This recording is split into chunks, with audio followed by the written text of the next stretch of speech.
No, lentils don't get enough respect.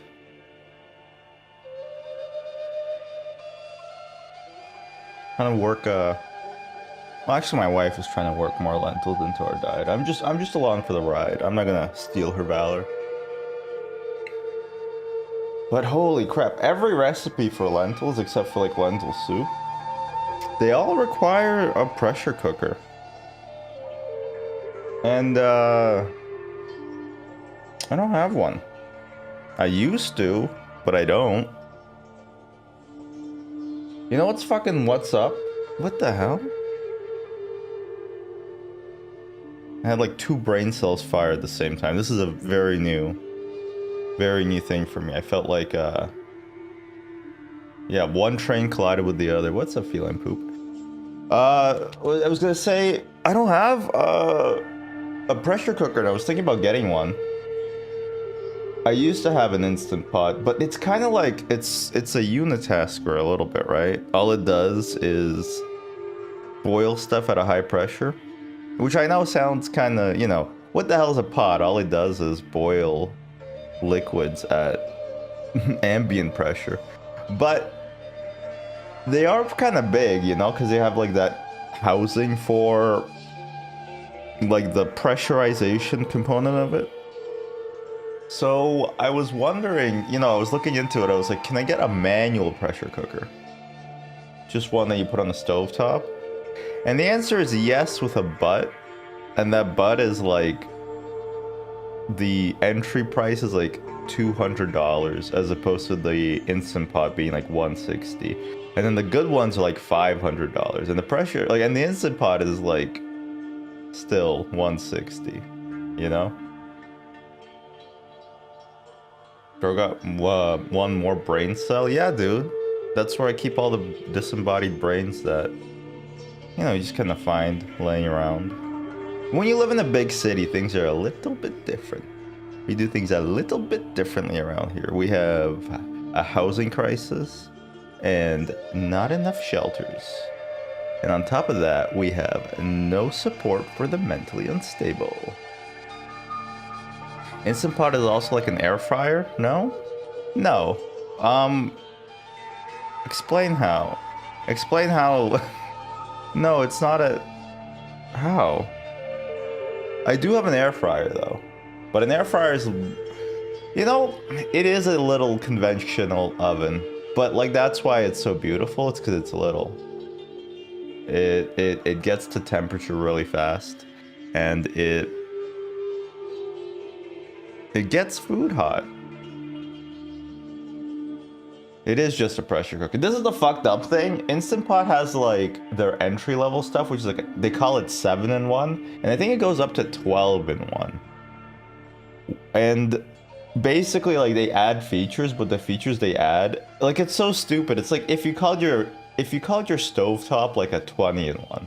Like that's how kind of how it is. Like, oh, you know, you can boil liquids in it, but on top of that, you can also heat up pans. But then also, if you have vegetables, you can fry the vegetables and like blacken them on the stovetop. Like the features get stupider over time. Like saute is a feature of the Instant Pot apparently. I think there's one specific feature that nobody's ever used, and that's like for pasteurizing yogurt.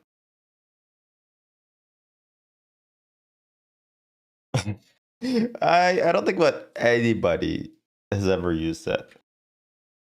Also, didn't the company go out of business?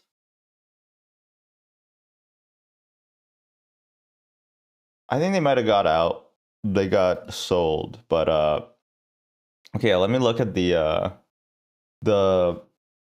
features of the Instant Pot. Okay, yeah, so this is the thing. They call it a 7-in-1, but like one of them's called soup. The other one's called meat stew. No, sorry. No, I'm lying. There's soup and broth. There's meat and stew. Oh, we got an ad.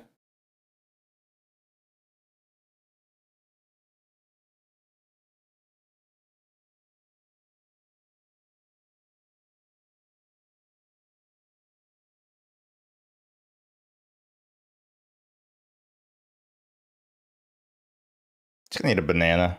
If you're subbed and you this is for you guys. This is ASMR. This is the peak stuff, you know?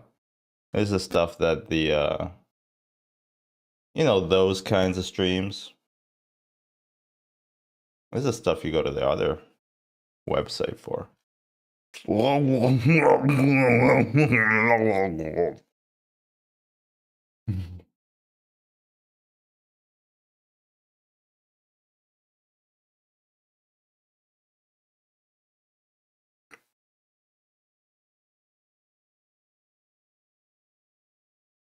That's how bananas eaten.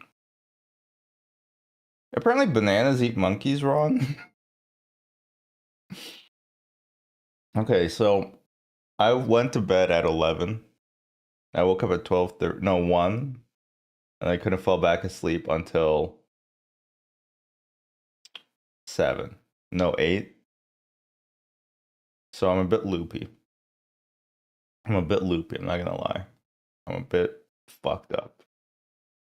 Anyway, what was I saying about the instant pot? Yeah.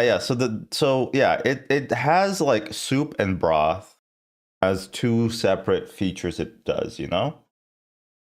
Meat, stew, bean, chili, poultry, rice. Rice I buy as a separate feature. Multigrain, that's still part of rice. Porridge, maybe is a separate feature. Steam is definitely a different feature. Slow cook, okay, sure. Saute is just like a built-in part of a pressure cooker. Yogurt. Okay, so really there's like 4 features. There's slow cook, saute, rice, pressure cook, and yogurt. I guess that's 5. But I don't know. It feels like it's disingenuous, you know? It's like when you're padding your high school essay, and so you need to hit like a certain word count. So you just start expanding sentences to be longer for no reason.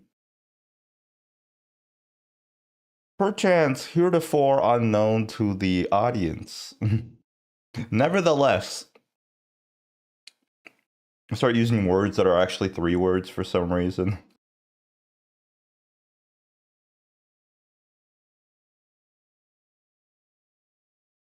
Yeah, I never understood that. That's like such an English thing, you know? They got like the triple words. And there's a lot of them. There's a lot of them. My computer's a 50 in one if you think about it. Yeah, no, you're right. Porn, RuneScape, um, Netflix, um, hmm, hate crimes, guy named Poop. Okay, let's riff on that a little bit. Um,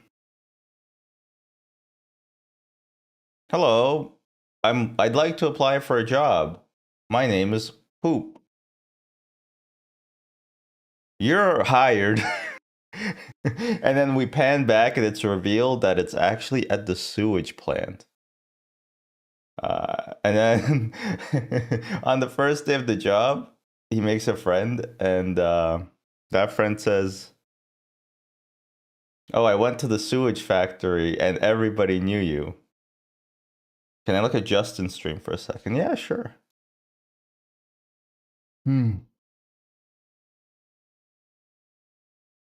HC Justin.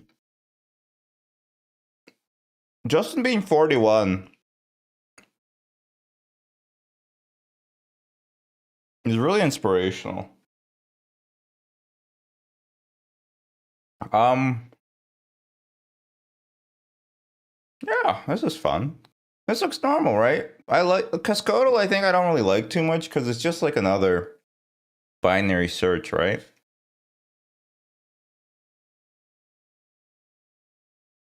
It would be so funny actually if I get the bit obviously, but you know what it'd be really fucking funny is if NL loaned like his house to some of his streaming friends and they would actually just stream out of his house.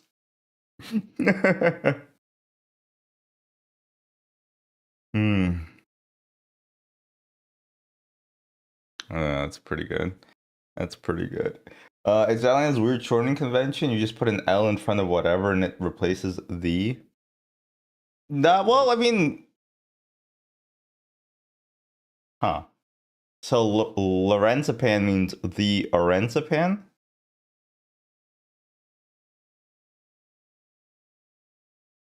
Hmm. L'Oreal means the L'Oreal. Latin means the Aten.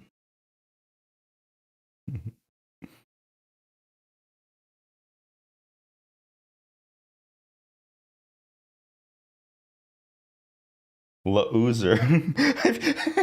When you say La'uzer, I just think of like somebody tipping their fedora at you. Only the word starts with a vowel. It's to me. You know, I mean, French does that too, right? I think. Honestly, I was like a shit kid for French. I was like an academic kid. Basically, I was a nerd. And obviously that's changed a lot. But I never cared for French. And this was before, you know, this was before the French Revolution. Um, and in grade nine, I would, even back then, holy crap, I'm realizing it now. I've always had horrible sleep schedules. I wouldn't sleep enough. I would sleep on the bus to school, and I had missed my stop multiple times because of it. But I would sleep in class a lot. And the class I would choose is either a class I don't care about at all or a class that I'm doing well enough that the teacher isn't going to be upset that I have a nap in it. And so I would sleep through most French classes. And then in the middle of the class, I would wake up and I'd start eating my lunch. Oh, man. I remember we watched King Kong for some reason in French. But we didn't watch it in French. We watched it in English with French subtitles. It was the new King Kong, the Peter Jackson one. And I feel like the teacher just wanted to watch King Kong more than she wanted to teach us French. Actually, she was a horrible teacher. Miss La Oranzapan? No, what was her name? Miss, I think it was Leanne or something? I don't know. She had insane favoritism. There's also this this bitch in my class. It was just mean for no reason. I'm gonna dox. No, I'm not gonna dox her. Ever yelling at school stories? I was barely there and I got 100. No, that's not true. In French, I actually did poorly. I got like a. I feel like my average was like 82 or something in French, or maybe even like 78. Leroy Khan. Yeah, I don't. Let's not put that evil back on me. I don't want to relive knowing French. Anyway, happy St. Patty's Day. Look, I'm representing.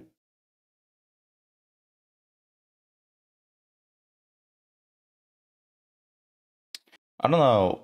I don't know if I should make like a. No, you know what? I should make neither a alcohol joke or an IRA joke. I'm gonna rise above that, and instead I'm gonna say, "Have a good one." What movie is this? I don't know. This is fucking. Oh, Top Gun Maverick. Oh, oh. Is this? Wait, could this be that? Tropic Thunder? No. Okay, tell me that doesn't look like Ben Stiller. Tell me that doesn't look like Ben Stiller.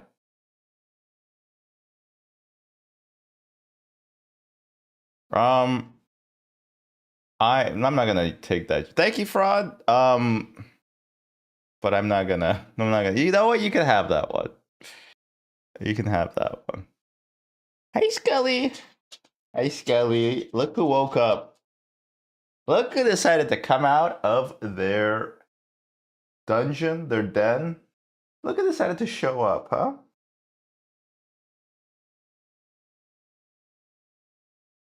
Oh my god, where is she? Doo doo doo. Ellie, how's your eye doing?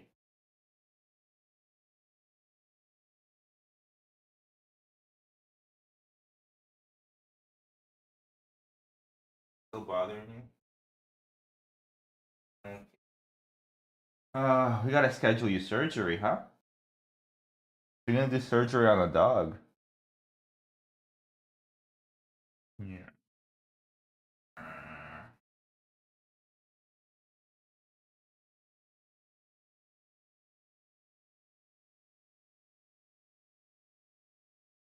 Yeah, do surgery on her grapes. They did surgery. They did actually. They did it a few times. She tore a CCL. I mean, she tore her other one recently, but we haven't done surgery on that because she's a bit too old. But then they also took out her spleen and they took out part of her bladder, and now they got to take out part of her eyelid. Fucked up. But she's a trooper. She's okay. Yeah. Hopefully the eyelid one should be fast. Yes, Kelly. Anyway. I hope you start smelling soon. Waft up the room with sleepy savory dog smell, please. It's real, by the way. I believe it. I'm a full-on convert for sleepy savory dog smell.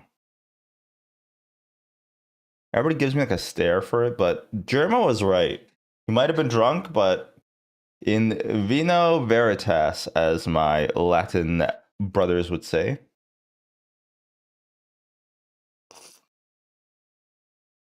The stream title is not a joke. I'm trying to learn to like black coffee because it's faster to make. Maybe I should get like an AeroPress, try that out. Anyway, what the fuck is this, dude? Platoon? I don't know, it's like some sort of fighting movie. Air Force One. Could it be Platoon? I never watched Platoon. Oh, it's Christian Bale. I want to say he's in Vietnam or Cambodia. I assume he crash landed for overtime. I'd rather not go overtime. No, I did. This is a pour over. I do have a pour over. I just wanted to try out like the AeroPress as well. Inwell as well. I don't know. I don't know. 12 years in China. They're not Chinese though. I just don't know. Rescue Dawn. Yeah, not in a million years would I have been able to guess that. Oh, this is Crater City?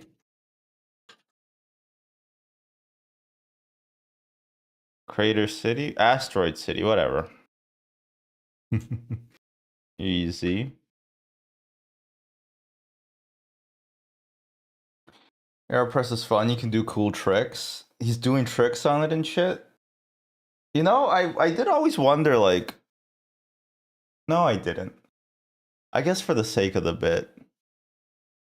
Yeah, you gotta lie. That's the fucked up thing about comedy, is that you just gotta lie. You make up a character, you lie. That's not who you really are. And if Facebook has taught me anything, it's that you should be your true, authentic self. I remember, oh my god, I remember we were at like a meeting, like yeah, there was like a meeting about company policies about like DEI and stuff, and this is before Trump tried to dismantle all that. So this is like an earnest DEI meeting, and then somebody was like, you know, like we always say, like we should be our true authentic selves, but like, what if your true authentic self is like, for example, a racist that I'm like, well, I wouldn't have really put it like that, but let's see where this goes. And then the guy was like, you know, like, why wouldn't you lie? Like to, you know, like if you have something that you know that people wouldn't like about you, why wouldn't you lie about that to have like better interpersonal office relationships. And in my mind, I'm like, you're right, and that's why everybody like kind of doesn't believe in this whole true authentic self thing, especially at work. But you probably should have said that. What if you're a racist? I don't know if that was gonna reflect well on you in the company. This is a 3DS game. You can tell from the pixels, huh? Yeah, they got this maroon color. They could only generate it on a 3DS. It's impossible to generate anywhere else. I wonder what it looks like with a DLSS 5, you know? That's basically I'm not playing any more old games. In fact, I'm not playing any more new games until DLSS 5 comes out. Because I want all that visual fidelity. I think Minecraft with DLSS 5 would really improve my experience.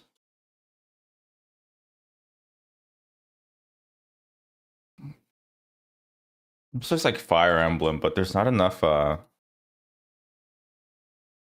bad.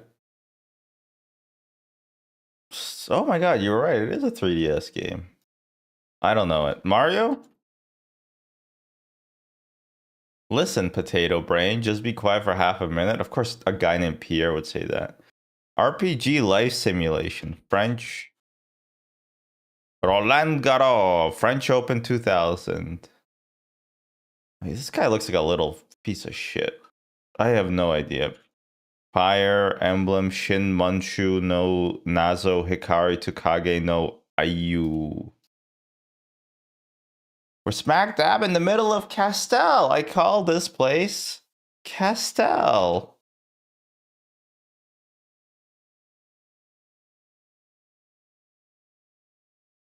Darkestville Castle. Oh, it's Fantasy Life. Never heard of it.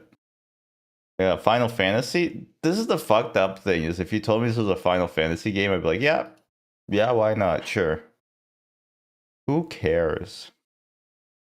It's like a 166. Really? All right. Oh, fuck this. Guess the movie name. I'm worse with movies than I am with TV shows, if that makes sense. I feel like I've watched more movies than I have TV shows. But it's easier to remember TV shows because you have to watch them for like 20 hours. This looks a bit out of focus. Can we get a different shot? 52%. Fuck off. I'm not playing this game.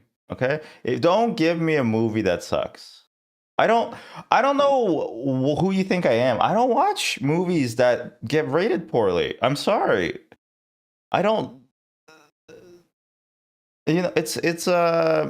movies are a true meritocracy for me, okay? I'm more likely to try a movie that's rated well than one that's rated poorly. Most movies suck. Yeah, but luckily they make like 50 of them a year or whatever. One of them's called like Marty Supreme. No need to watch that. So yeah, like the Academy figures out what I should watch, and then I watch it. There was a little kerfuffle when the Academy gave the best foreign film to the guys who won the best film, and I watched that movie, and wow, you need subtitles for sure. Okay, I'm just saying. All right, if you don't want to read any subtitles, I suggest you stick to Okja. But if you want a mentally challenging movie that was really gonna test your words per minute, I highly suggest you check out Stalker. Anyway, am I the asshole? Am I the asshole for telling a cashier their joke was dumb? Okay, let's see. Yesterday I was shopping all day when I noticed I did not have my debit card. Okay, pause. I think I'm gonna rile some people up. It's better to always spend your credit card. Right? If you know what you're doing, it's always better to use a credit card. Because I have had cases where my debit card got stolen. And yeah, if they skim your credit card or your debit card, you're fucked. You have like basically no consumer protections with a debit card. It's basically like cash, but the cash is like in a infinite amount, you know? I immediately began to panic because I needed to pay my rent. Wait, I'm sorry, what? See if you know what you're doing, caveat is crazy. Yeah, but okay, but the explanation of if you know what you're doing is pay your bills on time. Ideally with auto pay. I don't know why people are so against auto pay. But also the biggest thing is you got to pay your bills on time and in full. But the second thing is don't spend money you don't have. I know that this might sound like just don't get addicted to gambling.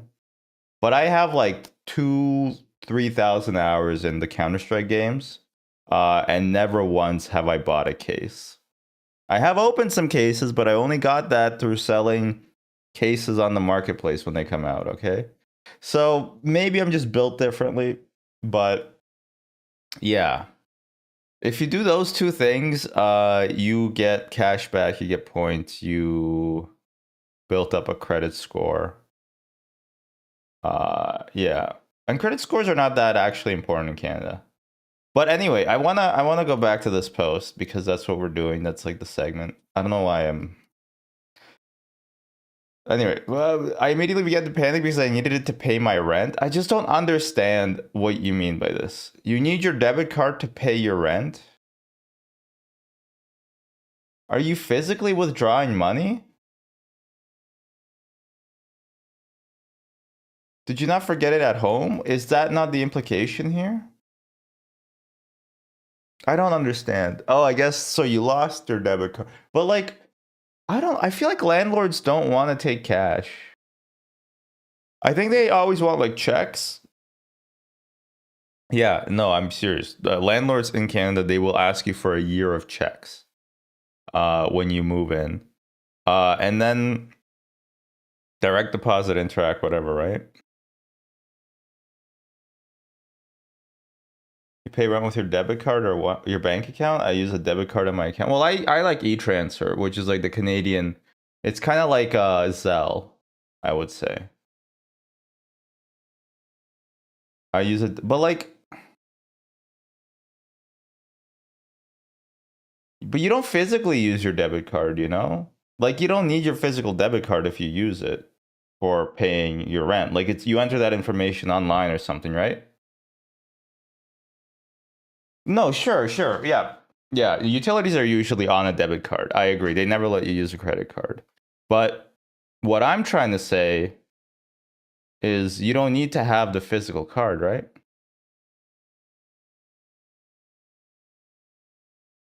I retraced my steps until I found it. Finally found it. Yeah, okay, so they did lose it. Um, it's more better to think of everybody on Reddit as being stupid until you're proven otherwise, though. Case in point, they don't use a credit. Nah, I'm joking. I'm joking. I'm joking. I asked the cashier if I left my card at the store. The cashier said, nope, we don't have it. I began to turn and walk out the store dejected when the cashier said with a smile, hi, just kidding. I have it in the back. The joke annoyed me a little, so I didn't laugh. I simply said, okay, thank you. Then the cashier said, it's a joke. I said, I know. Then she went to the back and gave me my card and said I needed to try lightening up. Why should you just try smiling more? I feel like this is a fake story. You should, but yeah, you should have. Why don't you try smiling more? You look so much prettier when you smile. The statement made me so angry. I replied, listen, I know it's a joke, but it was a stupid joke that wasn't funny, so I didn't laugh. You really need to work on your customer service. Okay, okay, you fucking loser. What the hell do you mean you really need to work on your customer service? If you ever use the term customer service in a conversation, you are a jerk. Ass jerk. Yeah, you're the asshole. Nope, I've decided you are the asshole. Um,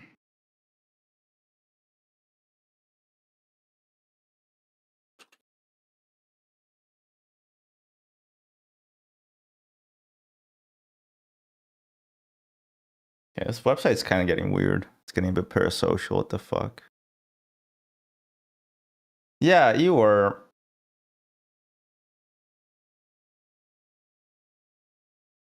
You could just say, "Oh, sorry, I'm a bit frazzled because I lost my debit card. I needed to pay rent today." You know? This lady saved your ass, bro, okay? You lost your credit card like a moron. Um, although, can I just say, when they said they were shopping all day, I did assume that it was another woman.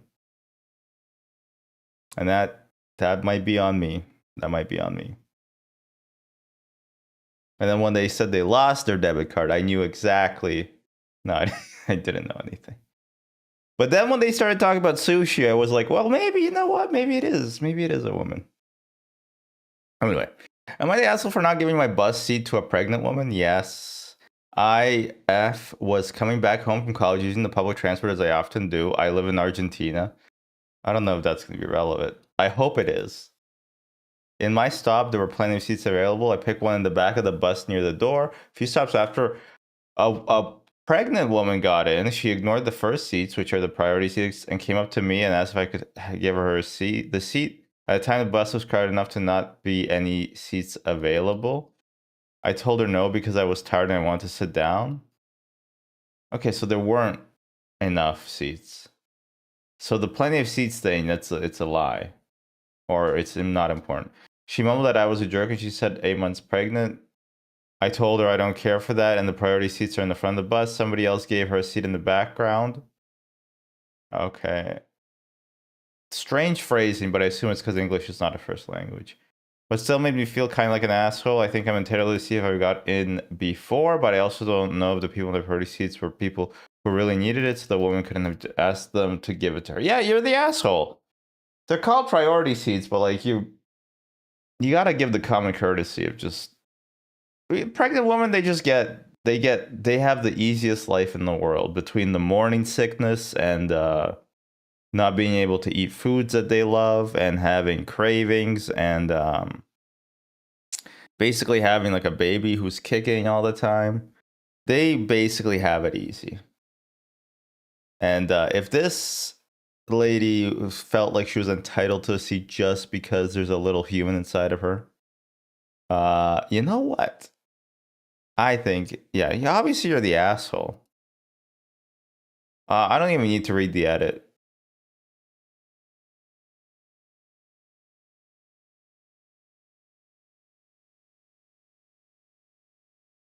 Give up the seat to whoever, whenever. Well,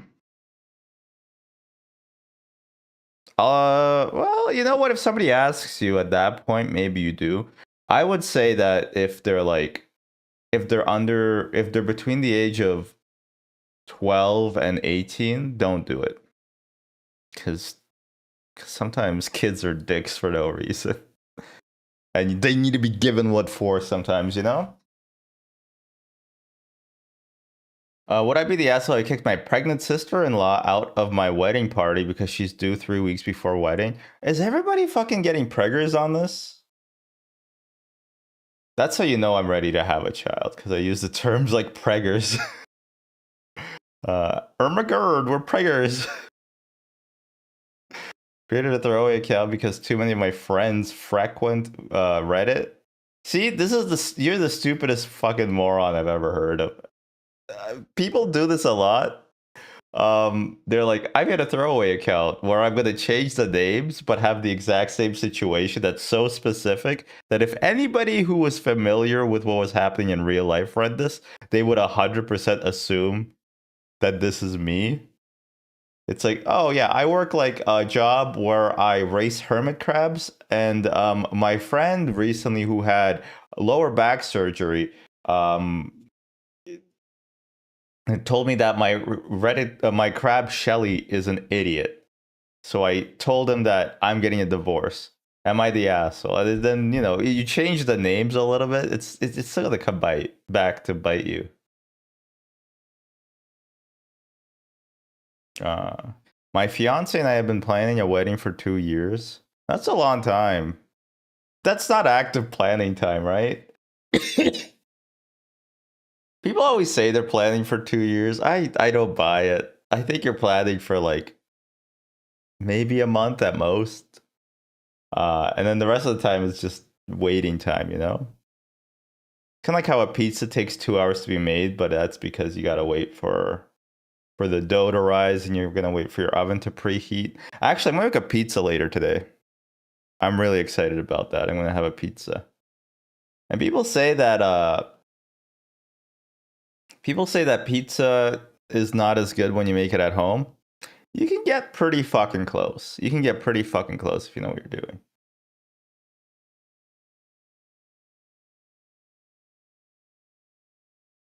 His sister unexpectedly got pregnant. Oh, haven't even been reading, man. His sister unexpectedly got pregnant. She told us the due date is 3 weeks after the wedding. While she said she is having a healthy pregnancy and will be fine to participate in the events, I'm not comfortable with it and I'm insisting she just be a spectator. The problem is that she is his only sibling and they have a very close relationship. This decision has caused tension between her and my fiance. Yeah, of course, fucker. Another problem is that the bridesmaids' dresses I selected from David's Bridal don't come in maternity sizes. What a specific name drop. I'm not trying to be offensive, but she seems to be very offended. You can't say you're not trying to be offensive. Okay? It's not on you to decide if you're being offensive or not. I'm just wondering why she doesn't understand this decision wasn't made to slight her, but it literally was, though. It literally was. You know? Get a different bridesmaid dress. Or, alter it. Alter it. I don't know why you can't be part of the activity. That's like a month out. 3 weeks? Jesus Christ. That's how long Northern Line's going to be gone for.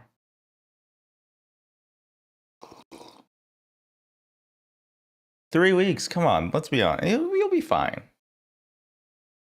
You'll be fine. Let me read these ones.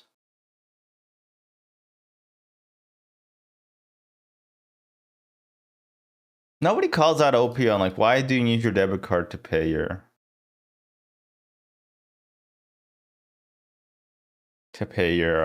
rent?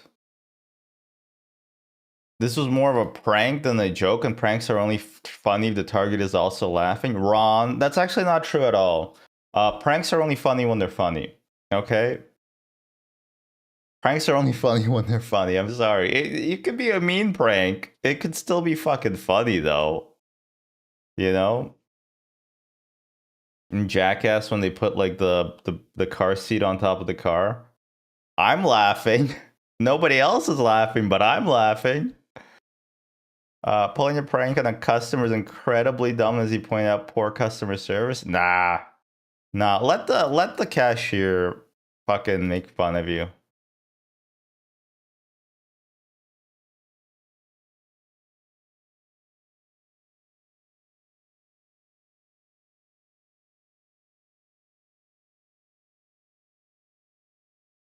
The mating call of an asshole. This is perfect. Oh, fuck off. This is why I hate Reddit. I would stop browsing it. I just don't know what else I would doom scroll. It's not even doom scrolling. It's just like using up my brain. Oh my god. Is Yelnats streaming today? Yes. Don't lie. Lying bad. Okay. Lying is bad. It makes baby Jesus sad. Trifolium repens is commonly known as the Dutch or white version of what perennial?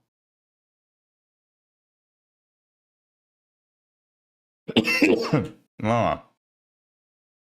Trifolium repens.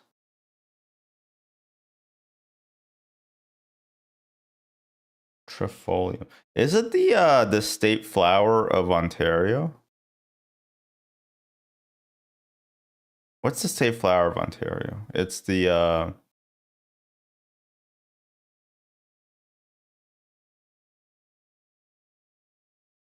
they're like, I can picture them. They're illegal to pick, I think. I've seen them in the wild.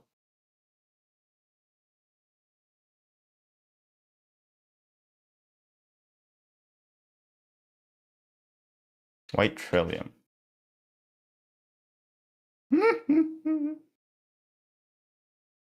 Trefoil is another name for what shortbread inspiring plant genus? What do you mean shortbread inspiring? How do you inspire shortbread?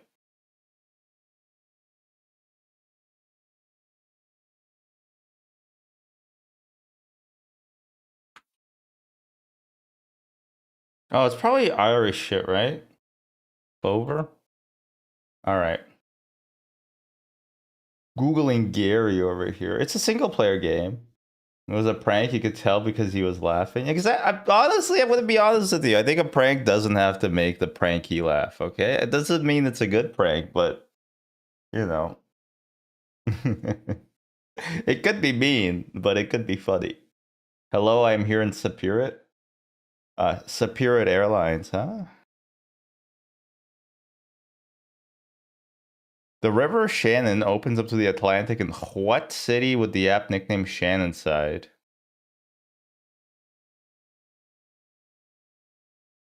Atlantic Ocean. Boston? No. Boston? The only cities with populations over 100,000 on the island of Ireland. Oh, it doesn't have to be in America, huh?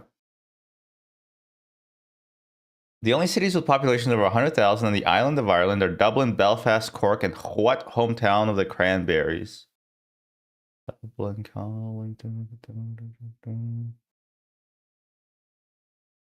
Dublin? No. Dublin, Belfast, Cork, and on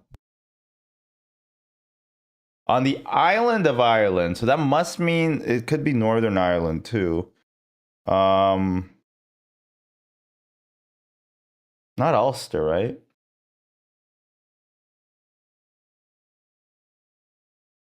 What is the... Maybe it's Ulster? Nope. There was one... Oh, Nantucket? No, wait. There once was a man named Dick whose verse was really quite sick. I had a BBA scheme and this poem would end in the name of what type of verse? Oh, what the fuck? Add a BBA scheme. This poem would end in the name of what type of verse? Oh, it's called a solipsism. Nope, it's called a rhyme. Fuck, I forget. No, I don't care. I give up. Limerick. Ah, well, I knew that one. It just... The little guy in my head is a bit tired. What award magnet played the title roles in 2011's Hannah and 2018's Mary Queen of Scots? Ah, fuck, I don't know. I don't care. Charisse Ronan. Well, look, they're all gonna be... I don't want to do these. Okay, I'm sorry. Oh, Charlie Kirk, hello.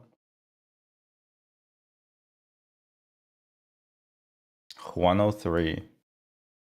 A biplane flying over something. Maybe this is Watchmen. Okay. Okay.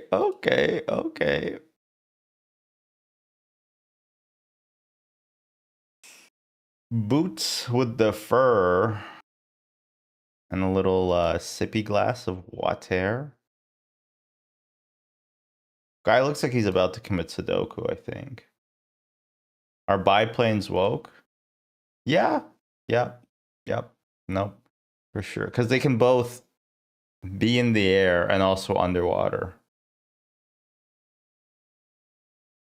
I've been rewatching. Well, I started rewatching last night because I couldn't sleep. How to with John Wilson. Well, actually, no, that's not even what happened. I was reading my book, my very smart guy book. It's right. It's not in there. I guess I moved it. And it's about New York, and so I was like, oh, I feel like exploring New York visually, and so I was watching How to with John Wilson. Holy shit, I love that show. It's so good. Just all the footage of everything. Because he basically he now people might say it's not scripted. It has to be storyboarded at the very least and partially scripted, but Yeah, he just gets people to be really vulnerable with themselves. And also just all the random footage of New York is so fun. I also love how he went to so in the first episode it's called How to Make Small Talk. And at one point he goes to Cancun, but he accidentally or on purpose goes during spring break. And he thought something was the line for a buffet, but it's actually a concert. And then because it was MTV Spring Break, a lot of like the broadcasters kept pointing at him, and that's because he kept turning around during the performance, and people could see him in all like the camera shots, and he was ruining the vibe by just looking concerned and distressed. Yeah, John Wilson's been doing this for years though, so I feel I believe him. Believe all filmmakers. That's what I always say. When a filmmaker tells you a movie's about something, believe it. Yeah, I don't know. Oh, this is fucking Sandman or something. Or who's that guy who got canceled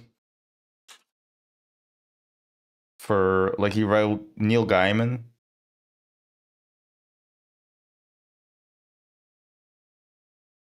Gaiman is a funny last name. It's like Man or Guy. What's this one's like the Sandman or something like that? Or you sure it's not Sandman? Sleepy Man? I don't I know the name like in my brain, like the concept of the show, I don't know what it's called. I don't know what it's called, unfortunately.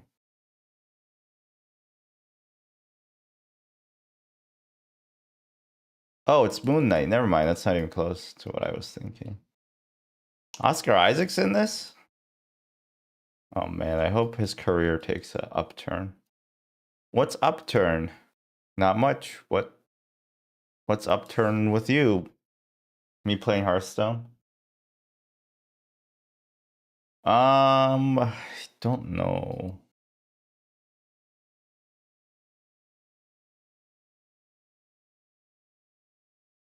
Hey, it's that guy. I don't know. SVU. It's not SVU, Special Victims Unit. I know it's not, but I'm tired. Honestly, I'm so fucking tired of medical and cop procedurals. They're all boring. They're all the same. Criminal Minds is probably one of the worst. I don't care about them at all. Okay. What the hell is this?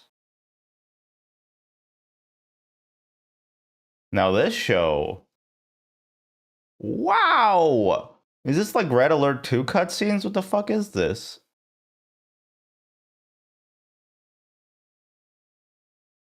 It's like a sci-fi original. Okay, yeah, it is. It's fucking. Fuck off, Doctor Who. Doctor Who sucks, man. Doctor Who sucks.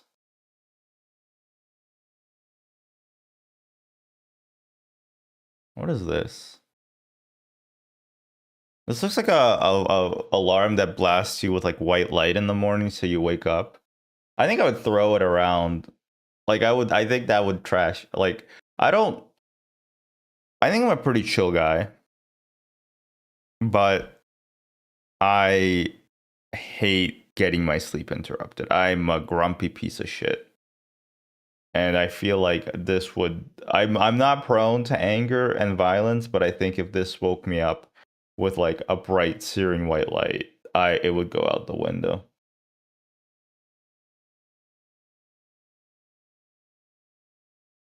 Doctor Who sucks. Whoa, I wish he did. I'm pretty sure he does, right? I think he like sucks off the master, but he never lets him come, and that's why they have a rivalry. I also think that's how heated rivalry works. Um, this looks like a Netflix original. I think I'm correct. Oh, you know what it could be? Hmm, could it be the Vampire Diaries? Or one of those True Blood, maybe? Something like that. Oh no!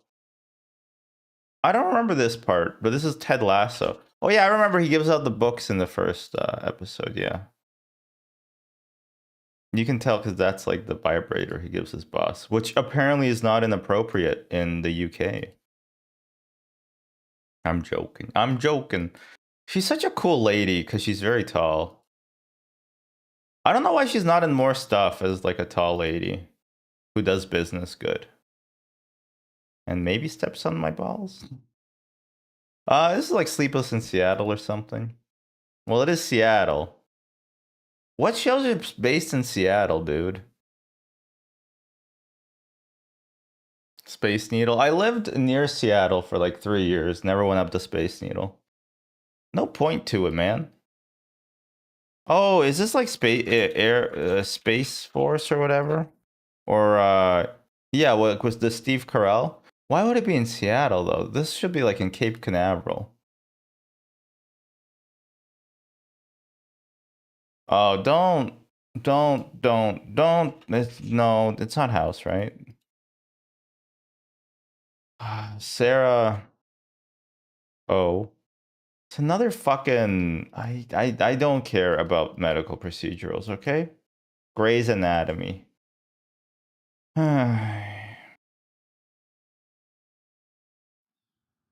I I wish I could scrub all the procedural because they're all the same, you know? They're all the same. Oh, okay. Wait, this is actually kind of fucked.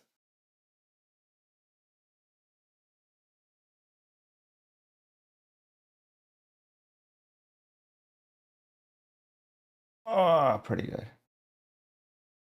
Catfishing is easy-ish. Okay, well then we'll try it. We'll try it. Although you might be smart, you know? New Brunswick Canadian desserts, Canadian inventions, ice cream brands, McDonald's foods, McWords products, introduced in 1995. McFlurry. Okay. Maybe it is easy. International relations, Carter. In theory, during the Cold War.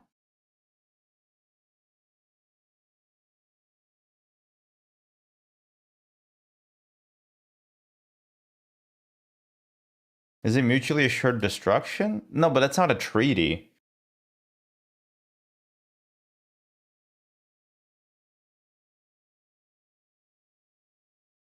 I don't know.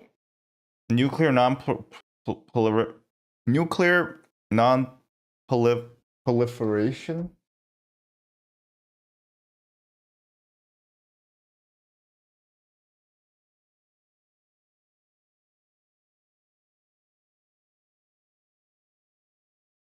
Huh. No, my storage is gonna be more expensive. That's actually not great. $6 to 6.95. That's what? That's a pretty big increase, man. It's like 17% more. Am I right? Actually, 6 times 1.17. Very close, very close. Maybe 16% increase. That's pretty expensive. I don't know. Nuclear non. Yeah, no, I didn't know this. At least the name.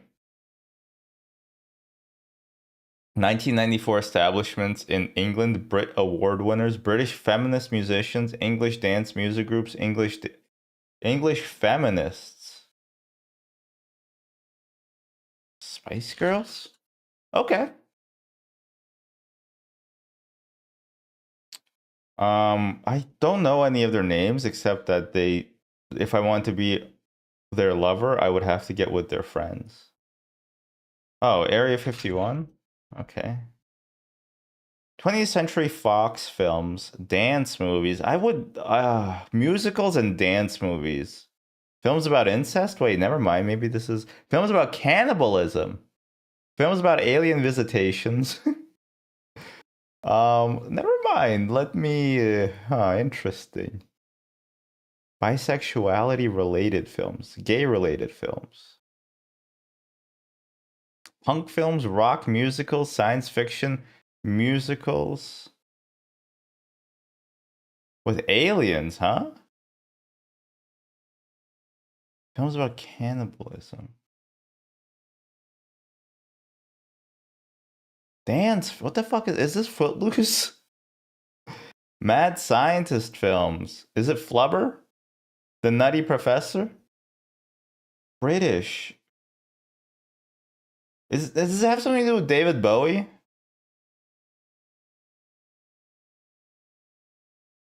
Just feels like it would have something to do with David Bowie.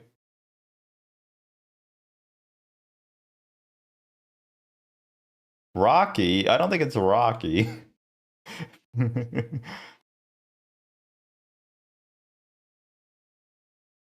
Polly, I love you.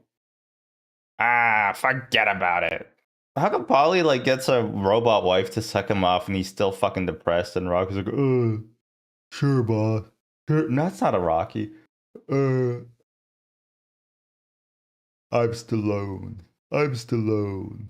I'm still. I want to get better at mimicking people. And you know what? I will do the racial. No, I won't do the racials. Maybe I will in my head just to practice it, but I won't ever pull it out unless I've had a beer or was excited. um, I'm gonna say Pink Flamingos, but I don't think it's Pink Flamingos because it's no. That's not by Jim Sharman. I don't know who Jim Sharman is. I'm sorry. Oh, it is a Rocky Horror Picture Show. All right. Well, I didn't know there was cannibalism in that. I thought he just dressed funny. French ceramists, French painters, fauvism, French fauvism. Isms are never good, you know? Racism, sexism, classism, pornism. French people, huh? French sailors, French stockbrokers. I don't know any artists. I'm sorry. Gauguin? Isn't he the Guggenheim guy? What's a Guggenheim? Oh, okay. Wives of Akhenaten. Atonism. Is this no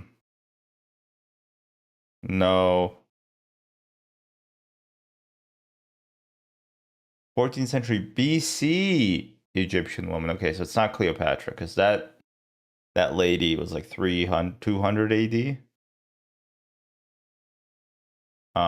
Is this Nefertiti? Nefertiti. Come on. Come on. Come on. I knew it, I just didn't know it well enough. I'm gonna give myself a close enough. Because if you look up Nefertiti, it's not gonna that's gonna be the first link. Look at that. Look at that. Baseball statistics, Bill James, baseball strategy, sports science. Is it just Moneyball? Cybernetics, Moneyball? Hell yeah. Okay. Well, I watched that movie. Very confusing. Very, very confusing. Number one, male tennis players. African American, age-related deaths, American color commentators. Color here does not mean that because he was black. That's unrelated. Here it means that they're like a former player who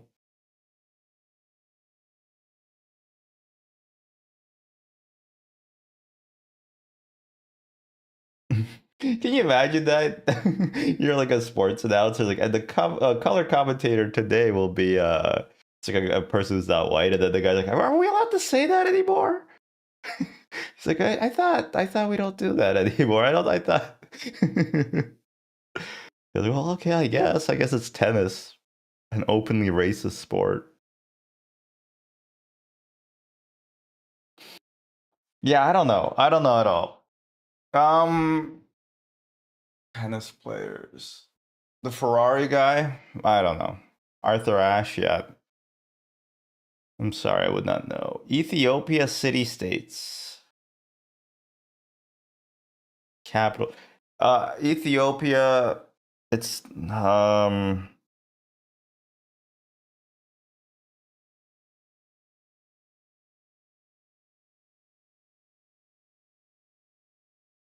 Ethiopia, what?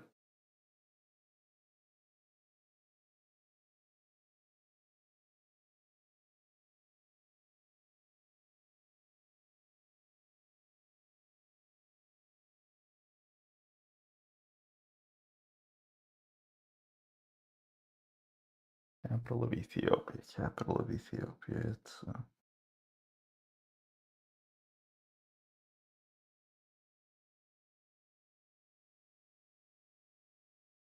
Montreal.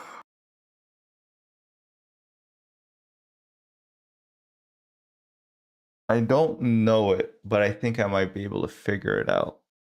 I'm gonna just remember all the capital cities of every country, and then I'm gonna figure out which ones I know where they're located, and then we'll be left over with the one from Ethiopia.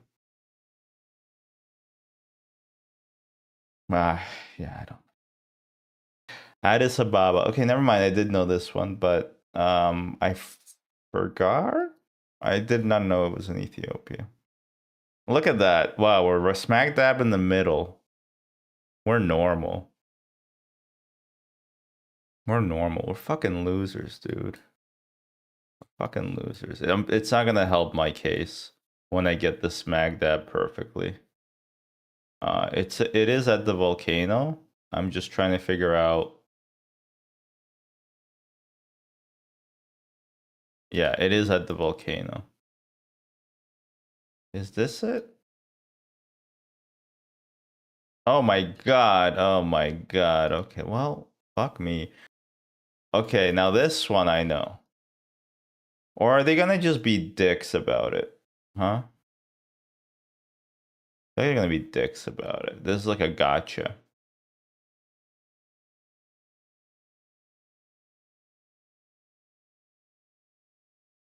At least this one I got right. Oh, they already did this one. It's on that new island. Cereal. Guy who pronounces cereal as like Israel. Cereal. Is this Port Roberts? What's with the ugly freaks? No, it's not. It's a different port. Uh it's not Land's End.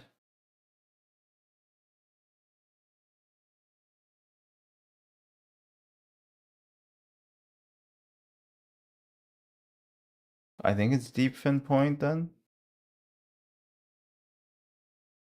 Okay. Ah. Oh, wait, where is this? This has gotta be a new. It's gotta be a new island. The Crown Jewel? No, it doesn't sound right. Shimmering Atoll? Windtumber Island? Sunbleak Island? Rainbow's End? These are great names. Well, some of them. Laguna Aurora. Is that new?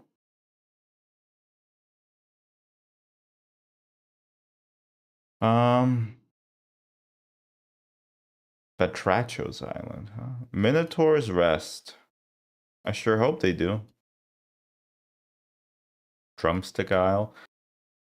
My wife keeps talking about how my dog's leg looks like a drumstick, and then she always gets hungry after, and I'm worried.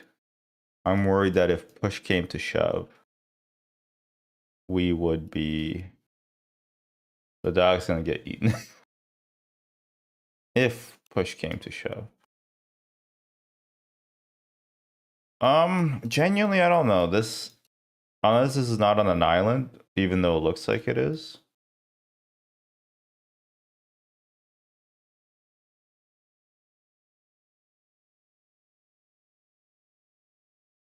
Maybe there's a hint here that this is somewhere in Varlamore.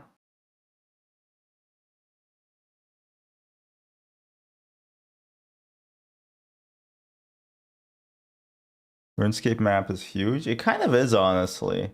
You don't really appreciate it. But I mean, yeah, the fun thing about RuneScape is that like it's kind of like Skyrim, but if it was good, it actually is like you can walk here, you know? You can actually, if you see that mountain, you can walk there. The problem is that walking is extremely slow. You move one tile per tick, which is zero point 0.6 seconds. Double that if you're sprinting. Um, yeah, I got no clue, dude. Dude, I don't know. Sure, there. It is Corsair Cove. Oh, I'm stupid. Okay. Oh, this is outside the Champions Guild.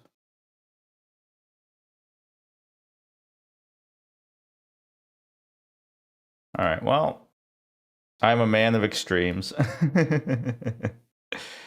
All right. What are we gonna do? What am I thinking of doing? We could do some React Court.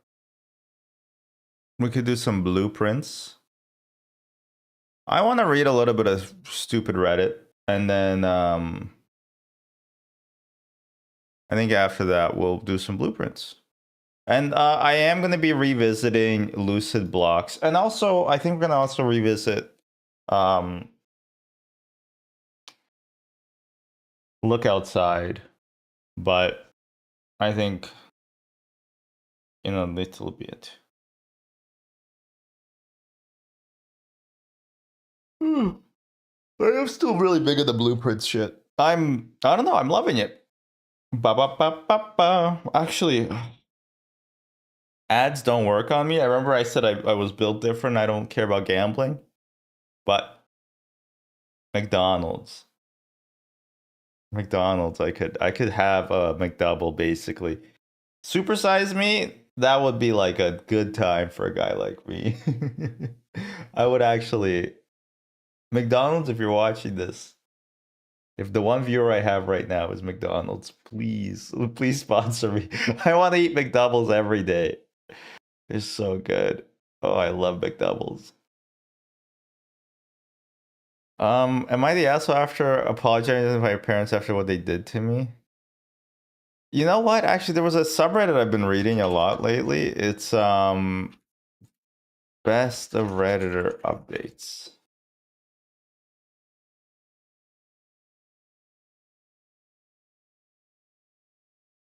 Cause it it's like a best of, but not every best of is like about Trump, which is appreciated heavily. Plus like all these stories are kind of insane. My boyfriend used a dog's savings for a computer. I didn't know a dog could have its savings. Trigger warnings, death of a beloved animal. You know what? Maybe we shouldn't do that one. Um, my friends are mad at me because I don't watch the Oscars with them. There's no way this is gonna be, you know. Let's see this. Every year for the past 8 or 9 years, me and my friends have had Oscar viewing parties to watch the Academy Awards. Why? Well, you know what? I'm not gonna. Sure, why not? Whatever, I don't care.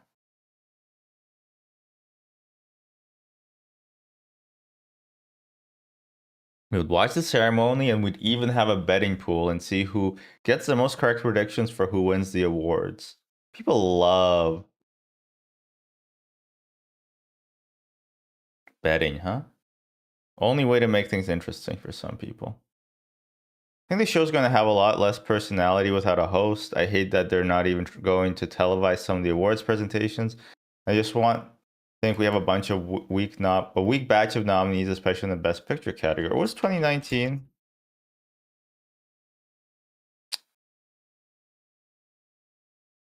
A Stars Burn, Roma, Green Book, Vice. Didn't Green Book win? Okay, wait. So you're telling me the favorite? I didn't watch Black Klansman. I don't know if it was a comedy or not. I heard Roma was good. I didn't watch it. Vice, I haven't heard of. Bohemian Rhapsody probably sucked.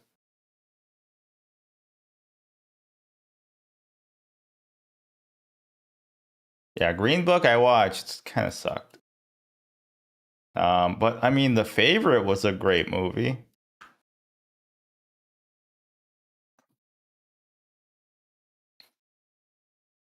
I went over to his apartment to tell my friend who was hosting the viewing party this year that I'm not watching and I won't be coming over to his place to Oscar night. He was actually pretty upset. He accused me of breaking tradition, and he said that I have to watch it and come over. I told him I have no interest in this year's ceremony and I don't want to watch it. And what does my friend do? He actually calls an emergency meeting and invites over one other friend to tell him about the situation. The other friend arrives and they're both pissed at me for not wanting to go to the viewing party. And then one of them tried to guilt trip me into saying that these viewing parties are the best way to stay connected as friends, and I decided to just use my nuclear option. Honestly, they might be a bit dramatic, but I agree.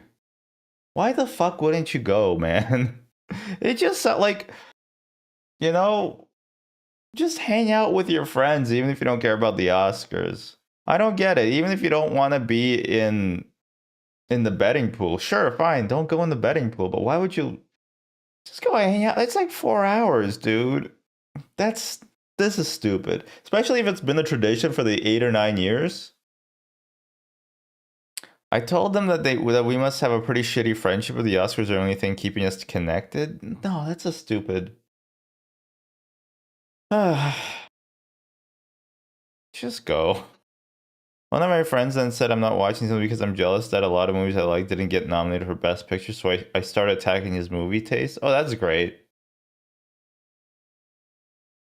That's a good thing. So I started his favorite movie of the year was Bohemian Rhapsody, and I said to him the only reason that it was even nominated is because the main character is gay. That movie's a pile of shit. Well, it might have been. I don't think it's because he was gay. I think it was because it was Freddie Mercury.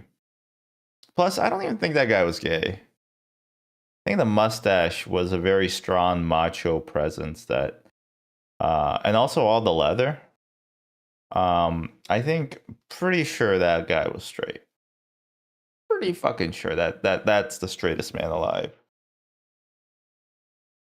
Then the three of us got into this giant argument attacking each other's favorite movies of 2018.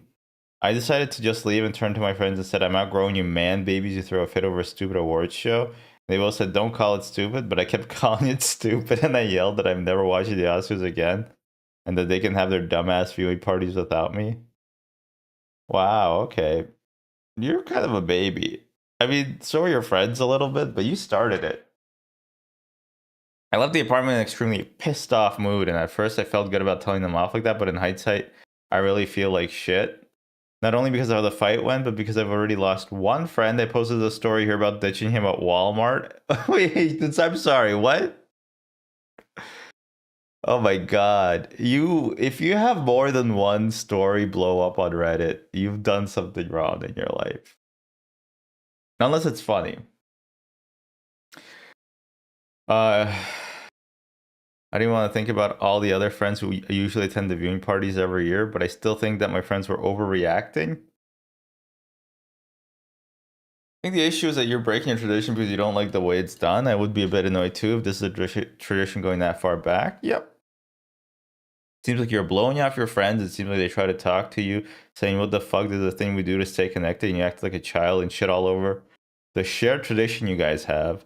Sorry, but IMO, you acted like a child. You don't seem willing to apologize for calling a shared tradition stupid.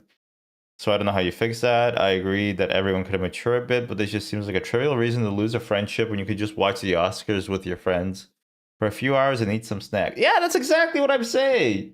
Fucking get tanked. It's fine. It's just have a good time hanging out with your friends. Even if you think the movies are stupid, who cares? They can survive 1 year without me. If they're really going to cast me out over an awards show, that says more about them than me. No, it doesn't, you stupid fucking idiot. No, it doesn't. It's not about the award show at all. It's very clearly not. It's about you just being a baby. I'm sorry. I think to most of your friends, it seems like you literally don't give a fuck about them, though. I'm sure the majority enjoy the social aspect more than the actual award show. And you basically said the only reason I come is to watch the show, not spend time with my buddies. Yeah, I've been to my friend's place so many times when they're watching football or soccer. Not that many though, because that shit drags on. But you know what? I come over anyway occasionally just to hang out with them. I couldn't give a shit that the Rangers got 48 downs in the 50th quarter of the hockey game or whatever. Like, just have a good time with your friends. Especially like the Oscars is like not even like, especially you've been doing it for 9 years, you stupid piece of shit. Uh, you know what? Fine. I'll go to the stupid viewing party and I'll be sure to come back here and post an update on how horribly it went. Happy? What the fuck? You actually sound like a toddler. You asked for advice and then threw a hissy fit when people didn't just 100% back you up. Yep. Apparently they updated it. Okay, let's see. Let's see here. Uh, on the first post, the comments of the first post kept telling me to suck it up and attend my friend's viewing party, so I went. I arrived yesterday about 30 minutes before the ceremony was set to start and really tried to get into it and want to be there, but I couldn't. The first half hour of eating junk food and socializing with friends was fine. But the friend who I argued with kept ignoring me and wouldn't acknowledge me. That's because he didn't fucking apologize. Then the ceremony started and I just couldn't get into it. The lack of host was really noticeable and I was quiet about it. Is this like a is this the person who was supposed to host? Who was the host supposed to be?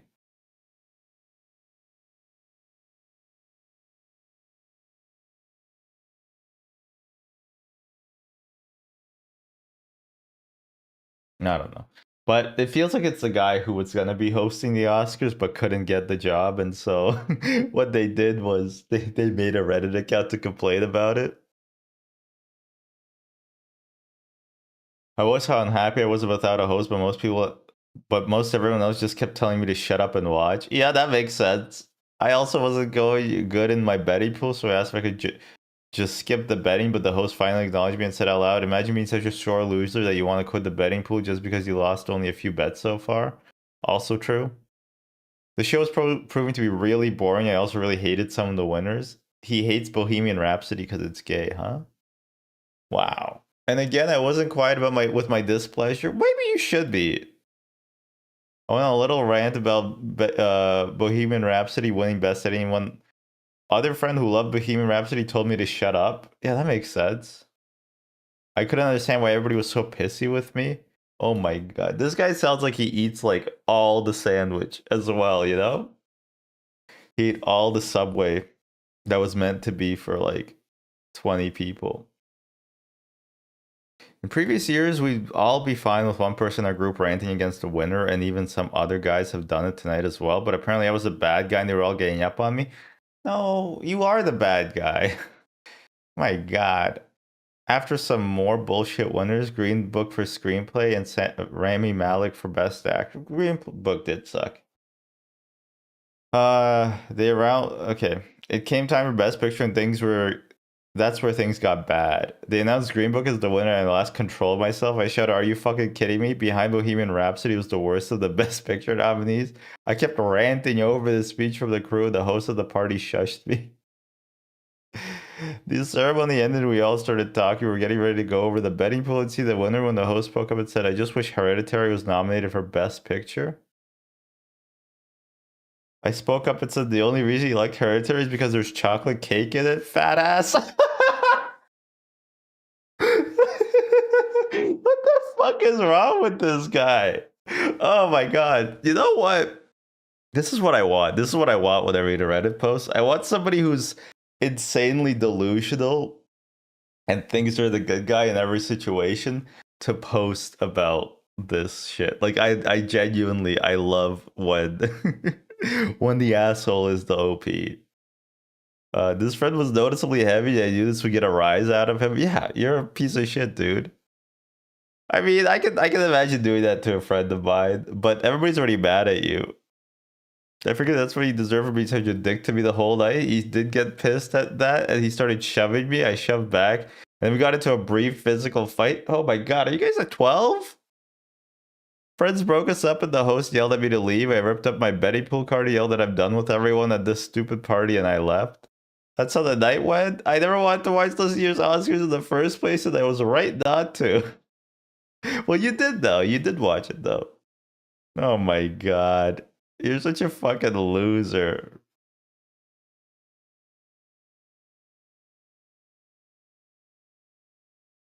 Oh, okay. There's another update. I love how he's blaming Reddit for him being such a fucking whiner. Yesterday, I got it together with a friend of mine. We'll just call him Mike, and we were going to share a personal top 10 list of the best movies of 2019. Me and him are big movie fans. Go sports team! And we got excited to do this every year. I went first, and my list had some mostly mainstream movies on it. My number one favorite ended up being Avengers Endgame. Oh my god, that is so funny. Mike reacted with, really? That's it? There's so much mainstream garbage on that list? I explained to him that I'm aware that it's not the most well-made cinema of the year, but it was my personal favorite that I enjoyed it the most.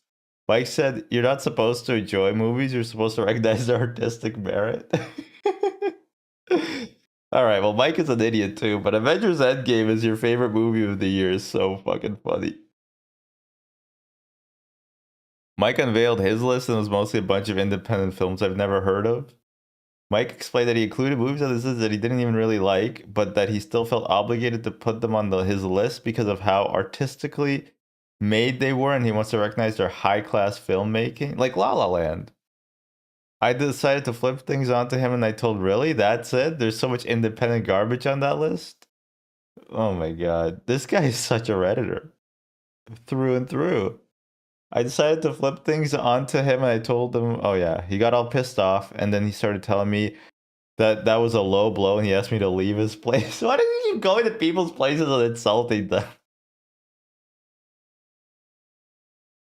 Me and Mike have usually been on the same page for movies, but he's done a complete 180 ever since Martin Scorsese said Marvel isn't real cinema. Well, he's right. It's not. It's not real cinema. Let's be honest with each other here. Now that all the hype is gone, and I've been saying this since day one, so I feel very, very smug. But it's not. It's like a roller coaster ride, right? That's the comparison. It's not a bad thing, but it's not cinema. In this conflict, I feel like he was being the pretentious one, and I decided to throw it back in his face. Who's the bad guy here? Why do you have so many fucking... This guy just has shit taste, I guess. That's all it can be. Alright. Oh my god. Alright, there's even more.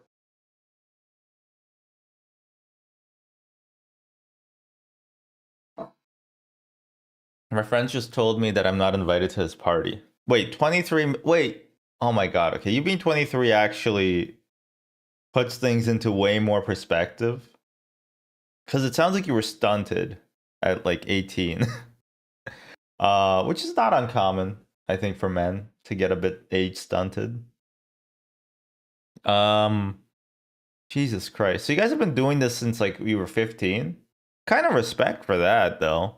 And yeah, you don't throw out a tradition that you started when you were 15. Come on. Every year for roughly 10 years, me and my close group of friends have held a giant viewing party for the Oscars. But last year, me and some of them got into a big fight during the viewing party. The fight did get physical and insults were thrown. I'll share some of the blame for the fight, all the blame. And me and the majority of those friends haven't talked since said fight, but I was hoping to be willing to forgive and forget. Well, you haven't apologized. Called up the guy who hosts the parties and asked if I was good to come over, but he wasn't having it. He started yelling at me that I have some nerve to ask to attend after the fight last year. You haven't talked in a year? And you're being like, Moshi Moshi, can I come over this year even though I haven't apologized for my shit behavior? He called me an asshole and he told me not to bother showing up, and he hung up. I texted some other friends who usually attend the parties and they either ignored me or told me not to come over. Yeah, makes sense. I really want to just move on and attend the viewing party. How can I talk to my friends to convince them to let me come to the party next week? Oh my god. Okay, I've been faced with the prospect of watching the Oscars alone for the first time in roughly 10 years. So yesterday I went to his apartment to offer up an apology. He almost immediately started telling me to leave, but I apologized and promised that it wouldn't happen again. I admit that my behavior last year was immature and that I shared most of the blame, but this seemed to piss him off even more. He told me that I share all of the blame. He called me my apology piss poor. I probably was. If this guy types the way he talks, it was a piss poor apology. He reiterated that I wasn't inviting and told me that he doesn't care to see me ever again. His parting words were everything you touch, you always manage to make a piece of shit out of it. Oh man, that reminds me of a toilet bowl. I want like a Japanese toilet. I really do. I would love a Japanese toilet with like the bidet and the seat warmer. It's been really cold lately. It actually snowed yesterday. It was fucked up. And oh god, like a Japanese toilet at 2 a.m. Just go there to heat your butt up. Oh, I feel amazing. I really did try to apologize and be sincere, but he wasn't in a forgiving mood. No, he just doesn't care for you anymore. I think that he should have been willing to let the past remain in the past. I want to just go back to the good old days of us watching the Oscars together as friends. I think that my friend is the asshole for holding a grudge. What do you think? I mean, I've already said it many times. This guy is insufferable. I just read that word, but I agree with it. Even in OP's telling of the events, he comes off as one of the most insufferable, miserable people in the world. I can't imagine how much worse he is in reality. That's the best part about these, right? Is it's like, if you're telling me these things, what things are you leaving out? You know? What things are you leaving out? And it's so funny. Like, it's so funny. Man, this guy has a whole history of doing incredibly stupid stuff and making the people around him furious. He got kicked out of his dad's house for refusing to get a job because he wanted to be a Twitch streamer. Well, okay, you know what? Let's not us all jump to conclusions. Maybe this guy has a point, okay? Maybe this guy hasn't done anything wrong. He wrecked his friend's car because he made a right turn on red without stopping, and then instead of stopping, decided to keep his bag of Skittles he was eating, in his own words, flying everywhere. To make matters worse, he refused to even try to help pay for the damage to his friend's car. Wait, what? I'm sorry. He wrecked his friend's car because he made a right turn on red without stopping, and instead of stopping, decided to keep his bag of Skittles he was eating in his own words, flying everywhere? Wait, the Skittles ruined the car?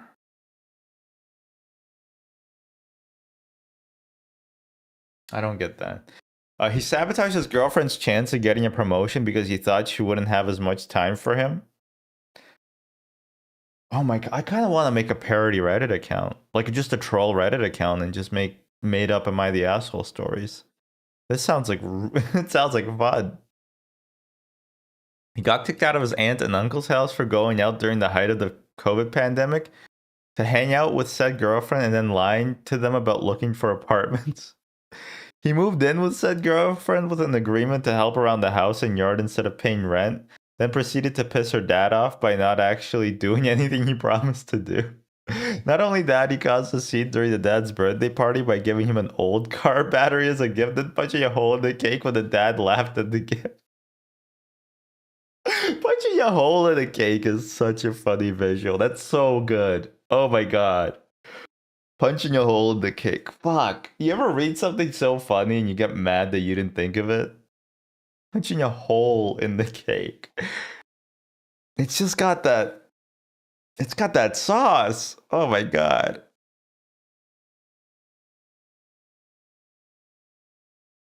Told a coworker that he didn't like and didn't want the Secret Santa she thoughtfully gotten him because he was no longer interested in the sports team that the gift was for. Oh my god, this guy. Oh no, this is a good troll. I don't think this guy is real. I want to see the end of the friendship by ditching a Walmart store. The apparently original P is straight up banned from Reddit.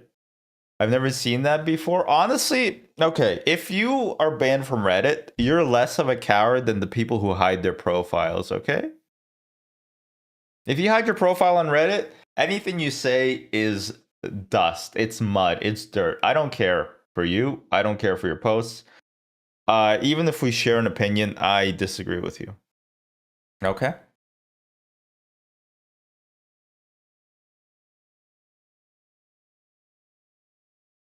I'm like that comedian lady that my wife likes.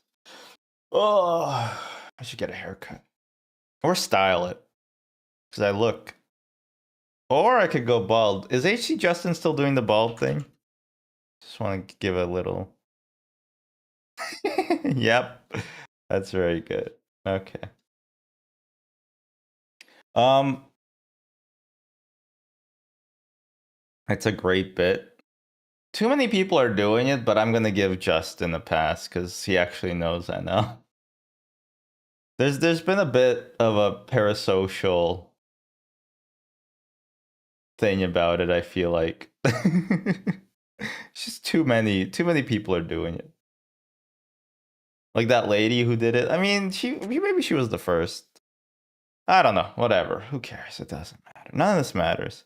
Okay, so apparently I want to hear this Walmart story. Forgot that one.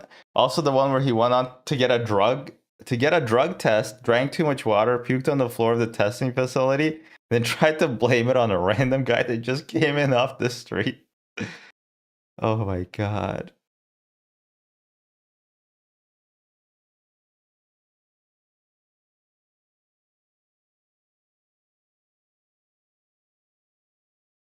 Okay, wait. My best friend is mad at me for ditching him in Walmart. A few days ago, me and my best friend were attempting the 24-hour Walmart challenge, where you basically just have to spend 24 hours inside a Walmart. I could do that if there's a McDonald's. Hire me, McDonald's. The challenge went to shit at the 14-hour mark when the manager and another employee found my friend hiding in a paper towel fort, and they actually got physical with him. I saw them dragging him across the floor by his feet, and I didn't want to get in trouble, so I just ran out of the store, drove home without him.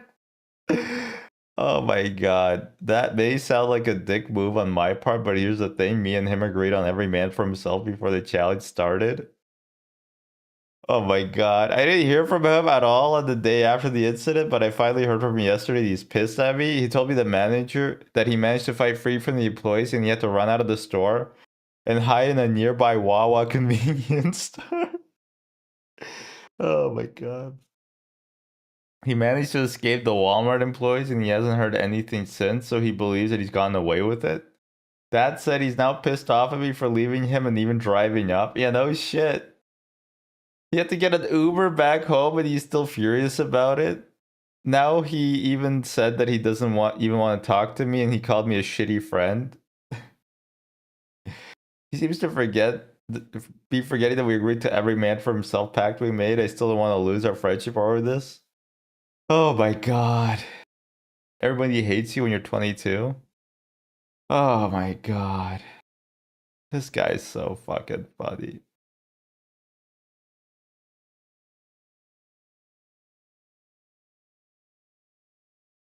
What?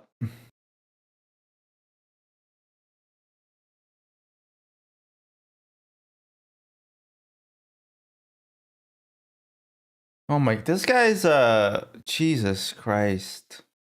He's genuinely, if you make this many posts on Reddit, I'm assuming you're the asshole of wait, okay, of every situation. I want to read this one. I'm sick and tired of being an adult.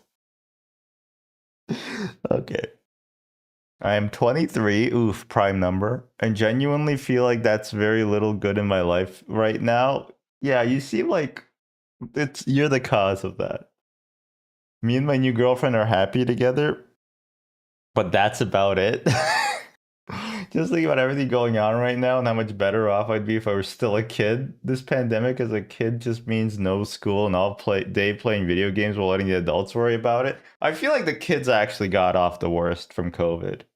Maybe the elderly who died, but you know, they had a lot enough life. I think the kids got fucking stunted from being iPad babies.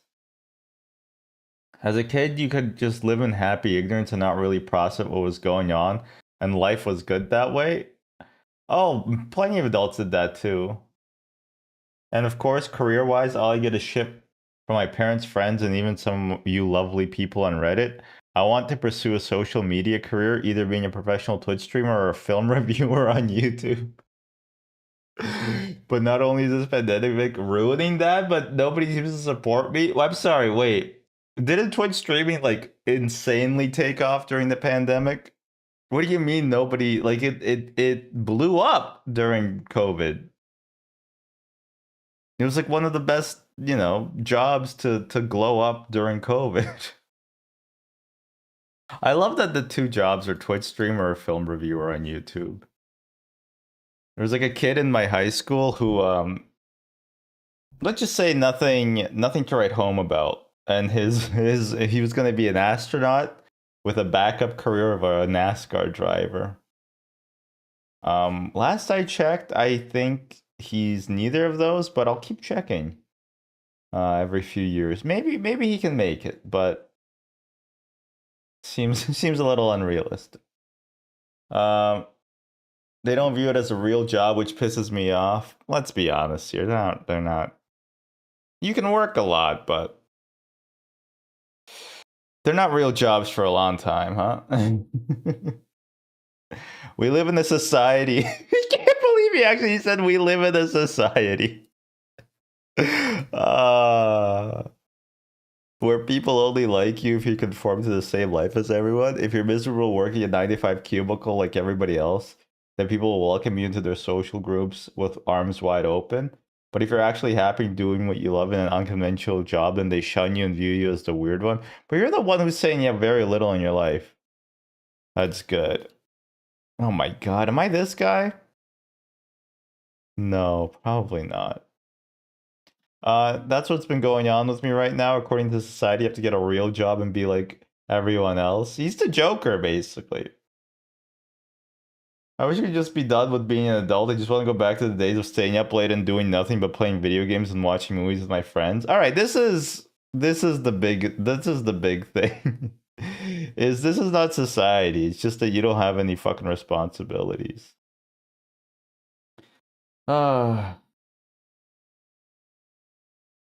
This pandemic is completely ruining my career choice. I've recently begun to venture into pursuing a career on YouTube or Twitch. I can't do Twitch since my dad grounded me and took away my PS4. Okay, anytime I don't feel like streaming, I'm gonna use this excuse. Alright, Chad, if I say my dad grounded me and took away my PS4, that's code.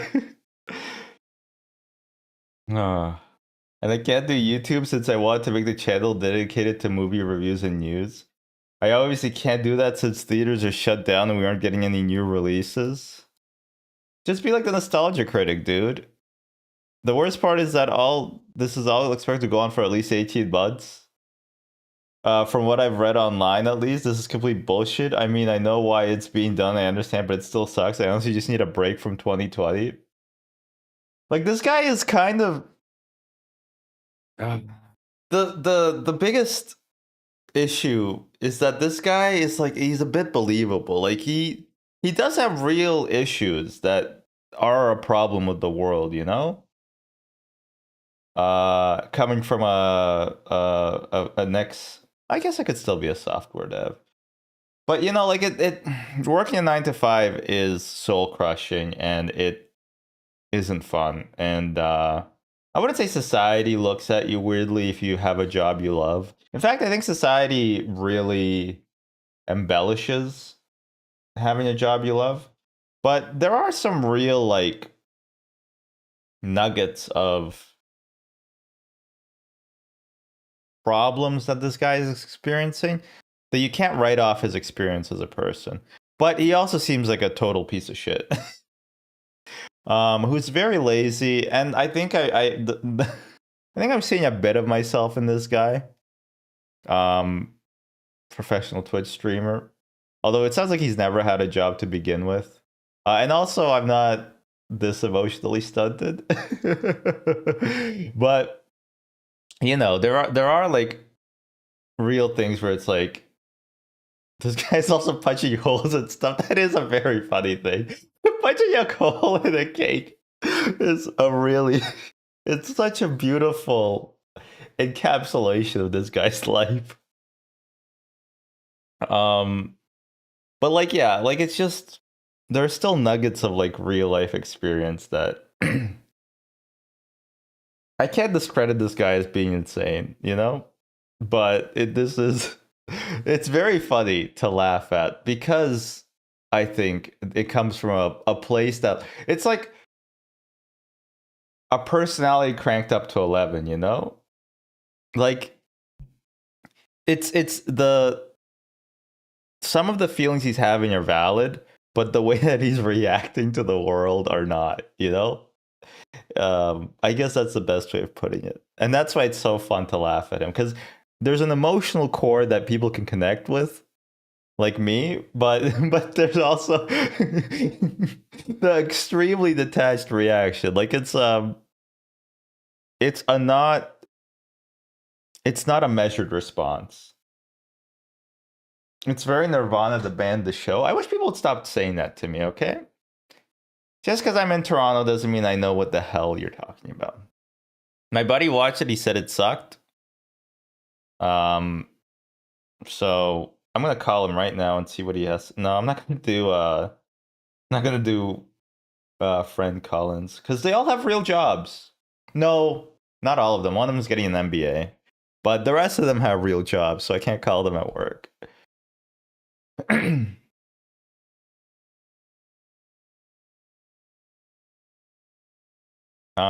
She agreed to be my girlfriend. Removed. Okay, fair enough.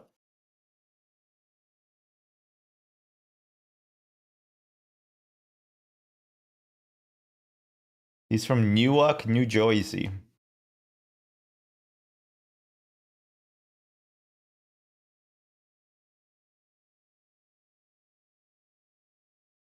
How do you answer what's your biggest weakness during a job interview? Can I just say, as a guy who's been to, I don't know, I used to go to a lot of job interviews, especially as a student, because you basically could mass apply to like 50 to 100 jobs through our WeWork, I think it was called. No, I think I'm confusing it with the co-host co-working spaces. But we used to have like I used to be in the co-op program at my university, and so I would apply. I would do in the early years very few interviews, and in the late years like 20 interviews per semester. So I've interviewed a lot. I've never been asked what's your biggest weakness in my life. I don't think it's done.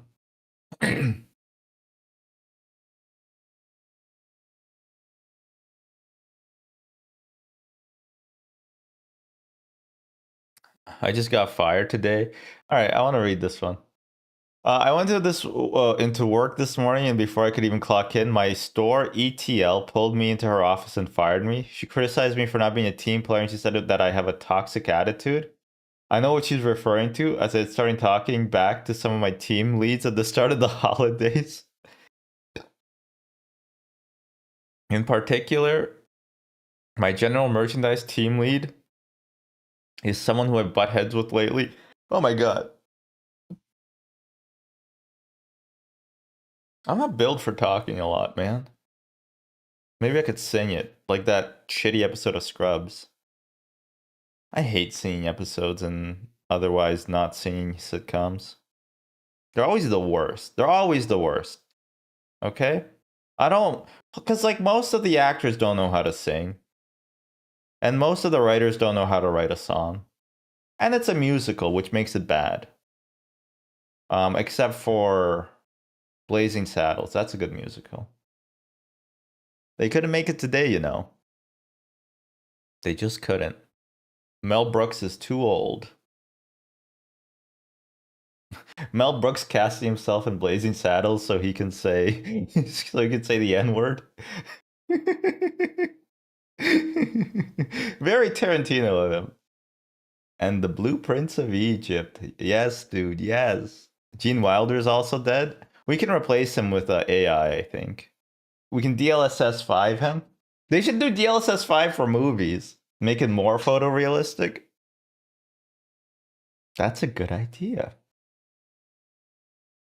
Uh, I kind of figured that I would be getting fired by the end of the holidays. I was hired way back in January this year, and I was hired as a regular part-time team member. So this isn't a case of me being seasonal, being let go at the end of the holidays. I started being a smartass towards my team leads lately, and I was fired for it now that the rush is over.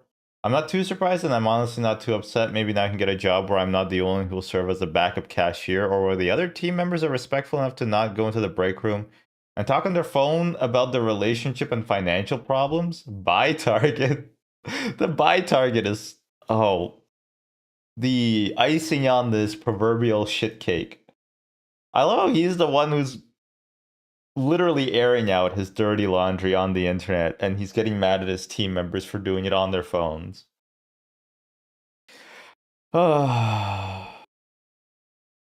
This is a character. This is a character. There's like actually, okay, you know what? I've been listening to too much like stand up and like stand up podcasts, and those people, they say so much fucking funny shit, but I feel like it doesn't translate to like streaming because they say too much inflammatory stuff that just gets a laugh out of me. And I don't know how to not do that. I worked at Target for 5 years, and you have to be a real so and so not to get fired. No, this guy literally has a history. Look, he wrecks his friend's car. He gets disinvited from the Oscars party because at one point, he says the only reason the host liked Hereditary was because there was a chocolate cake, you fat ass piece of shit. He complains constantly on Reddit. He wants to be a professional Twitch streamer, but he can't stream. Um, he's because he was grounded. He can't do Twitch since my dad grounded me and took away my PS4. And he can't do YouTube because he wanted to make the channel dedicated to movie reviews and news, and there's obviously no new movies, so he can't review any movies. His dad is gonna kick him out. I think at one point he gets his girlfriend. Um, he steals his girlfriend's promotion because he doesn't want her to spend time with him. She's afraid she won't spend enough time with her. Can my dad force me to join military school? Imagine forcing your grown ass adult son into military school. Oh my god. Yeah, you know what? Fuck it. I don't care anymore. I keep saying that. I do. I care very much, but we're just gonna make jokes that I like, and if they get me so-called canceled, um, you know what? So be it. I don't care about politics. One of my coworkers threw up all over another coworker house while underage drinking and was late like 80% of the time and called out the other 20% of the time. They were shocked when they got fired. You know what though? I feel like, and don't take this the wrong way, if you're like underage and you're working at Target, I think you're allowed to like be uh like a useless piece of shit. You know? Like I would hate to work with you, but also they were 19 when they got fired. Yeah, you know what? When you're 19, I think you're allowed to not give a shit about your Target job. Especially if you're like just working minimum wage. You're not like a manager or anything.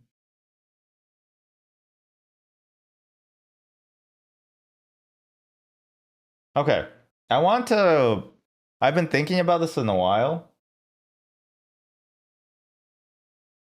Oh, okay. Well, the having an attitude problem, you know. Yeah, high and mighty. Yeah, no, I can see that. They probably think they're better than it. Doesn't mean they're right.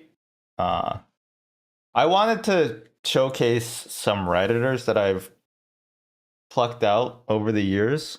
And is this bullying? I don't think so. I'm almost certain this is a comedian, but he has some insane stuff. So this is Spellbook Pennyworth. Spellbook Pennyworth. Um, Probably one of my favorite Redditors. This guy's into bees. This guy's really into bees. Um, Important bee slang terminology. By the way, I'm pretty sure none of this is correct. Quee means queen bee. I've never seen this used in any context. Sleeve for worker bee. I think he's trying to say slave, but with like bee in it. Beaks are beekeepers.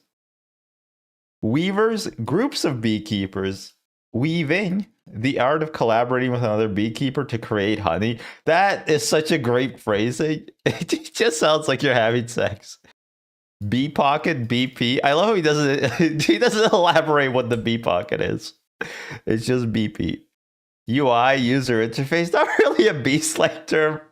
Um just term. Buzzing, getting stung by bees for personal enjoyment or pleasure. Feeling the buzz, reaching a blood apatoxin content of 0.02, approximately 6 stings. Overbuzz, intensifying the feeling of the buzz by receiving stings over the 6 sting threshold. Buzzing off, passing out from feeling the buzz, or more commonly overbuzz. B pile, BPL, Empabee. The stinger means the penis. So, but the queen bee means big penis.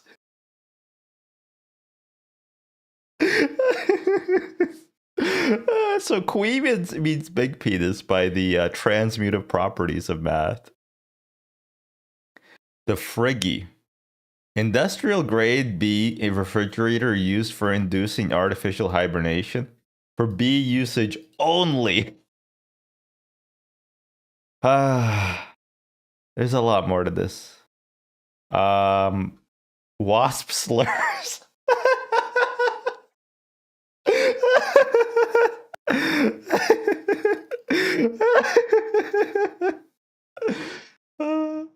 Oh, well, queen means queen bee, which in fact means big penis. So is queen actually a big penis? No. Wasp slurs. Stingtard, a waspoid, or a woid for short, a buzzer, a wimble, or a weeks. Starch of bees. Ooh, okay, starch of bees. This is a phrase you're gonna see a lot in this poster's history. I don't know what starch of bees means, but it's very provocative. It's very provocative. A bee press is mapping a bee from a 3-dimensional object onto a flattened 2-dimensional plane via a heavy 30 kilo or greater flat object. All right. We should start at the beginning. We should start at the beginning of this storied history. There's some insane and incredible stuff here. All right, this is AI generated piece of crap. Fan made, huzzah! Witness my fan made cat. Criticism is welcome and encouraged. This is the juvenile period of this poster's history. It kind of is about battle cats. They started although their first actual text post is pretty strong. I write new spells from my spell book. That's their journaling routine. They keep saying huzzah. I think they thought that would be a fun way of like being a poster.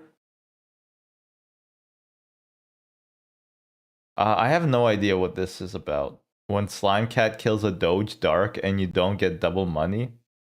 It should have been me, not him. It got 738 upvotes, so I assume Battle Cats is a stupid subreddit.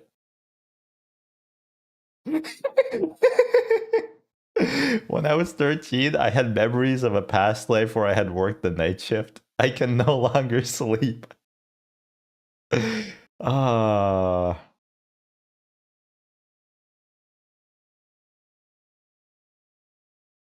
right. So there was this one time where I was going to the pharmacy to pick up these pills that helped me with my bowels, and I got caught up looking at these birds, and I was feeding them bread and seeds, but my bowels started shifting, and I just kind of released a torrent of brown shit on the street, and it was foul and smelly. And when I went to the pharmacy, they told me to leave because I was making a mess, and I was really embarrassed. So yeah,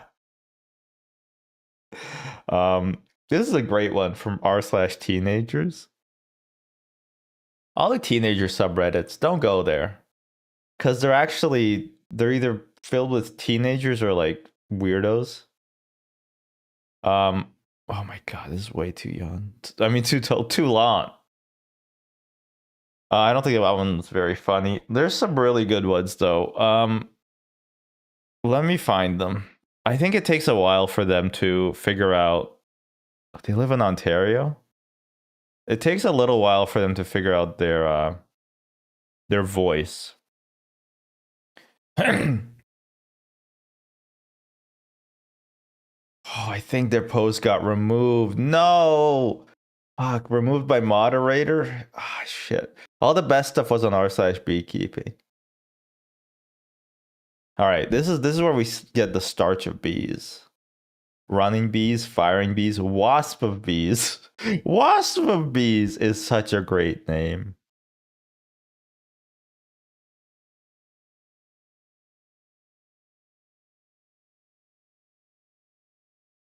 Bees demons. A brutal species that strikes without warning. Their swarms blot out the sun and their buzzing drowns out all noise. Once their eyes are set on you, there is no escape. It's as they say, silence is preceded by the buzzing of the bees. This is art. This is art. What does that say in the background? Oh, it just says background. Okay. Half of intelligence, 3 aggressive, 2.5 stars for danger. Um, my bees OC, Beesworth's his name. The Starch of Bees, Spellbook Pennyworth, the New York Times bestseller. Completely out of ideas and on the verge of giving up. Oh my god. Hey guys, novice graphic designer and beekeeper here. I just recently picked up graphic design, given my previous career prospects are down the gutter, and I'm already on the verge of quitting. For context, one of my friends is a pretty good author and runs the literature club in my high school.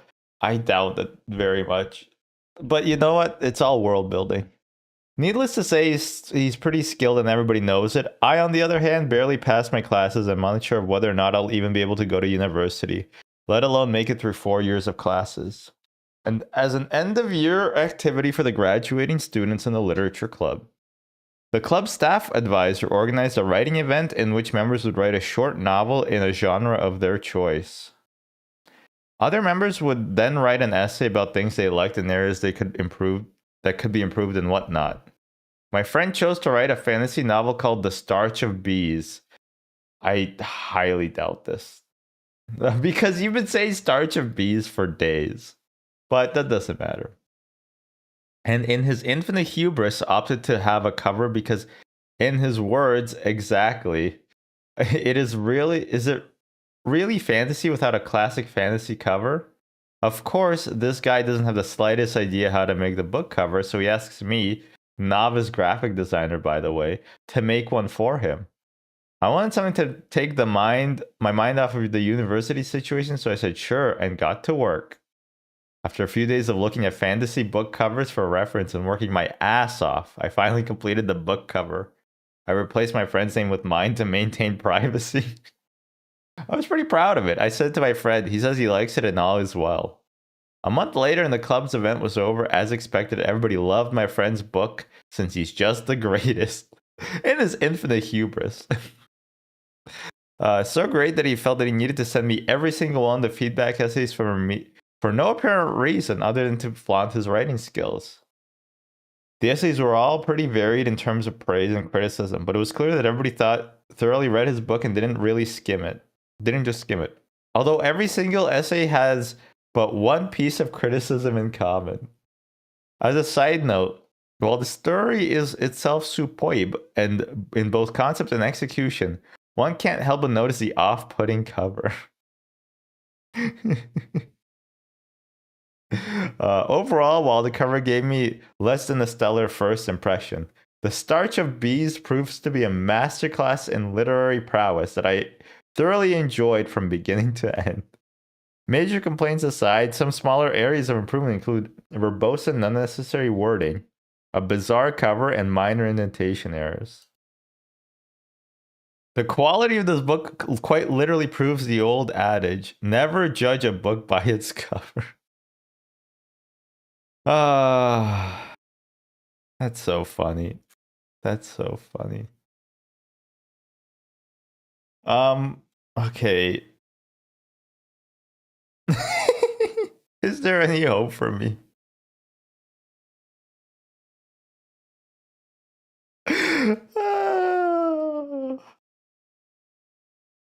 How can I improve UI design?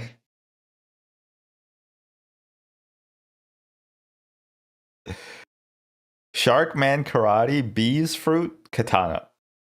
Wasp of bees, firing bees, running bees, starch of bees, or bee swarm. I destroy my bees with my hands. I don't like it doing it this way, but it's the only way I can feel something. I jerk off next to my bees enclosures. They're beatered and battered up because of my rage.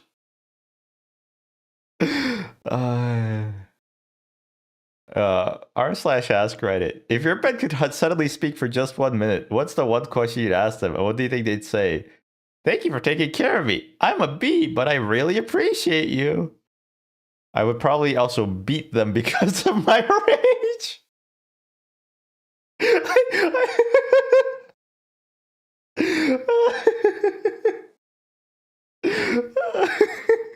All right, chat. I've been holding you the pee. Give me 1 second. Oh, there's more. There's some really good ones that I haven't even got to. There's some really, really good ones. There's more art too. Okay, stay tuned. I'll be back. Oh, we gotta drug my dog too.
All right, Shelly. Come on, we gotta give you drugs. Come and get your drugs for your leaky pussy. Kelly, come here.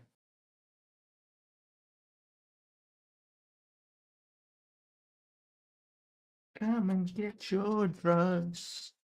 Skelly. Kelly.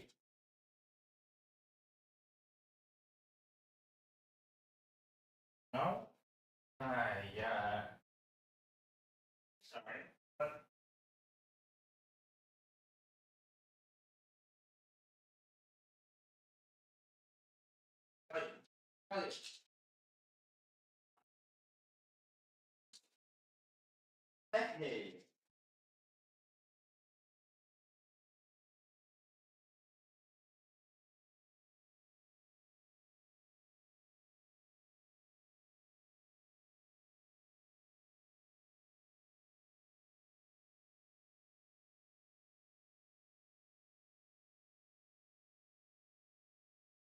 All right. Well, I had to shove it down her throat, but if she took it, um, how do you move past the feelings that you are unlovable? I don't know what the context is, but just saying I can send pictures is so fucking good.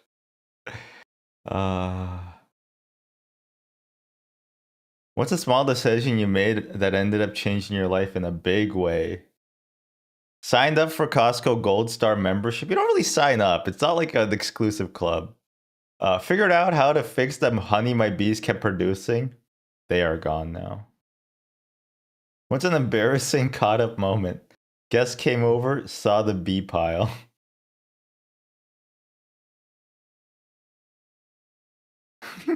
What got you through the working day? Don't have a job, but I tend to jerk off. What are signs someone has low emotional intelligence? Mom caught me during the bees hour. No matter how much I explained, she just didn't understand. No matter, I continued all the same. However, for what came next, she was to blame. Damn, he's got like some there's a rhyming in there. Is this Eminem? Just keep saying starch of bees.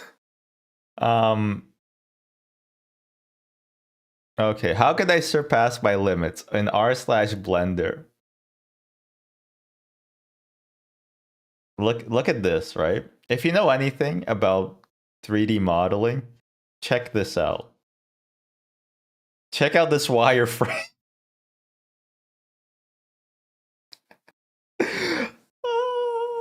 All right, so raises a dog at you. Oh, what's a penis? I'm not insulting poops for cash. That's just how I know them. Look at this wireframe. So the fewer the fewer things you see here, the better. Professionally speaking, this is so bad in like such a specific way. It's beautiful. It's beautiful. And this is the outcome. Oh, I love it. It's so good. The effort to put into the Blender shitpost was convinced me this is not a child. It could be a 20-year-old shit poster. It really could be. Hey guys, 3D artist and novice beekeeper here. I love how he keeps changing like hats. He's a novice graphic designer, now he's a 3D artist. Lately I've been honing my skills as an artist to various degrees of success. I was originally planning on going to university, but circumstances out of my control have put those plans on hold. My bitch parents keeps blaming me for the university situation. It wasn't my fault in the slightest.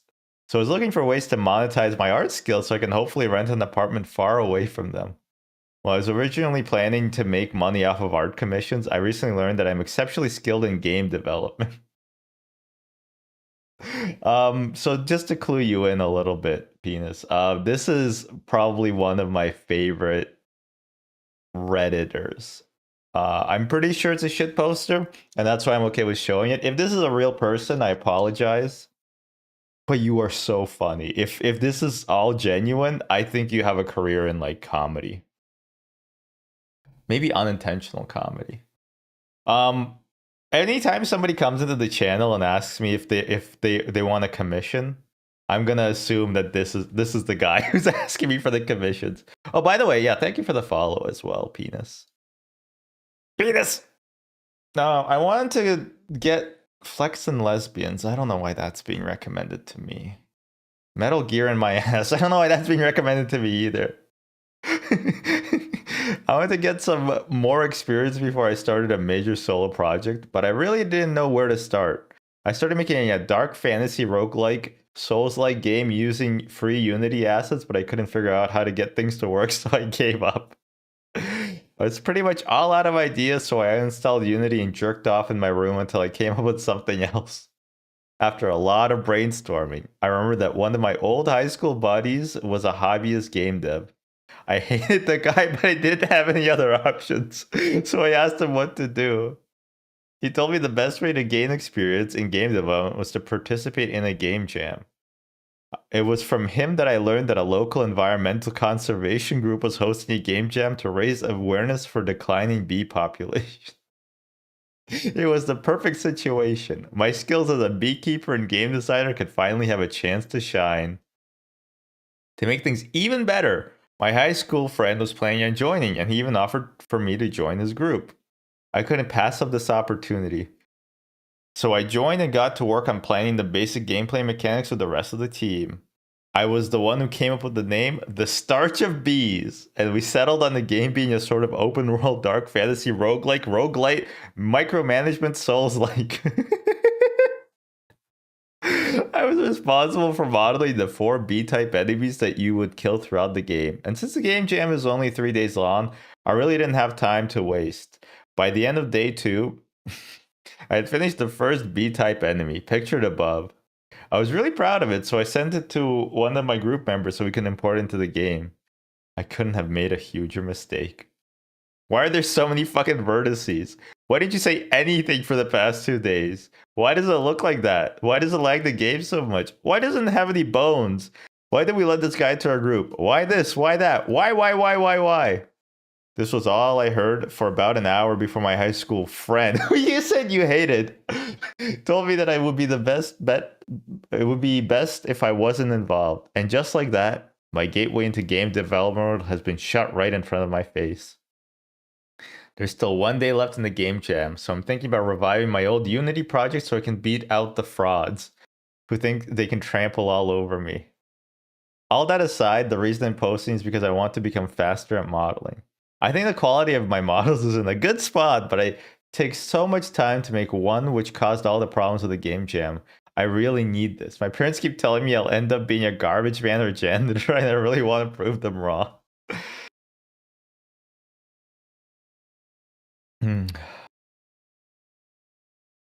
Yeah. No, yeah, I know. Oh, this guy deleted his account.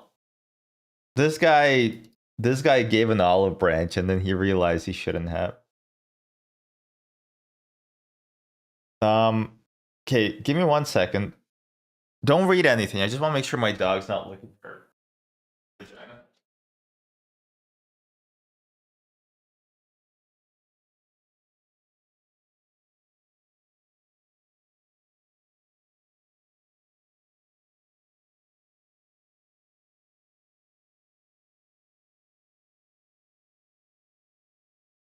Nah, she's all good. Genuinely, what does this even mean, man? Like, actually, I come looking for help, and what do you give me? A fucking snide remark? I'm writhing along the pits of despair, and it's your fault. I've been awake for the last 32 hours working on a project that is going to blow your brains out. Oh my god, that's such a great turn of phrase.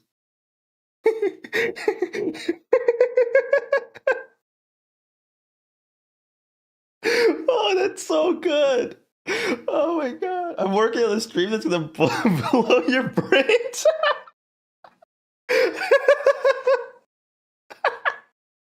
Oh my god. I hope you understand that both you and those friends of mine are going to feel so pathetic when playing my best-selling game jam triumphing experience. Redditors, why did you decide to switch jobs or change professions? Oh, he doesn't do anything. Oh, okay, he doesn't say anything, he does.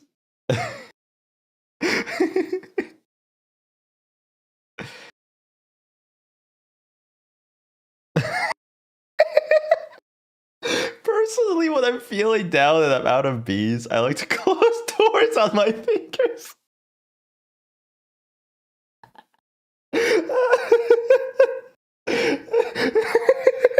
It's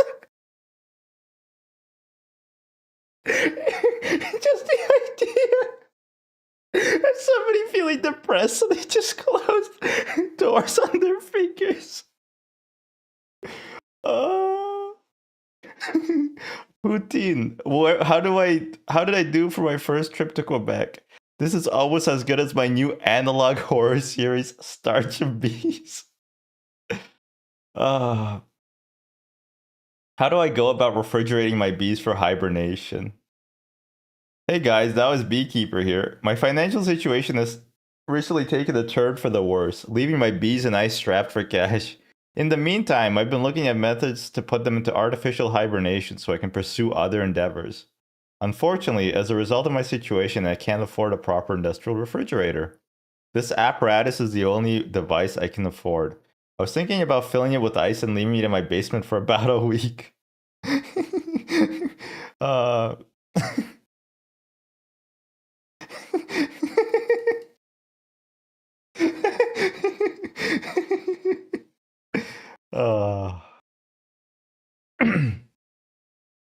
Okay, yeah, there's more, Chad. There's more. There's a lot more, okay? They abandoned my campaign. Why? Can you relate a lot because of the ants? I can a little bit, yeah. I'm a ant keeper myself, so the bee stuff, they're a bit different, but yeah, this guy is very relatable. I wish I could write like this. This is not a long con of me promoting my own Reddit account, okay? Hey guys, Dungeon Master and Novice Beekeeper here. I love how he understands his limitations as a beekeeper, but everything else he tries, he is good at. You know, he found that he was exceptionally skilled at game development, and now he's just the bees humble him. Yeah. Well, also he he beats them off, is what he says. For the last 3 years, I've been hosting a couple campaigns with some of my school friends. Recently, I've begun to suspect that they are fed up with my storytelling. For context, at the start of high school, I hosted my very first campaign, a sort of dark fantasy B-type story. B-type sounds like he heard about the type of like A plot, B plot, and now he thinks B plot is like about bees instead of a more background plot. Needless to say, it was a great hit amongst my peers. I credited most of the success to my original villain character, Beestar. He's a clever, conniving bee/skeleton type apparition who wields powerful smoke that subdues bees and humans alike. Throughout the campaign, he would constantly... Oh my god, this is long. He would constantly reappear and taunt the party, serving as a constant threat throughout this journey. Eventually, all good things have to come to an end, and the party defeated Beastar in a triumphant and satisfying conclusion. It's the first of its kind. It's a bees-like, yeah. It was tough to part with my campaign, but it was for the best. After the success of the first campaign, my friends wanted me to continue DMing. So I got to work workshopping my next campaign. In this one, the setting was a land far north. Canada, I guess. Oh no, he's already from Canada. What's more north of Canada? I think it's Canada all the way up, huh?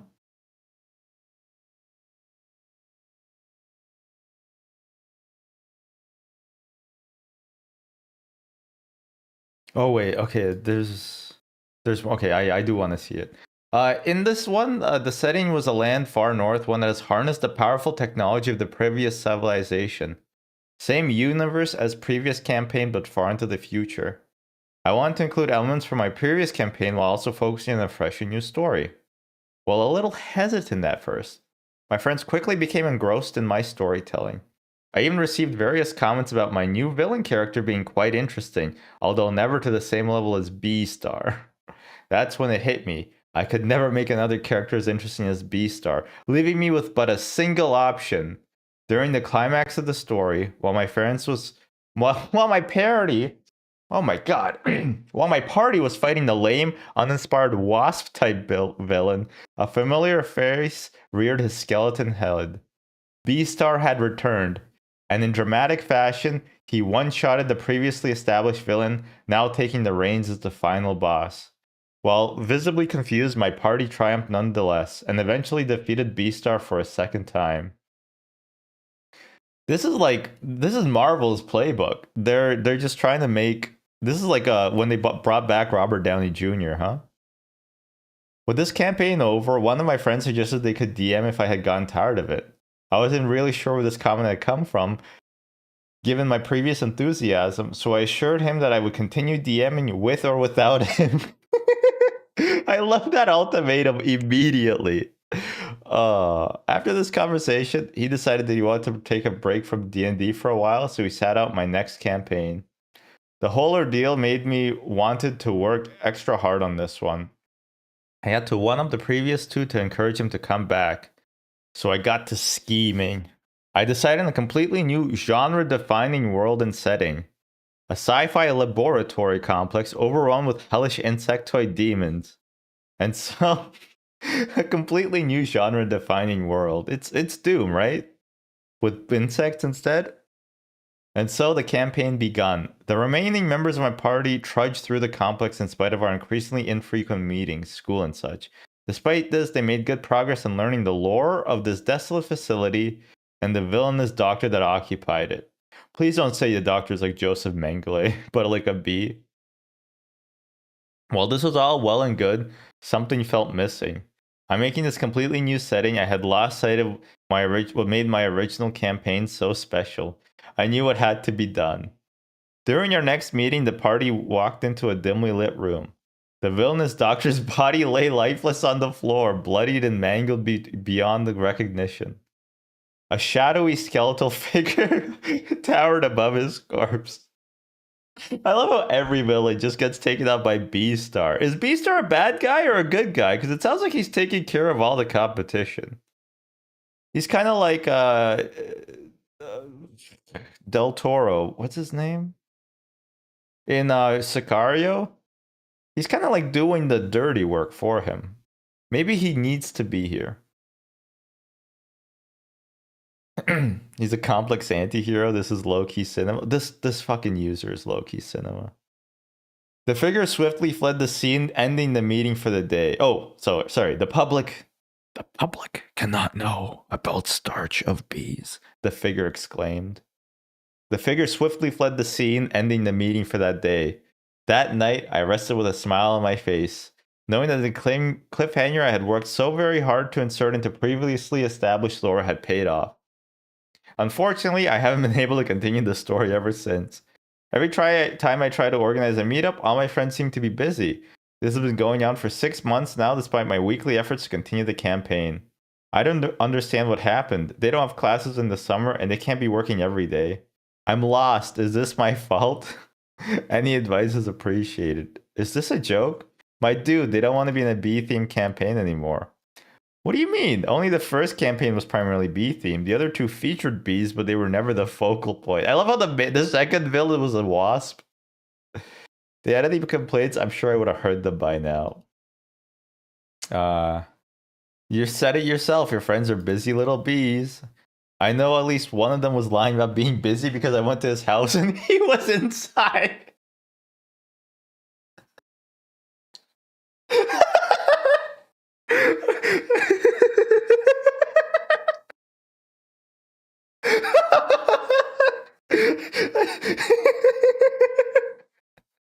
I don't know why that got me so off guard. It's just it's not the it's not the concept of going to somebody's house to check on them. It's the fact that the conclusion was that he was inside.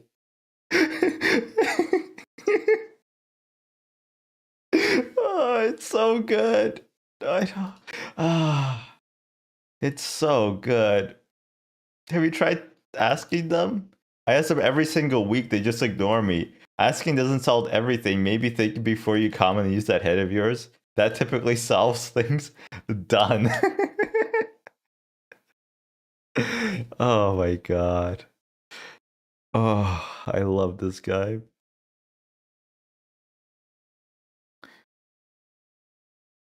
I can't afford to fail again. This is a headphones on moment. Warning. The following video contains content that some viewers may find disturbing, including but not limited to bees, B-type imagery, implied death, implied bees, dark colors, Implied skewed bees. power dynamics, hurtful language, arguments, and bees, and dark subject matter. Viewer discretion is advised.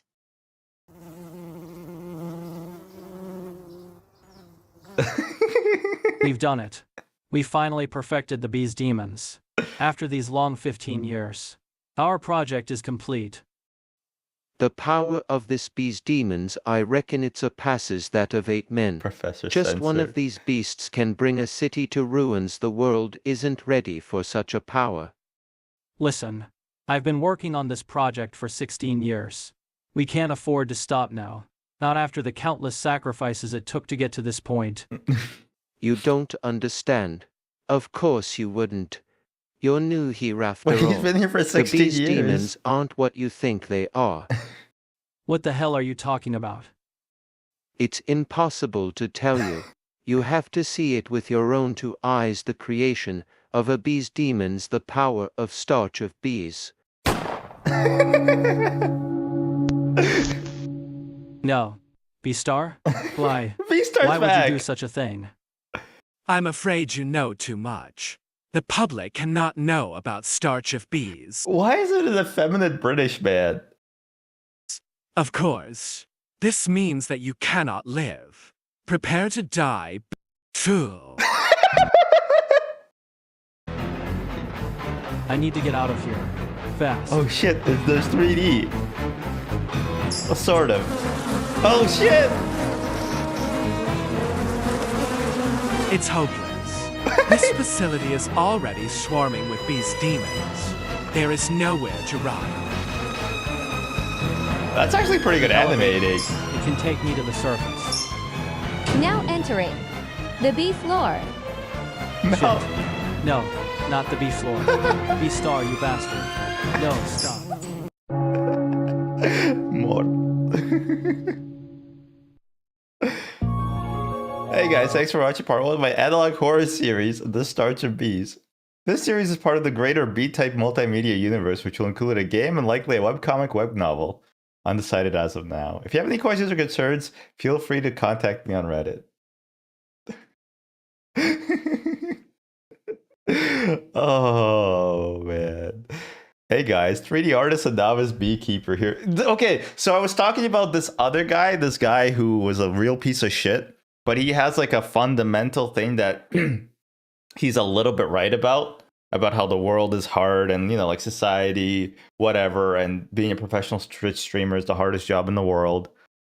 This guy is doing the exact same thing, but he's doing it entirely opposite. Like he's whining and complaining, but I mean, this guy is being very funny, but he's scratching at like a real issue, right? Where, you know, being kind of disillusioned with 9-to-5 jobs, or, you know, just capitalism, I guess, in general. And that's why I think these are both very compelling characters. So let's get back into it. Hey guys, 3D artist and novice beekeeper here. I love the phrasing of novice beekeeper. It's still so good. I need advice regarding my analog horror video that I animated using Blender. For context, I picked up video editing about a month ago to try to broaden my skill set. Even though I'm not planning on going into full video editing as a career, I still thought it would at least be a useful skill to have.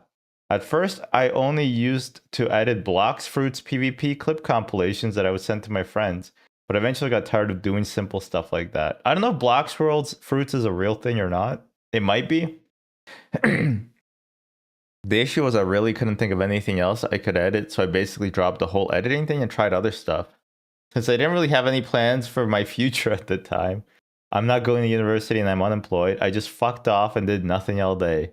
That was until 2 weeks ago when I finally found a career path that fits me. Game development.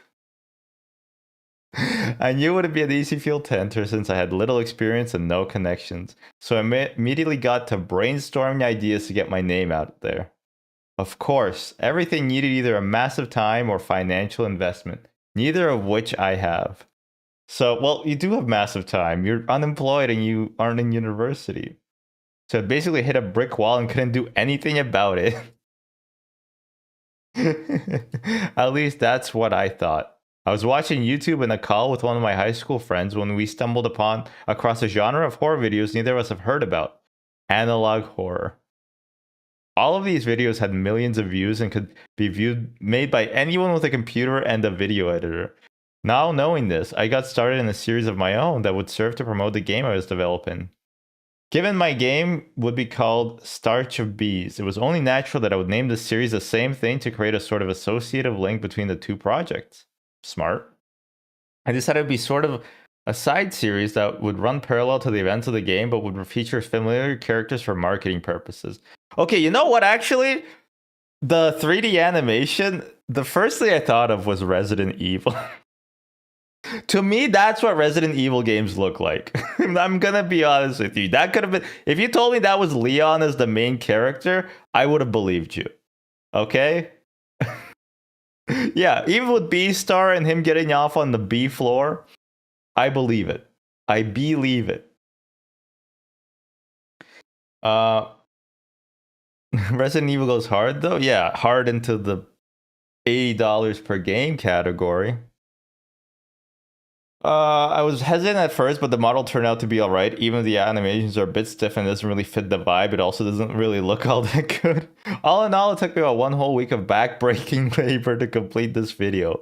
I was really proud of it, so I made it dedicated the Starch of Bees YouTube channel and uploaded it. Then I waited. A day goes by, 2 views. Another day, 5 views. 2 more days, 7 views. By the end of the week, I was at a solid 8 views and 1 like. I was at my wit's end and I had put so much effort into this for nothing, I genuinely cried myself to sleep that night. But then I woke up the next morning. I saw a glimmer of hope in the comments tab. I had received my first comment. Wow. 1 week, 8 views, 1 like, 1 comment. Wow. The worst part is I knew exactly who had commented it. It was my friend who helped out by throwing in his shitty 3D model. I forgot to mention he also made the thumbnail, which is why it sucks ass. Because he likes to type wow as wow, because he's so quirky and unique. See, that's what I mean. He's striking like a real thing, okay? If you have a typing quirk, fuck off. The only thing that stopped me from showing up at his house and beating the shit out of him was the lock on his door. I went to his house and he was inside. I've never been more mad in my life. I immediately deleted the channel and started destroying everything in my room. I almost broke my computer in the process, but luckily there's only a small dent in the case. Once my rage had subsided, I just sat on my bed and cried my eyes out. Anyway, the reason I'm posting is because I wanted to know what went wrong with my video. Can't think of anything particularly wrong with it, but I'm sure there's something I missed that caused the video to flop. I don't want to fuck up and end up working as a waiter or a bartender for the rest of my life. Any advice is welcome. See, this is what I'm saying. Like, there is a nugget of, like, truth here, right? You work really hard on something, you post it on YouTube, you get 8 views and 1 comment that says, wow. Or even worse, you get 1 comment that says, what the fuck are you talking about? Game of Thrones is a must-watch television series, and you don't respond to it. Sucks that all this guy's friends are such massive pieces of shit. Yeah, imagine if he wasn't. Starch of Bees on poem. Flowers bloom, their petals swing in the wind. The scent of pollen swirls around the grass plains. While smoke fills their lungs, they continue to work, lest they be stained. It was never about the honey to them. It was about a message they had to send. Starch of Bees.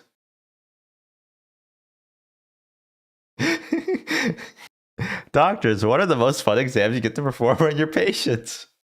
Bees test. What if the Joker was bees? No, honestly, yeah, you're right. How do psychedelics impact blind people? Blind person here, I can see now. Share a piece of lore about yourself on r/teenagers. My uncle was imprisoned for animal abuse. His hive was left to me, sparking my passion for beekeeping. Oh.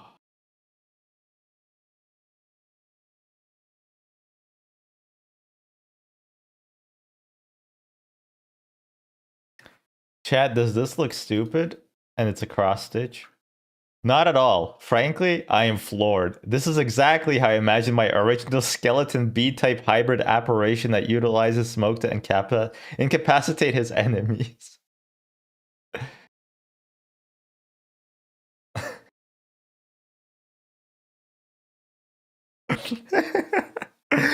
How do you keep yourself motivated? I stick my hand into my B pocket. After approximately 9 seconds, I've been introduced to enough stings to induce the phenomenon of overbuzz.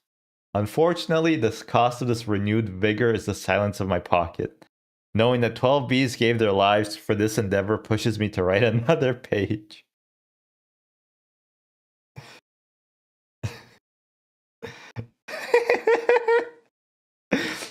Do you have enormous creatures in your world?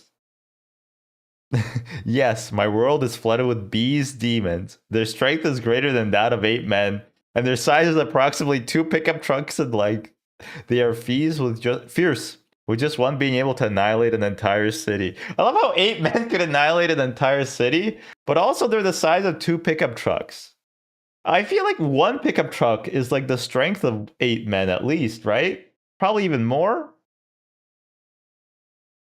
Okay, this one's really good. My bee's car keeps losing me matches in Rocket League. Hey guys, avid rocketeer and novice beekeeper here. I've been playing Rocket League on and off for approximately 7 years now, and over that time I've built up quite the repertoire of skills. Needless to say, I can half flip, wave dash, and even flick on occasion. Now this has led me to believe that I can build a pretty stable career in the in the Rocket League esports scene. While my pink rank is gold 2, I regularly apply for cash tournaments, regardless of their high rank requirements, as I know my rank does not accurately reflect my skill level. Unfortunately, every single match I have played during these tournaments results in a loss due to my teammates. More specifically, their utter distaste of my vehicle. As you can see, I have put quite a lot of time to the design of my bee-themed car. The color is that of bees, while the wings are B-type too.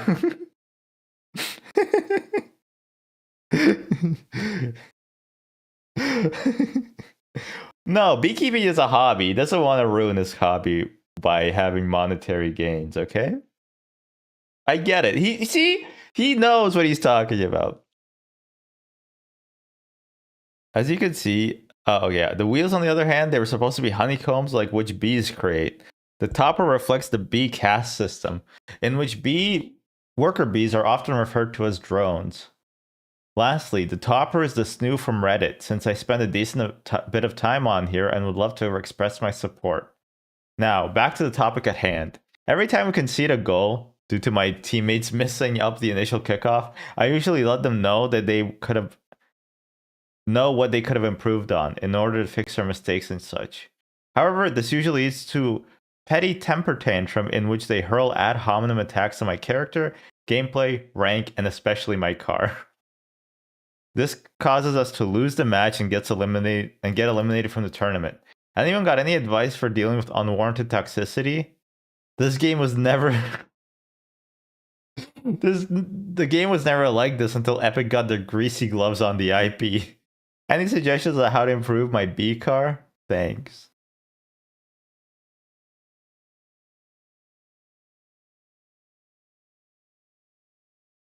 Update, my beer car keeps losing me matches. Oh, hey guys, avid rocketeer novice beekeeper here. Last night I made a post here showing off my bee-themed car and venting my frustrations about subpar players in the community. Many of you gave me awesome suggestions on how to improve my car in my game, despite a couple of people viciously hurling ad hominem attacks on my character. With your awesome suggestions, I made my new bee car. I call it Queen Bee Star. I've updated the color, decal, and body to make it to be more accurate to that of an average honeybee. But don't let that fool you. This is no average honeybee. The topper, which is a royal crown, symbolizes the status of the bee in the honeybee caste system. This iteration is a queen bee. Much like the last iteration, the wheels still reflect the product of the bee's hard work. The noble honeybee. Oh, the honeycomb. Structure brings stability and shelter to the hive. Anyway, since my last post, I decided to show this card to a couple of members of the club I'm in. Well, they enjoyed this one a little bit more than the last, which gives me the confidence to finally speak my mind. I told them that their playstyles are suboptimal on the pitch, and we better suited as drones that heed my every command. The comment got me brutally dethroned from my position as third rank co-leader. This egregious coup left me with one option: to start my own esports organization known as Starch of Bees. Any advice for both improving my car and my new upcoming esports organization? Starch of Bees. His misanthropy and lack of self-awareness really makes him a bee-obsessed Greg Heffley? Who's that? Oh. Okay, Diary of a Wimpy Kid. All of these three guys look like Timothy Chalamet when he was younger.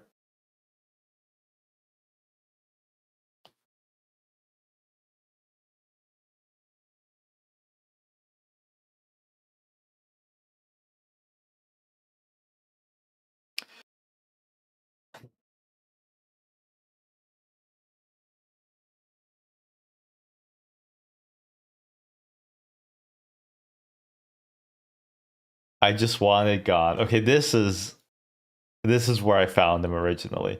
I just want him God.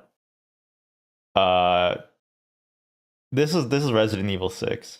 Hey guys, novice beekeeper here. I've got myself into a really bad situation. I don't know what to do. For context, ever since I started beekeeping, I've been collecting all the bees that die of natural causes and preserving them in my fridge. I was always planning on planting some native flowers in my backyard to help bolster honey production, but I never really had the time or money for it. My plan was to reconstitute the dead bees into a sort of fertilizer substance I use to grow and use it to grow flowers, but they've just been sitting in my fridge for months now. At least they were until a few days ago. You see, I had been hiding the bees in my empty water bottle so my parents wouldn't see them. It worked perfectly, but my dumbass parents decided to buy me a new water bottle because the old one was too dented and scratched up. Neither of those things matter. It's a water bottle, which obviously meant that they could just open up my old water bottle without my permission. They were absolutely furious and immediately called me downstairs and started berating me over my bees that I keep in my water bottle that's in my section of the fridge. I tried to explain the whole bee fertilizer plan, but they didn't care. They told me to get rid of the bees immediately and even threatened to take away my beehive. I was in shock. The idea of losing my bees over a water bottle made me both furious and terrified. Even though the time wasn't right, I knew that I had to make my bee fertilizer now before it's too late. I didn't even have time to look up proper procedure because since I was so rushed for time, so I just kind of had to make up the steps as I went. First, I crushed up the bees until they were in a sort of gravel silt type state.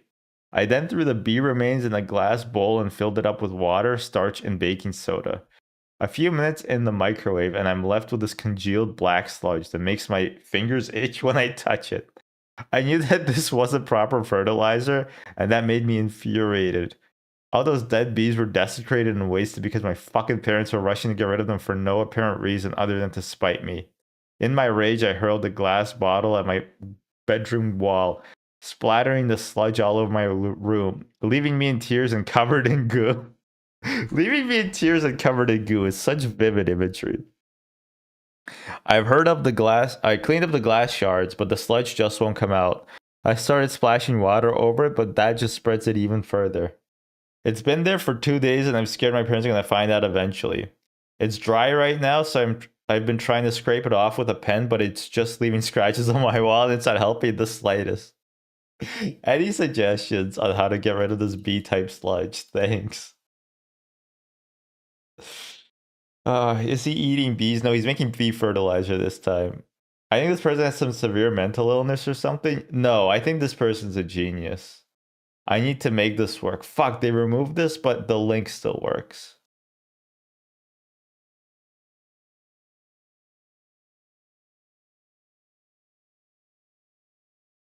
Okay, so the reason why it's taking so long to load, partially,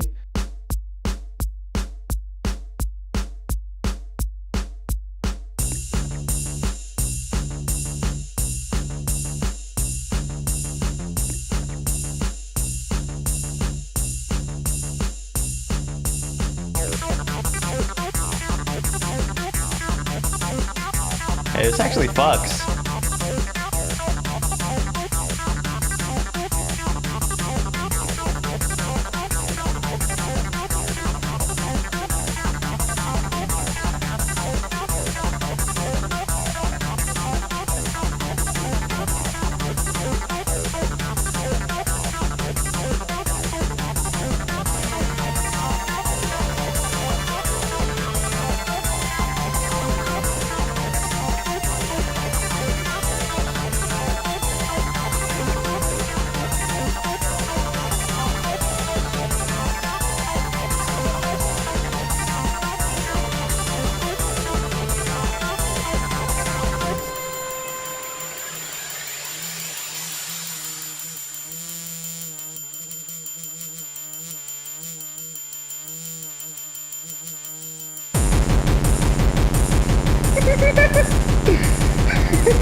Blue, we won!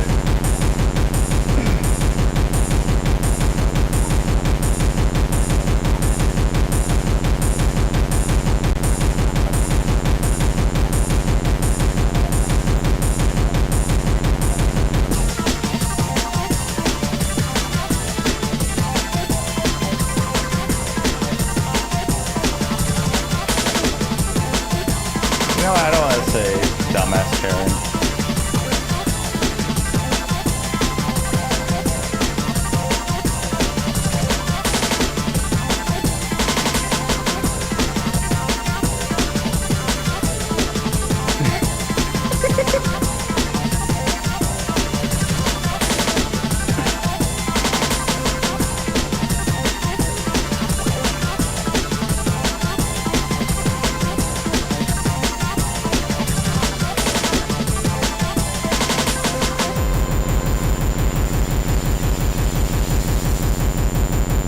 I love the use of the triangle.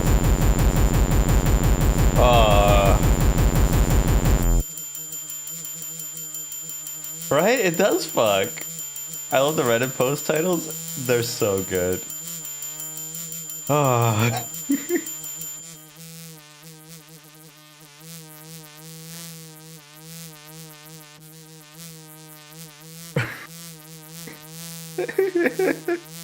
Oh, this is so good.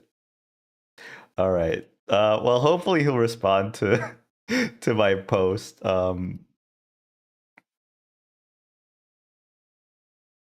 Jerk off my penis / masturbate. I love the / masturbate.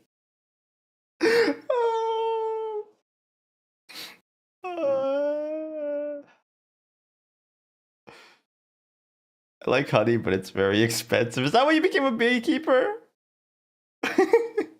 Ron sub buddy, you didn't fuck up today. You've been fucking up for a whole year. No, they say they're 19. I don't know how old they are in actuality, but they're genius. They're actually a genius.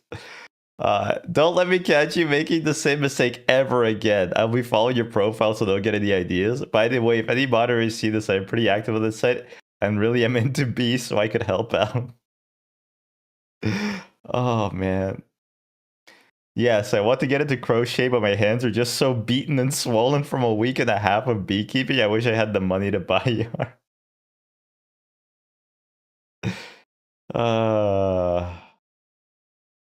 okay. Clean and tidy. Oh yeah, I'm driven by one thing and one thing alone. Passion. Seeing color in a world of darkness. Is that so bad? Being passionate about my work and my bees. Is it all so bad? Real artists such as myself are tormented by our work. Haunted by it. Haunted in the most beautiful, gut-wrenching way. I feel haunted by a phantom that possesses my very soul and pushes me to create a world of my design. A world where my bees can roam free with beautiful flowers across all across my lawn. Aided by the pollen, my bees proliferate. Is that also bad, Zoe? I don't have much time. Oh, I wish they weren't deleted. I wish they weren't deleted. Oh my god. I wonder what this one said. I don't have much time. No, please. Please. Please. Please tell me this was archived. Please. Oh, no. Oh wait.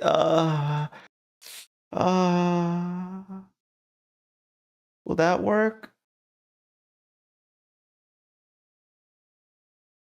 No.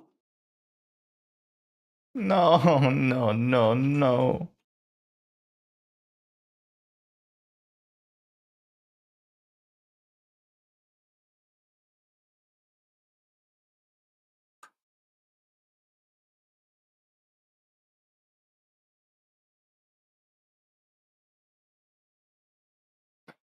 No, no, no, no.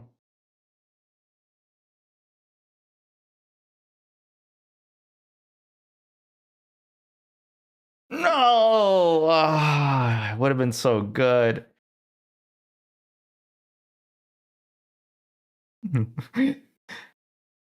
Why do I even bother?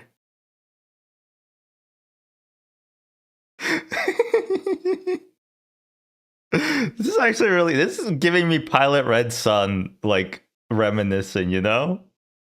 Hey guys, animator and novice beekeeper here. I recently decided to take a step back from working on my game and reconsider my next steps. You see, I have been working on it for almost a month now, but I've made next to zero actual progress. It took me a while to figure it out, but the reason why development is going so poorly is that I just don't resonate with the current state of the game. I was planning on having it be a 3D dark fantasy roguelike Souls-like type game. Because that's what's popular, but it's not the kind of game I actually want to make. The issue is that I just don't have much money to work with, so if I want to financially support myself, I would have to make mass-produced slop garbage because that's what people want. See, this is what I'm saying, like, this is a troll. This is a honestly, it's so compelling because at some points he's like tugging at real worries and desperations that a lot of people in creative fields have, right? Like people do worry that they'll have to create stuff that the general public likes instead of stuff that they actually care about, right? It's just the funny thing is just how misguided all the efforts are. And also also the desperation that all the posts are dripping with is just hilarious. Well, at least this guy didn't punch a hole in the cake.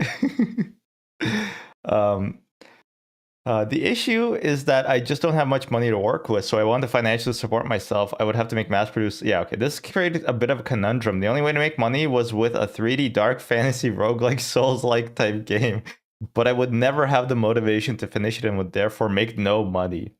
To remedy this, I simply scrapped the game entirely and focused my efforts on short-term money-making methods. To start, I spent an entire day printing AI-generated anime posters and selling them to people outside of dispensaries. Oh my god, wait, I remember this one. This one is really, really good.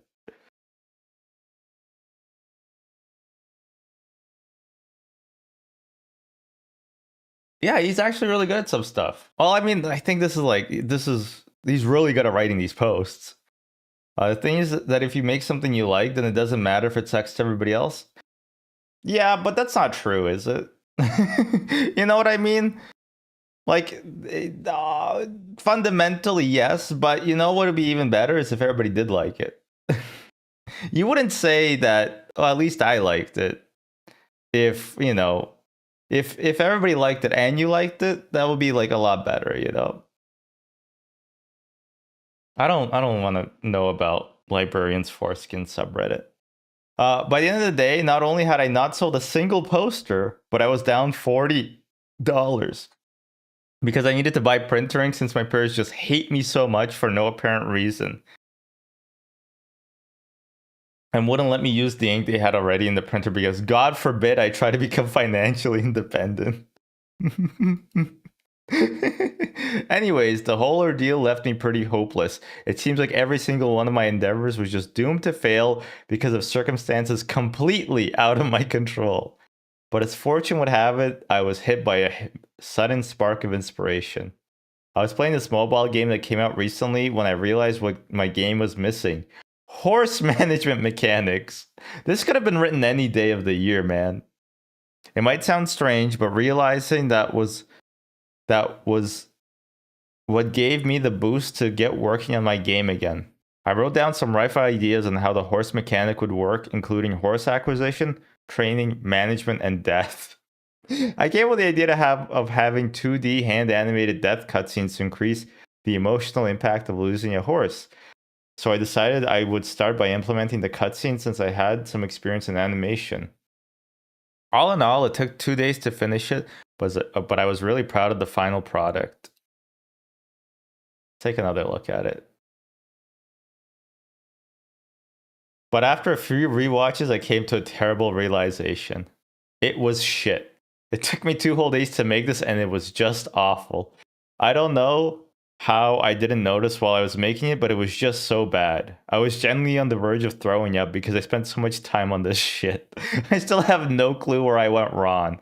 I tried to make sure it was smooth, but it's just so choppy even though I doubled the frame rate multiple times. He doubled it and gave it to himself, huh? I knew I should have added more impact frames. I knew I should have, but each one took me hours to make and I just didn't have the time, but I should have put more. What the fuck was I thinking? I can barely swim because my bones are too dense. I just sink.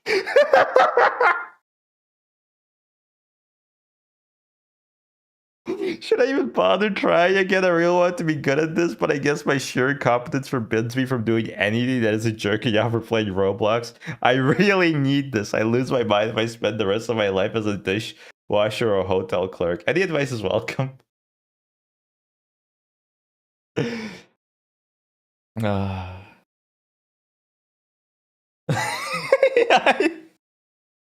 bones comment is so funny.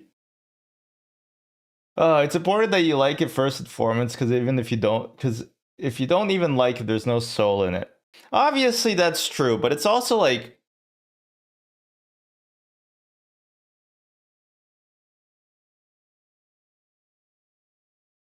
not true.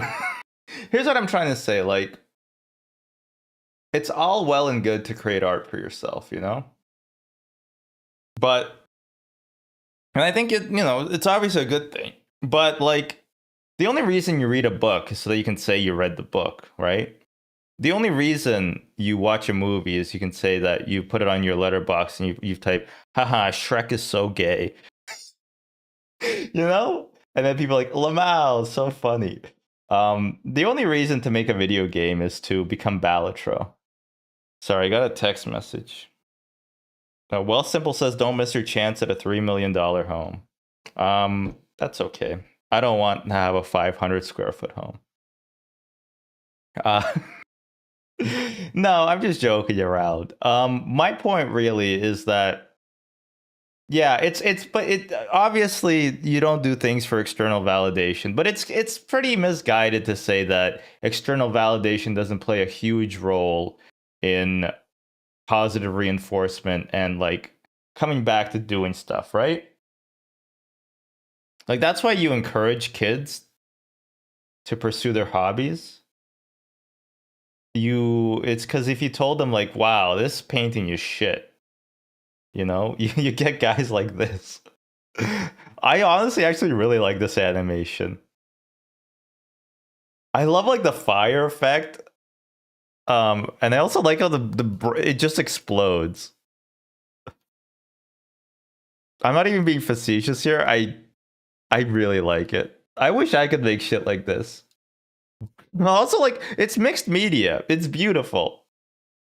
That's why I just log movies on Letterboxd without watching them for efficiency. I want to do that. I want to just log like how I feel about movies based on how everybody else is talking about them, and not about how I watched it. Like Larry Supreme or whatever.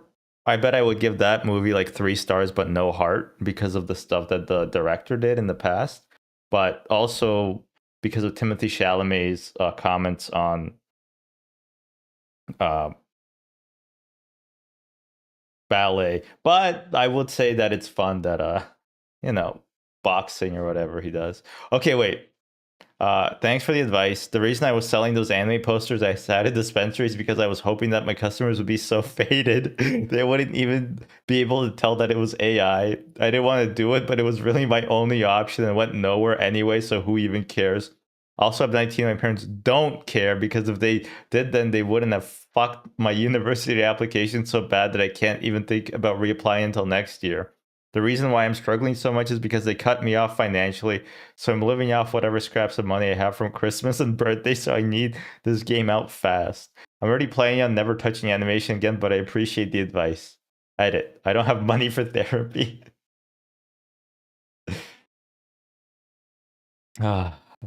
Give it a half star. I'd say as a novice ballerina, and no, I would say as a ballerina and a novice beekeeper.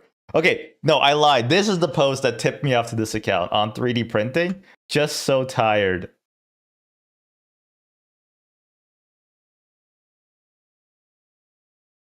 This is when I knew I struck gold. Hey guys, 3D artist and novice beekeeper here. Ever since my parents completely fucked up my university application and cut me off financially, I've been looking for various ways to support myself in my beekeeping hobby. This has led me to try animation, video editing, pixel art, and more. But everything I do is just horrible and turns to shit. I felt so down after my most recent animation faced harsh criticism, bordering on needless ad hominem attacks, that I just started searching through my dad's stuff for something to break. Nothing that he would use. I just wanted to vent a little. This was when I stumbled upon a roll of yellow plastic filament and a genius idea came to mind. At conventions, there's always somebody selling their mass-produced 3D printed slop and making a fortune. You see, honestly, like, the post cut to deeper to the emotional spirit of like being a person, you know? Especially in like creative hobbies or endeavors. I don't know. I genuinely like think that this is somebody who is very creative. The actual guy writing this, not the character that they're creating, but like they also have real anxieties about the real world and AI, automation, stuff like that. Literally anything but actually getting a job. Look, I'm not gonna lie to you. I don't have a job, but jobs fucking suck. Like I don't know. I just never want to have a job again. I'll be honest with you. I really don't. And that quite because I'm lazy. But that also could be because they fucking suck. They fucking suck. And like I'm very happy or very, I guess, blessed, #blessed. Because I built up like a big enough savings from working through university and then after university being lucky enough to be in a career that has high paying jobs that I'm able to take like a long enough break and try to figure out what it is I want to do. But like I've never been like, you know what, I want to go back to work. I've always just like I've been like, you know what, I feel bad that I'm not making money. I've never felt that I want to go to work. It's just I'm only in it for the money. Like I'm going to be honest with you. I think if you cut a liberal, a guy who doesn't want to work bleeds or something. I don't really understand the phrasing. But yeah, like 98% of people don't want to work in a conventional job. Or maybe they do, I don't know. Maybe this is actually me. Maybe this is me. Maybe I'm this guy. Anyway, let's not be too emotionally available. That's what watching John Wilson is for. By the way, hello, Newspire. Are you watching this at work? Are you reverse wage thefting? There's no such thing as reverse wage theft. That's why I think you should poop as much as you want. In fact, I had a poor diet at work just so that I could poop more. I literally didn't take care of my body just so I had to go to the washroom more. That's not true, but it would be really fucking funny. Guy who gets cancer just so he doesn't have to show up to work anymore. They literally can't fire me. All right, Jordan Peterson. What? It seemed easy enough to do, so there were no doubts in my mind that I could start doing the exact same thing with bee-themed merchandise. However, there was a little problem. Being absolutely broke, I had no access to a 3D printer of my own, meaning I would have to melt this filament myself and create a bee-like prototype with my very own 2 hands. No matter. I grabbed a lighter and got to work. After 2 painstaking hours, I finally completed my model. Just want to show the model again.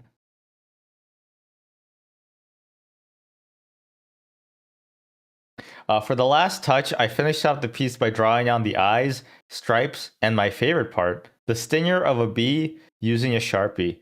My creation, now dubbed Beesworth, finally in the flesh. But he just looks so fucking awful. Like, genuinely, he looks so horrible. I threw him at the wall a couple times out of sheer embarrassment before finding him and recording this video. I even felt like puking, but I held it in. There's absolutely no way I could sell this garbage at a convention.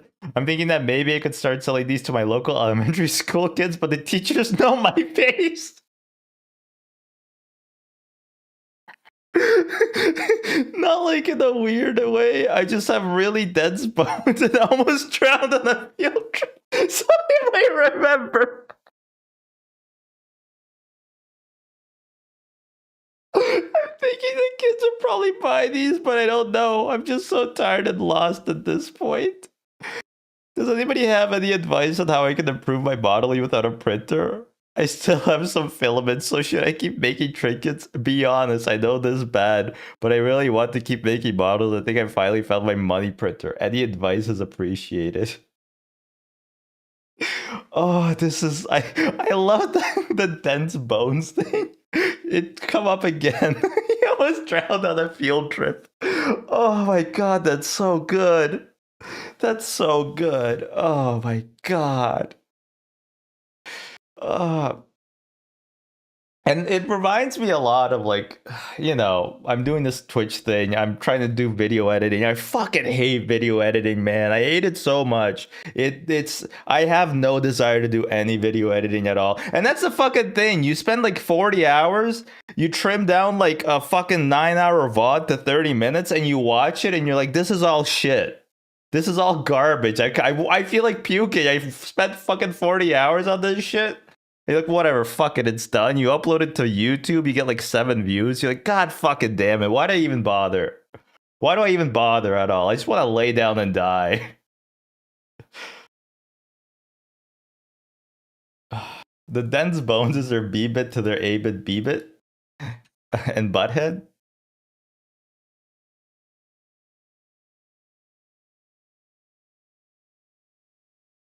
I like people belittling me over my bees and talking down about my interest for some kind of personal catharsis. I'm sick of it. Awful. Just finished a 2-day long project with nothing to show for it. Pretty much just fucked off and jerked off in my room for a while.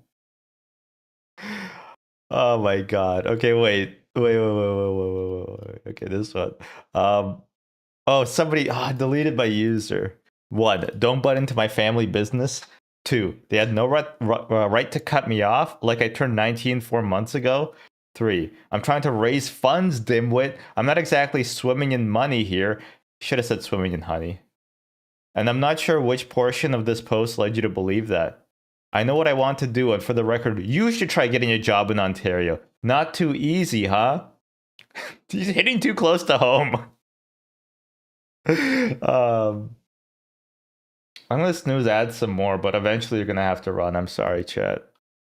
I know what I want to do, and I'm not going to let your half-assed recommendation sway my future prospects. I know that all your suggestions come from a place of wanting to help, and I really appreciate that. But as they say, my bees are my bees. All right, you know what? This is actually more true. More and more seeming like this is your burner account. I wouldn't laugh so hard at shit that I wrote. I wouldn't laugh so hard at shit that I wrote. I really wouldn't. Okay, like this is like, okay, shit. I know all your suggestions come from a place of wanting to help, and I really appreciate that. But as they say, my bees are my bees. Again, there's a nugget of truth here. There's a nugget of truth here. You ever just anybody in any creative field, I think, gets this. I keep calling Twitch a creative field. It's technically performance art. I looked up the definition in the Wikipedia dictionary after I changed it, and it included Twitch streaming. But, like, people have a million suggestions. Everybody has ideas, and all of them, quite frankly, are shit. My friend yesterday was like, you're targeting the Northern Line audience, but what you should really be targeting is the Kai Cenat audience. And I asked him to elaborate, and he said, you know, just fucking go for it, dude. And I know he was joking around, but that's kind of how all advice feels like. My dad was like, you know, son, I think your YouTube videos, if you could take a little bit of advice, might be a bit too long. And I'm like, I know, Dad. I know the Simpsons video was 8 hours long. That was like kind of the joke. That was kind of the point of it. And also, people do fall asleep and watch it. But yeah, like, people just have so many suggestions, you know? Like, why don't you just play Call of Duty? It's always like, my bees are my bees, okay, people? You can't tell me what to play, because you gotta make it for yourself first, right? As somebody else said earlier, you gotta do it for yourself first, and then you gotta do it for other people. Have you tried having a lot of viewers? Yeah, I try once a week, and then if I have a good day, I try again. And if my viewer count is less, I get severely depressed, and I get so upset I want to puke, and then and then I go beat up in my room. Edit number 2. I'm really sorry if this response came off as rude.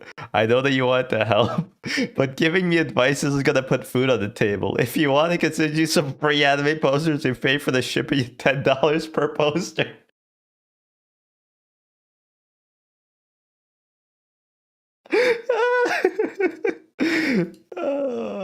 You need a plan B? This is fucking insulting, dude.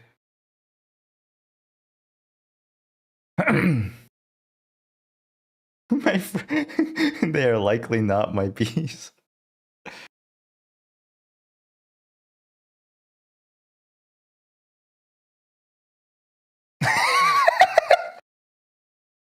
Wow, as a game dev and novice beekeeper, I never would have thought that bees could be incorporated into video games in such a fashion. Have you thought about implementing skeletons into your game? I wonder if those skeletons would have dense bones. My uncle went to prison, not going into detail, but I think that making him a skeleton would make for a very interesting narrative twist.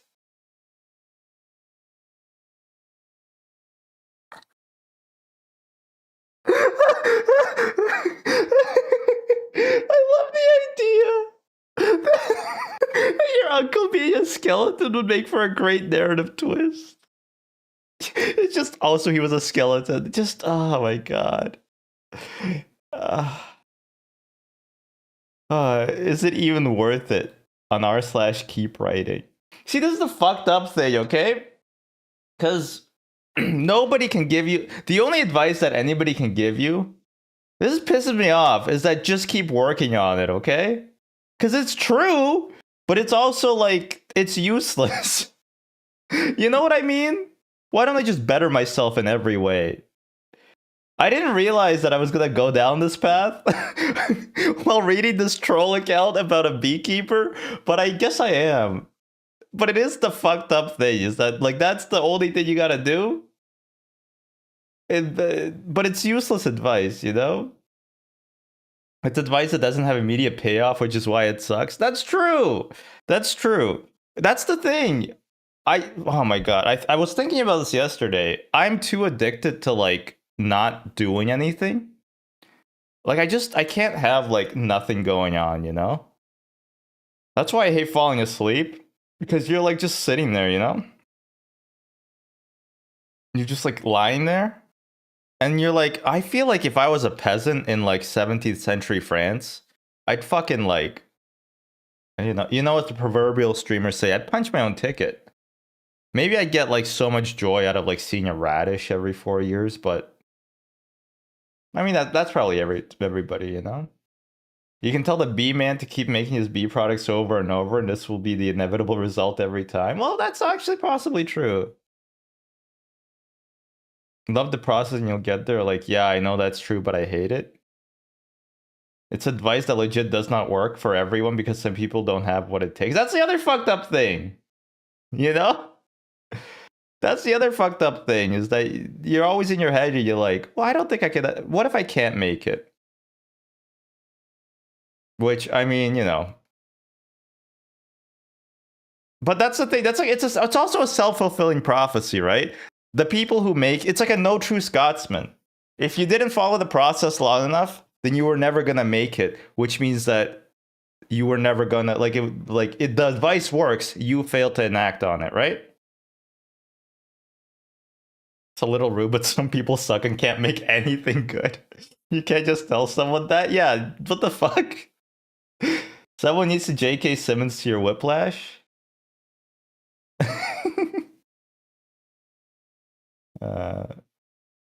What do you think? Okay, you know, we're getting. I think we're all pouring a little bit of ourselves into this B-shaped mold that these posts are giving us. Let's take a step back. I want to talk to him about. Let's read about the children's book that this man is writing. At the crack of dawn, the call of. By the way, I love it that there's already Spellbook Pennyworth 2025, all rights reserved. My belladonna died, Yelnats. Can we get an F in chat for 4G? Big F. At the crack of dawn, the call of the bee star rang across the hive we call Earth. The bees' demons raced westward, blotting out the sky with an overwhelming hue of yellow. The sound of the wings left room for no other sound. Even the likes of a rocket could not compare. Shepherded by Beastar's beacon, the bees' demons fulfilled their lifelong purpose. Having fulfilled his lifelong purpose. I love the reuse of the exact same phrase in the next sentence. Beastar, standing before the new era, reflected upon the long and arduous life he had lived. Starch of bees, he muttered to himself amidst the chaos. An inquisitive bees demon turned his way, curious to what he meant. His skeletal face contorted into a smile as he let out a sly laugh. Ah, it's so good. It's so good.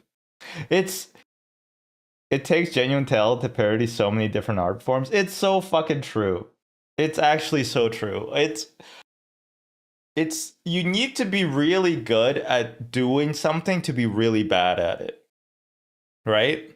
That's why all of that's why all Picasso's paintings look like shit. It's because he's really good at art and he wanted them to look bad. Like they don't even look like people, right? Like they just look like crap.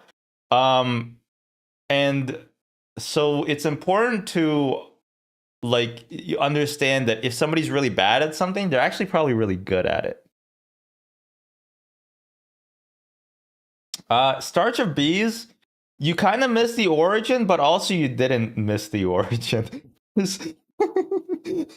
Apparently, his friend came up with the title for a book.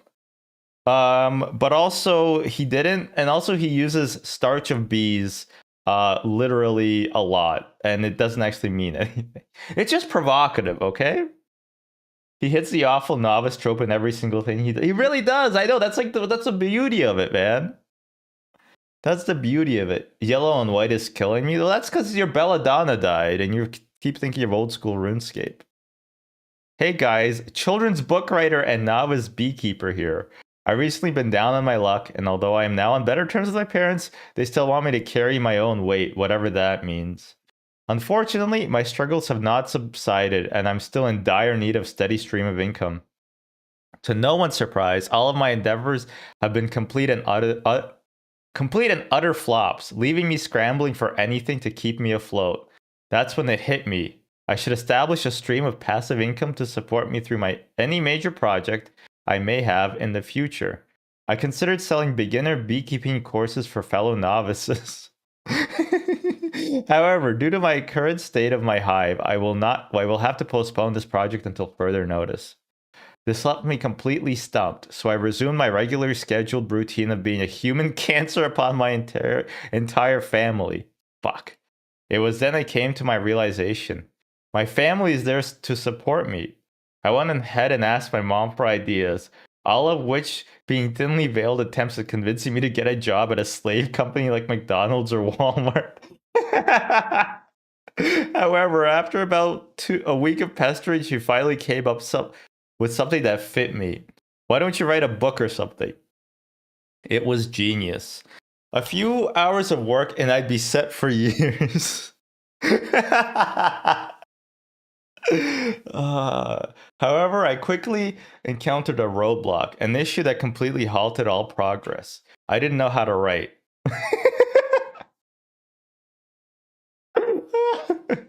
After a day of racking my brain in a desperate attempt to fix things, I came up with a solution.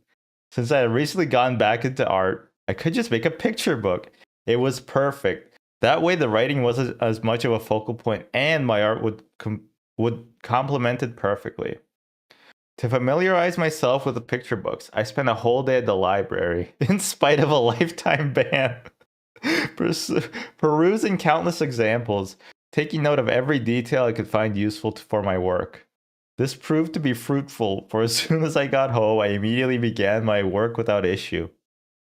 I began to storyboard with rough sketches and story beats, slowly but surely realizing my vision. To make things even better, my aunt and the younger cousin were to join us for dinner later that week, meaning I could properly gauge the enjoyment received from my target audience. Things were going good, but I am now on a strict time limit to get something out within the next 5 days. And so 5 days passed, and I was left with 4 complete pages out of the 15 total pages needed for the final product. Yeah, I feel that. Although I lacked in quantity, the quality more than made up for it, or so I thought.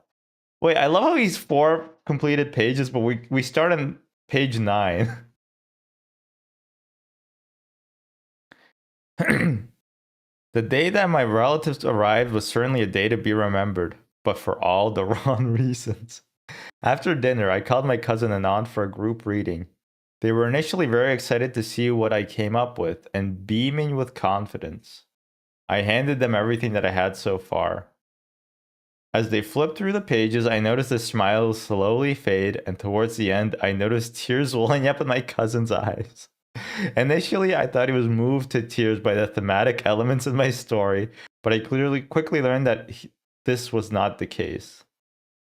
My fingers curled into a fist of rage. Okay, Arthur. As I tried to contain my fury. My aunt ripped the book out of my cousin's tear-soaked hands as he continued to cry. She then pulled me aside to have a word with me. What the hell was wrong with you? You call this a children's book? Why would you even think about showing this to him? You're 19, start acting like it. Needless to say, our little dinner event was cut short. My parents were not happy with me to say the least, so I holed up in my room for a few days in hopes that they would forget about the whole ordeal.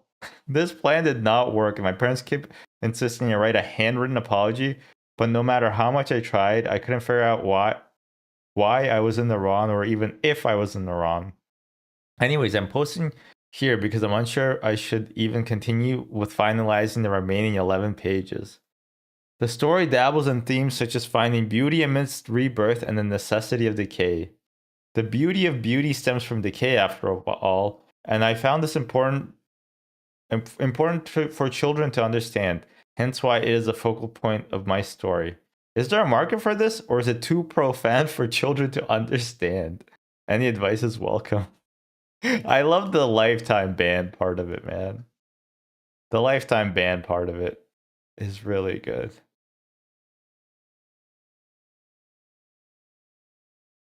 Okay, wait. I want to read this one too. r/advice. Oh, wait. Okay, I forgot about. He also tries to do a comedy drive. Let me just preview this for you guys.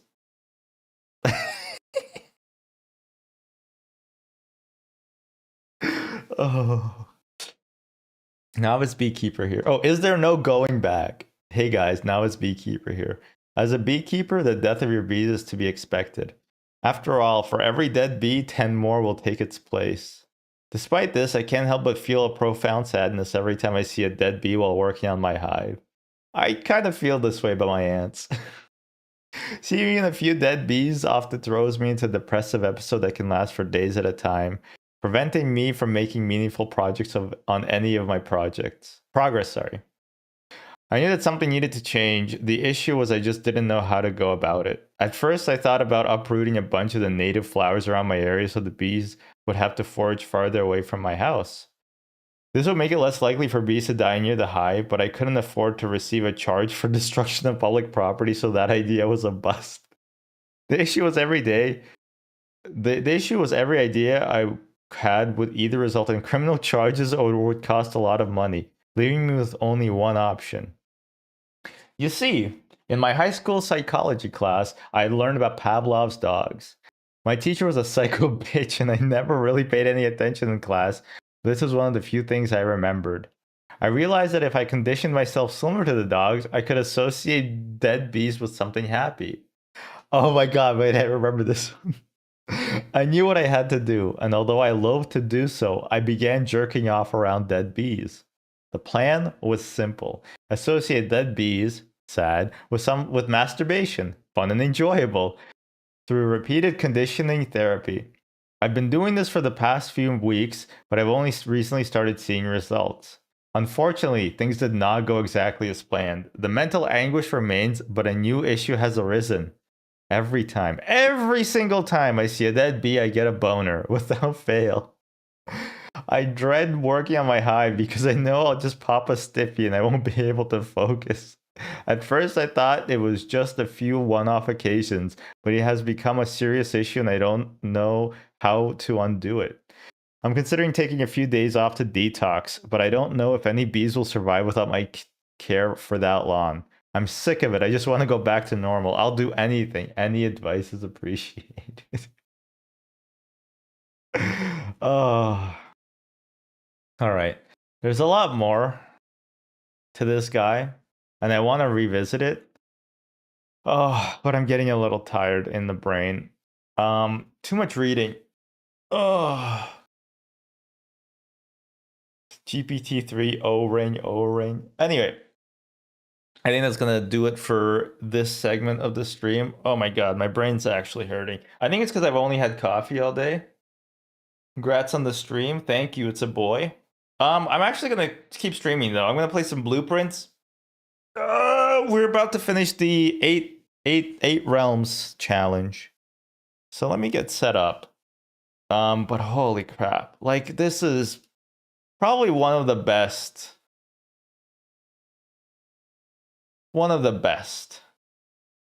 Reddit accounts ever. Blue who? He's blue for an amazing reason. I do have a couple more Reddit accounts I want to share. I just got to remember what they were. I think some of them got banned, though, unfortunately. I was telling my buddy, Nipsty, I think, you might remember some of the other accounts if you're still here. I think I messaged you them.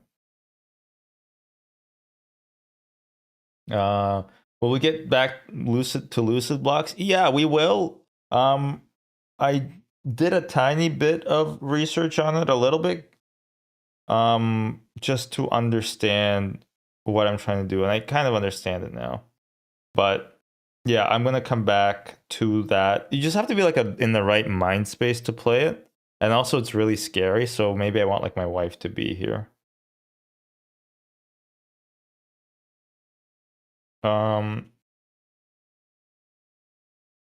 Okay, yeah, let me get the blueprint stuff set up. Huh.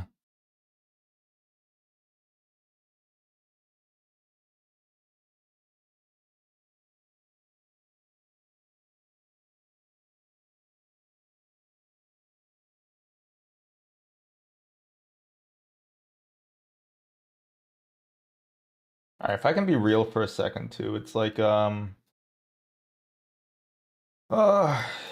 I don't know. I have like a sense of humor that I'm not gonna say isn't PC, because it just sounds like it's like a term for being racist and misogynistic, right?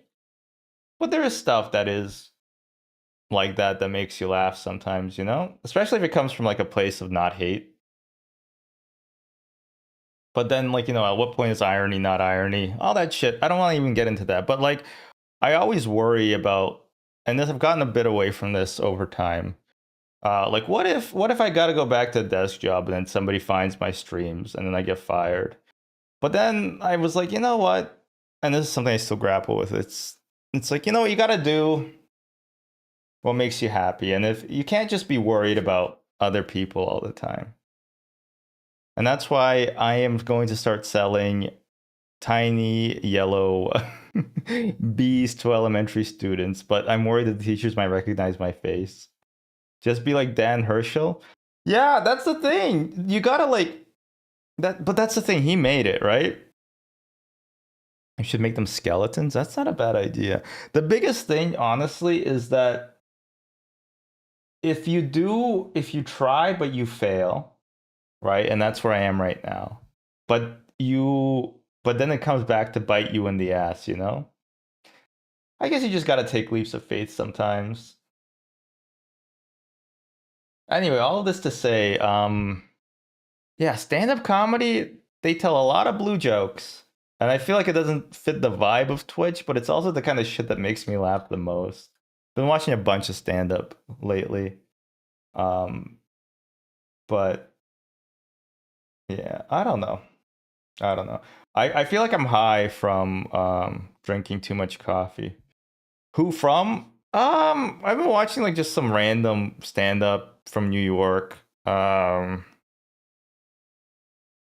random names. But I will also say, really, honestly, Nick Mullen. he's just so funny, but he's also like I can't get away with that. I'm not a white man. Get yourself a little snack. I might need a snack. I'm gonna have a little snack. And I gotta check on the dog too. She's been real quiet ever since I drugged her.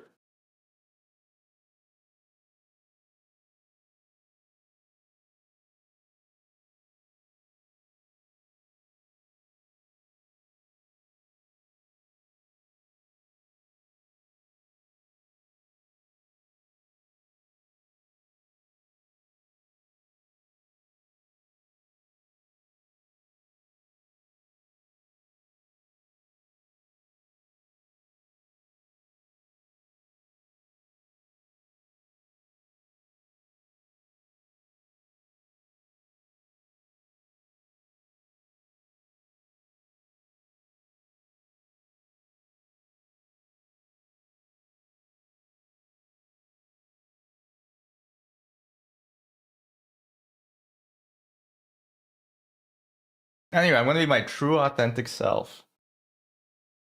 I think that and this might be controversial, but a certain demographic of people are not very good drivers. They're called Seattleites. They come from Seattle. They don't know how to drive very well. Also minorities. No, I'm joking. I don't even. Anyway, this is my snack. I got a butt. We got a butt of a bread, and I put some hot sauce on it.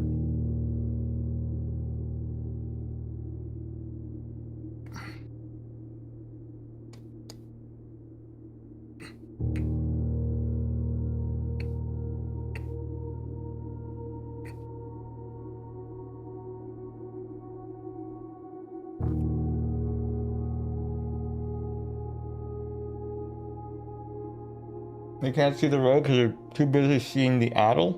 Wow.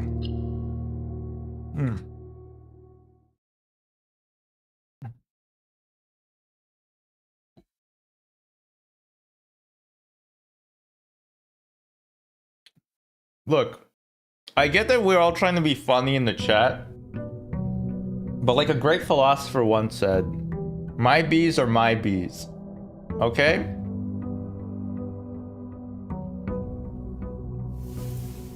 I bet it fucking sucks having a really funny chat that like upstages you. I bet that's why Northern Line went on vacation, because he couldn't handle the heaters. Although I'm gonna give it to you, Poopy. Can I call you Poopy, or is that too formal? Honestly, I think the funniest name I've ever heard. I think somebody donated enough money for Sips, and Sips said that they'll name their newborn child after him, and the person's name was Poop Feast 420, and it works on so many levels. Okay, well, two. It works on 2 levels. Call me penis. It sucks my spouse mogs me in chat all the time. I do like having a back and forth with sometimes my wife will say something, and then I will bark back at her in chat, and then she'll walk by the door and she'll give me one of these, and then I know I'm gonna be in for a rough night. My anus never recovers in time. What are we doing? Okay, so yesterday we got all the 8 we got all the 8 postcards. So we just got to get to room 46 today. That's what's gonna be what we work on. By the way, chat, I put a new title for the stream. Please read it. Yelnats, I won't lie. I thought you having a wife was a bit, but now it sounds like it's real. You know what fucks me up, man? I feel like Librarian stole that bit. I have a long-running feud with Librarian. Not really. No, not at all. I don't even think he knows I exist. He stole it from Squeaks? I just feel like I mentioned it, and then during the sponsored stream... Oh, I feel like I'm such a fucking loser knowing when it was. During the sponsored stream segment, where NL was playing that Prince of Persia game, and I felt like not long after that, because I mentioned people always say like, you have a wife, and they don't believe it, and I'm like, why do they always say it like that? And NL read it, and then Jesus Christ, this is so parasocial. So me saying it's parasocial, I'm hiding behind a layer of irony, and you cannot penetrate me, unlike my wife's fist when she gets mad at me. Anyway, or when she's very happy with me.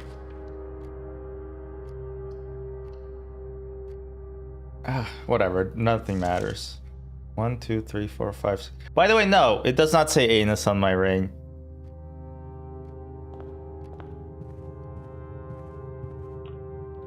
I'm like, having a wife is like a bit of a good bit, but not that good of a bit. I don't know, maybe it is. Wife bit? Yeah, wife bit my penis. Owie. Must hurt to know your librarian's ghostwriter. That's the fucked up thing.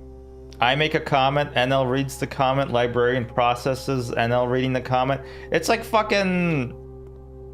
Oh my god, I'm gonna become Spellbook Pennyworth for real.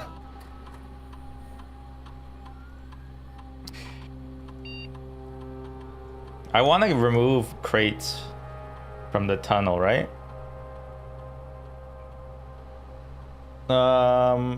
Each time you unlock or bypass, for each bedroom you draft after the second. Next 10 times you view your map, lose 10 steps, and remove a crate from the tunnel. Okay, fuck. Like, this is a good idea, but it's also a bad idea.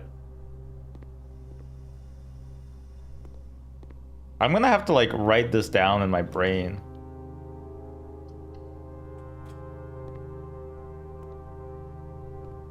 The other thing is that ghostwriters get paid, and sometimes they win the R.L. Stein Award for R.L. Stein.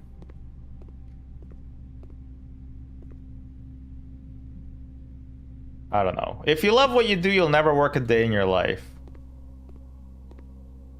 What they mean by that is that they don't mean that the things you do, if you love your job, it won't feel like work. No, they mean that if you love what you do, you're not employed. It means that you're probably watching The Simpsons on repeat on your couch. on your LG C2 50-inch screen. Money green leather sofa. Got 2 rods, a limousine with a chauffeur. Why the fuck did that send twice? I don't know. The comment's so nice you sent it twice, maybe? If you have exactly 2 hallways, I do have exactly 2 hallways. The thing is, I don't have any keys. I forgot this game has a low-key aura. Holy shit, Born Baller, you're actually kind of right. I do feel that. Yeah, no, wow. Yeah. Yeah, wow. Whoa, yeah. Damn. They got me slipping.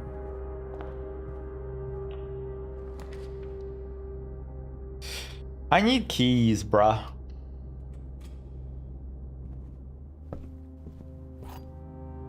Dan, after he opens his 500th case without a knife.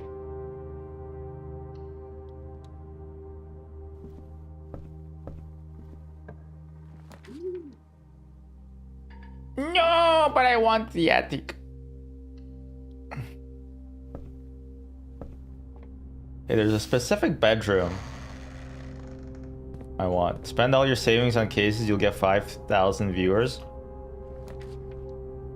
Again, I have a wife. She's not made up. She's like at work. And then she comes home like, honey, I spent the savings. I don't think she'd love that. No, I spent it. It's gone. I needed that gem. I needed that gem. It's tax season. How do you know all the streamers are buying Twitch keys? I don't know if gambling loss. I don't even think you can write off gambling losses from that. I feel like maybe you should be allowed to, but I don't think you can. Chad, are you impressed that I haven't used the map even once yet? I'm impressed.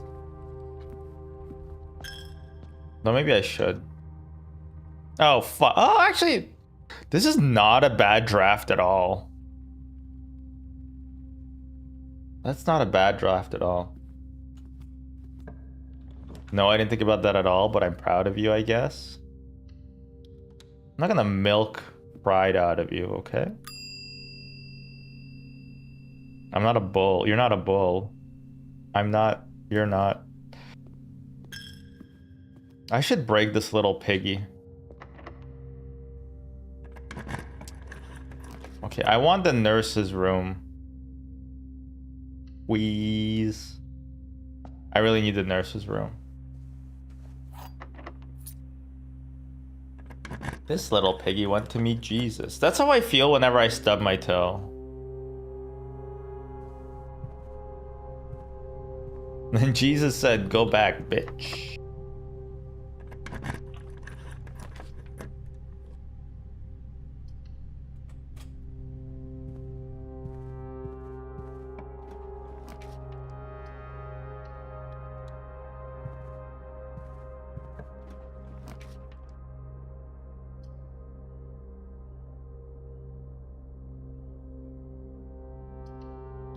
I'm gonna... Oh, what was the, what did I draft outside? Was it trading post? I think it was.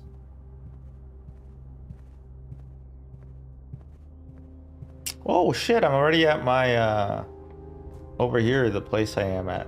Which is where I am. Locked? Fuck off.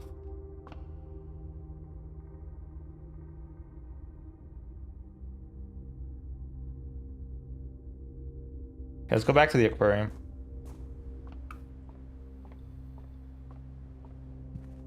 Wait, why am I not losing? Oh, I am losing them. Okay. Jinxie, Scooby-Doo. I'm Scooby-Doo. I'm Scooby-Doo. Scooby-Doo. Why do you want to remove crates from the tunnel? Mind your own business.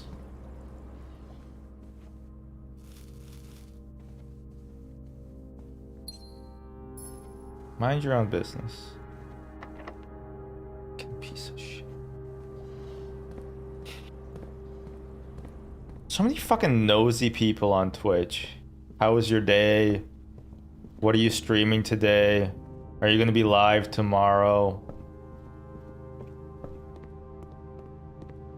Fucking pisses me the fuck off. How was your day, by the way? I'm gonna kill myself. Sorry. No, yeah, it's okay. Actually, I got like 5 hours of sleep, but otherwise, pretty good. Are you streaming today? No.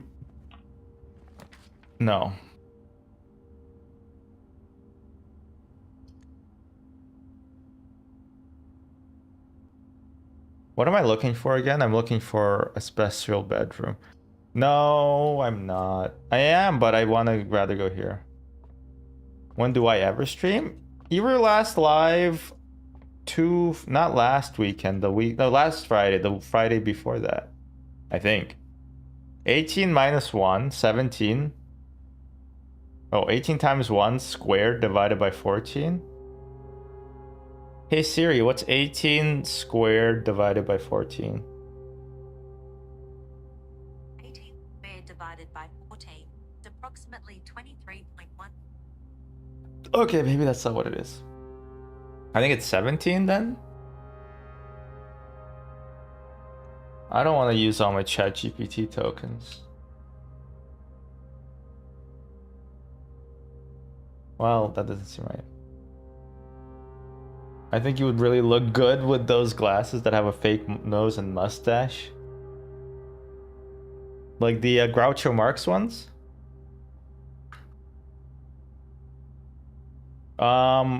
What is this thing again? Is that multiply or divide?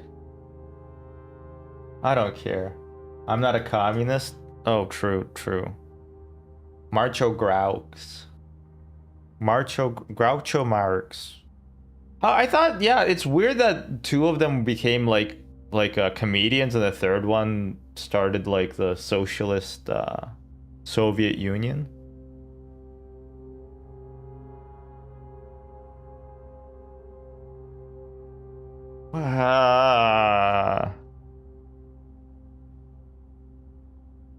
I know the answers. I have it written down. I just fucking I forgot. I forgot. Pink is multiply.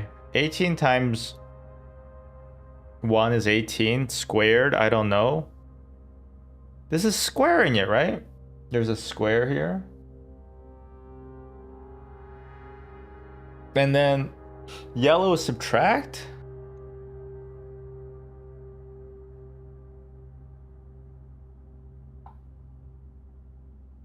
I'm confusion. Chat, I'm confusion.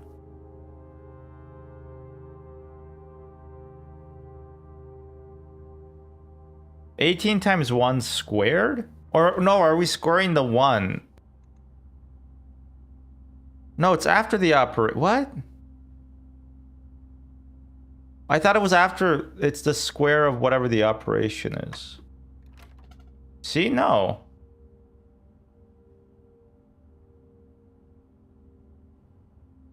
It's 18 squared minus 14.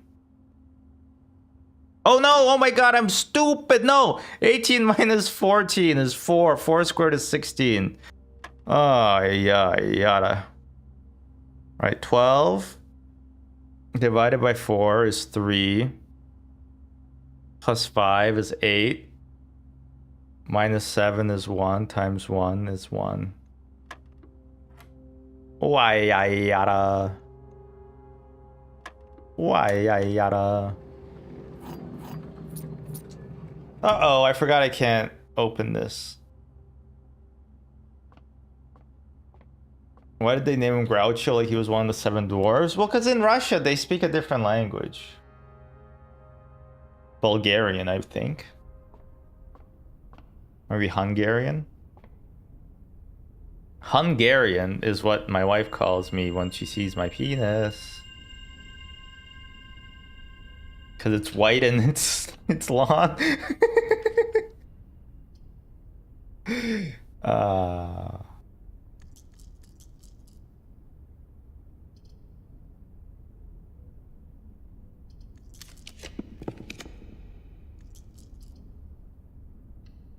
That's not funny.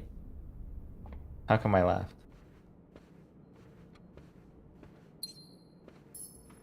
Riddle me that. Oh, now I get it. Yeah, yeah, yeah. They speak Russian or Hungarian if they're in a hurry or if it's time to eat. That's pretty true. That's pretty true. What other languages sound like action verbs?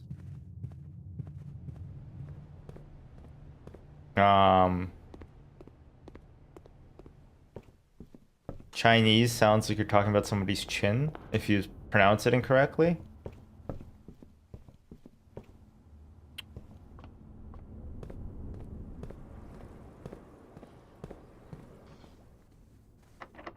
English sounds like nope. I can't think of any others. Whoa, double boudoir all the way across the sky? What the fuck? People will be going into this room and they're probably going like, what the fuck? I thought I was just in here. And they're gonna shit themselves.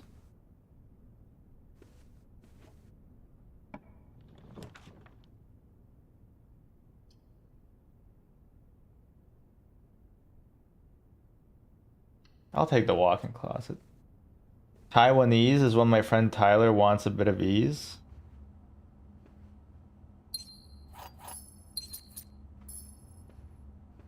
Yeah, ads are great because you can imagine me doing anything while they're on. Twitch fucking... I hate ads.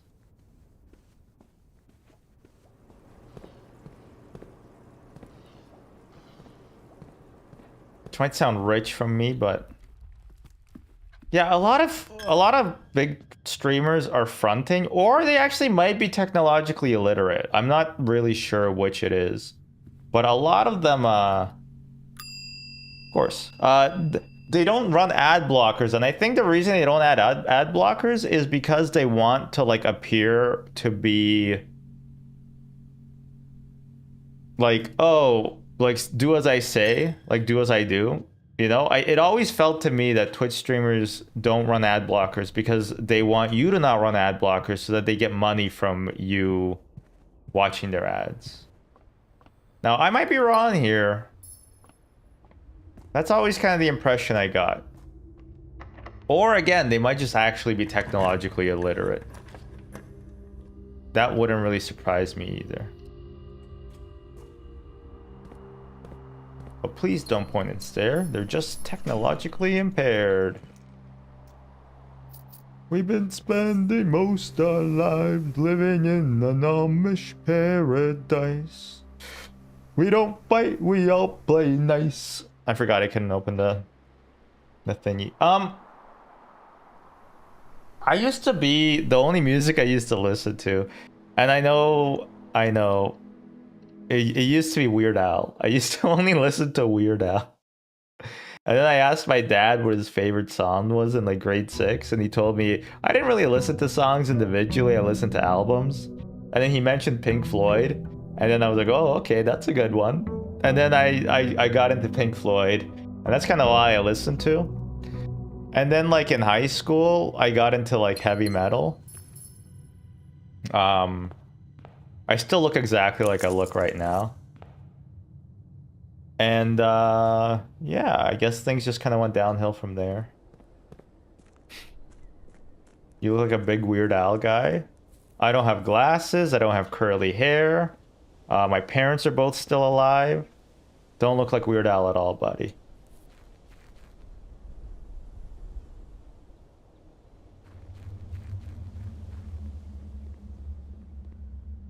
Okay, so I want to remove 8 more. Because I think there's something behind there. But also, there's this.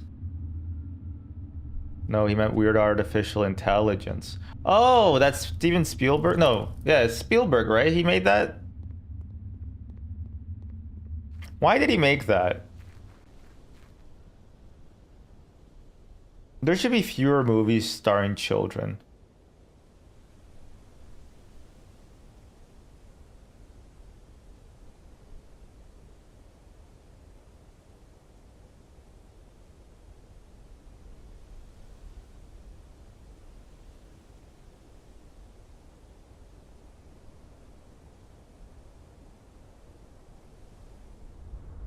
Bring back 30-year-olds playing high schoolers in movies. Okay, you don't have to call out Timothy Chalamet just because he has he hates ballet, and he's fucking Kendall, Kylie, Kramer Jenner. I forget which one. You know what? I'm gonna say it. Why is everybody pissed off that he's like a fuckboy? Like, look at him. You know what I'm saying? Frame 1, he looked like a fuckboy. He's just good at acting.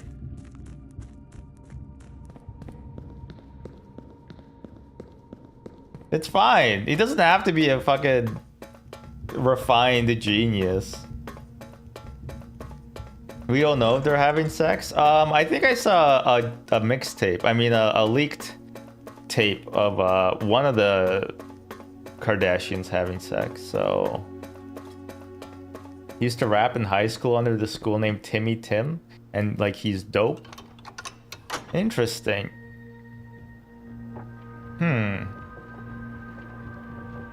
White men rapping is a time-honored tradition ever since Eminem took the stage.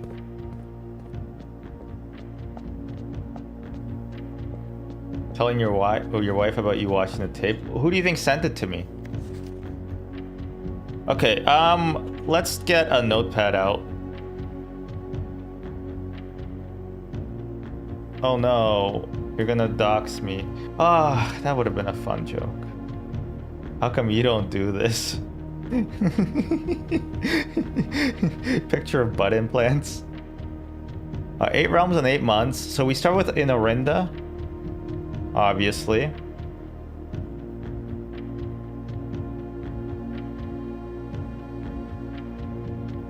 Right?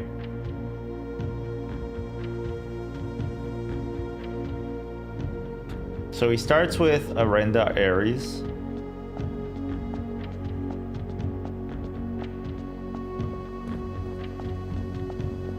You're gonna watch my brain work in real time, and if a little bit of black smoke starts coming out of my ears, please call my wife and tell her she needs to come home immediately. I'm actually writing this last postcard sitting at my desk at home. I suppose you should put forward the extra effort and drop it in the mail for consistency. I'm tempted to save the postmaster a trip. Okay, so he says... So... Ben Aries, I think, right? Is the last one, and then he also says he air traveled better than sea travel.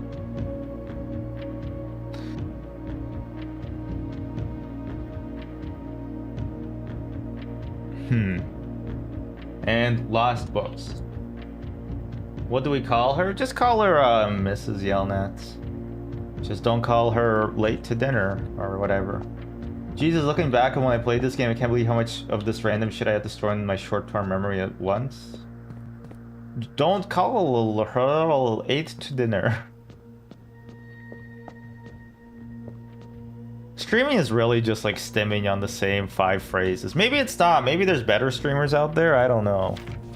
I started watching Oni Plays after Smiling Friends like got canceled. Well, they stopped it. Actually, I just started yesterday, and because they were playing this game called Witch Hunt that I've always wanted to see somebody play. Oh, I wish I could do voices. Horace, you're good at doing voices. But the guy who plays Charlie in Smiling Friends, that's just his voice, which is so funny. It's just such a funny voice. I love voices. How do you make them stop? Give us your best impression right now. Tell me, give me a character. We arrived here after a few days of sailing and made me realize how much more convenient would have been in the old days when the railway tracks extended all the way north. I think it goes Arendaries, Arch Aries, Kermit. Why do? Let me look at the rainbow. Why are there so many songs about rainbows? And what's on the other side? No, I'm hearing myself and I don't like it. Obama? He came at he came at least this loudly. I can't actually do an Obama at all. I can't do an Obama at all, I don't think. Alan? Okay. They're all like nasally, right? I mean Kermit and Alan. Let me listen to Alan real quick. Best of Alan compilation. Alan's greatest scenes.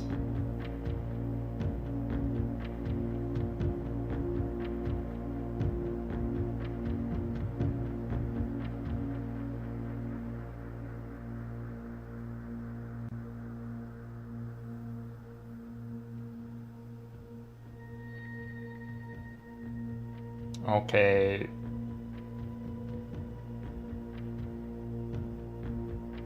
What's the reward?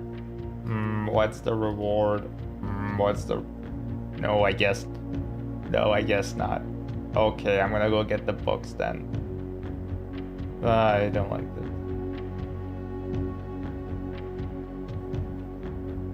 Alan's muted. I'm not. Oh, cause you... I don't get it. You look tired today? Fuck off. German 985, big fan. Okay. I am a little disappointed there's not a drop of rain. Alright, when would this have been?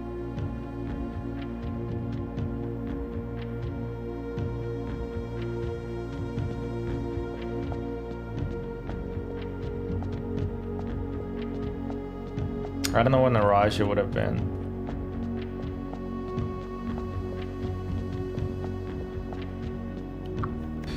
The fewer and fewer opportunities, the further we travel up into the mountains to attend to my correspondence, and I find myself regretting having bought so many books. Here, every person is expected to carry their belongings.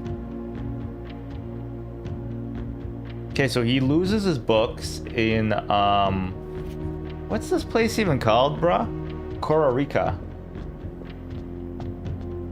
I had a buddy who just got back from Costa Rica.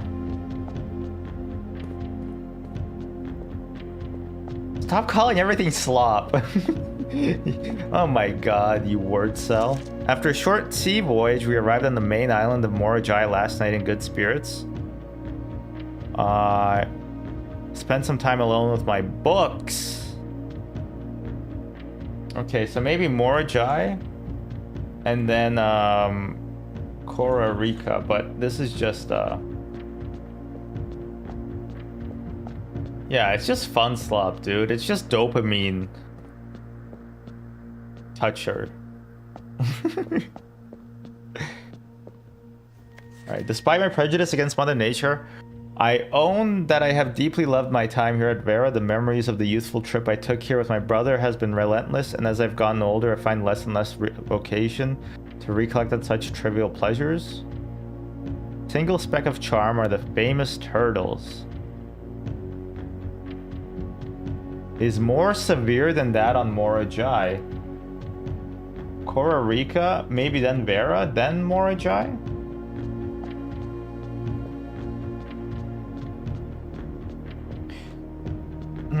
Fuck. I think I have a much strong... No, I don't care. I do care, I just don't want to... I'm tired of only talking about, like, the process.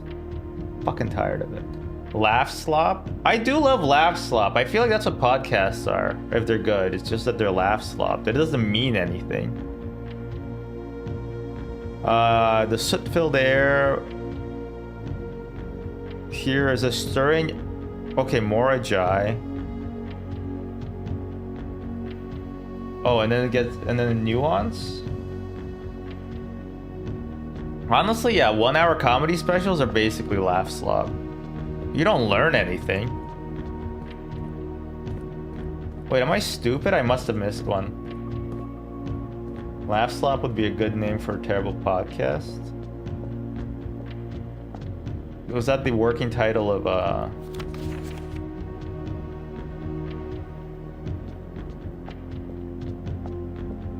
don't know.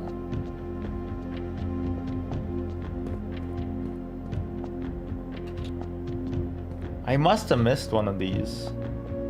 This is a Raja. I didn't miss the Raja. I wouldn't say I missed it, Bob.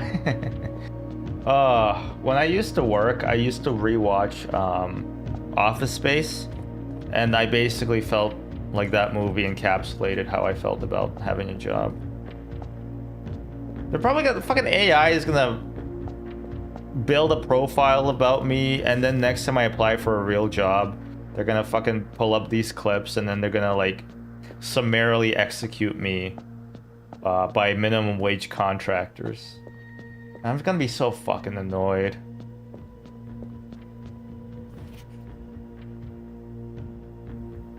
Oh, okay, wait, what? Okay, so nuance. What am I missing? Am I stupid? Orinda, Aries, Archeries, Mora, Jai, Vera, Kororika, Nuance. Am I skipping this one somehow?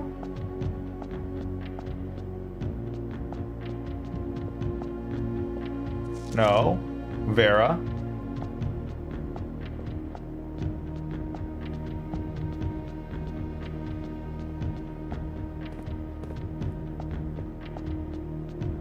Oh, I think I just didn't write down the second one, or maybe even this first one. No, Fenris is last. Orinda, Aries, Archeries, Mora Jai, Vera, Kororika, Nuance. Who am I missing? Maybe these guys? Archeries? Okay, let me get my whiteboard. I feel stupid.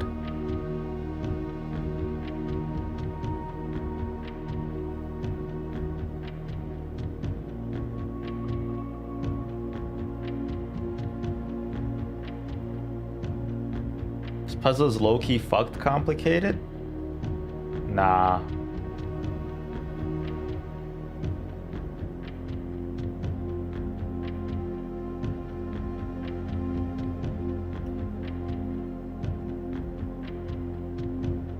Wait, I might be stupid.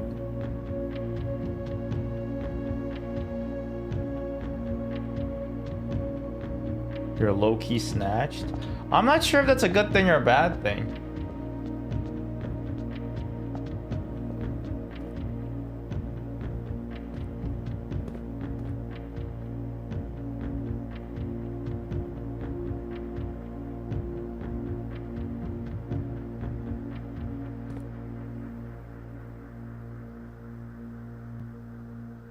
Orinda, Aries,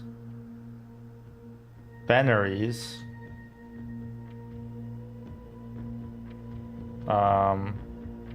Archeries, Orinda, Aries, Fenris, Archeries, Araja, Kororika,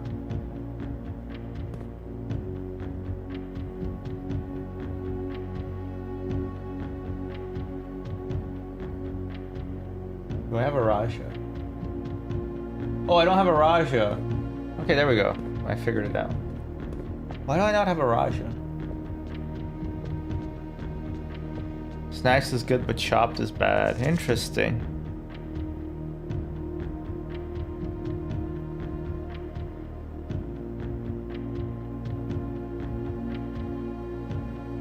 Loria, Yena, Aelor Loon. Oh, fuck. Okay, I gotta remember my Eurasian.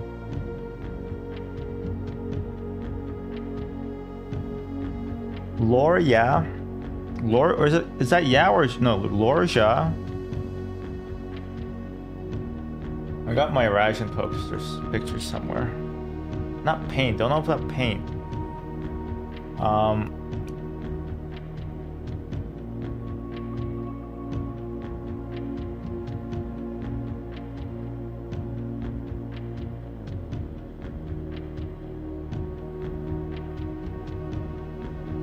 Lorja.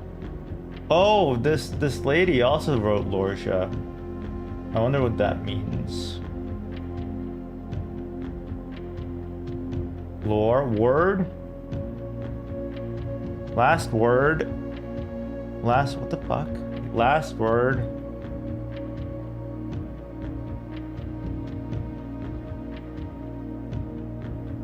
Yenna.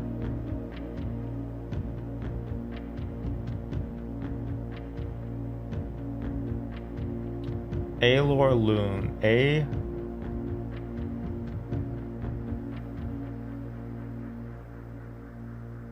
Lore is word. Last word something. First word loon. Loon Yenna? What the fuck does loon Yenna mean? Water. First word loon. Water. Yenna. Last. What the fuck does Yenna mean?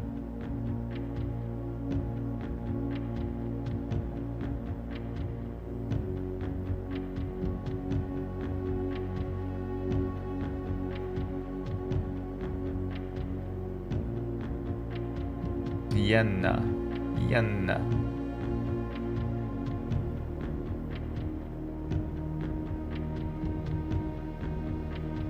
Yenna. Train my trunk. Riddle Nye. The science guy. Yenna.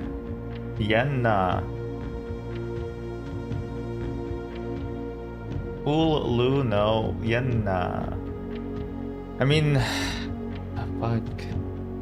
Alright, I don't know where this would be in the grand scheming of things. But let me look at the maps. Gordon Ramsay's asleep. Good for him.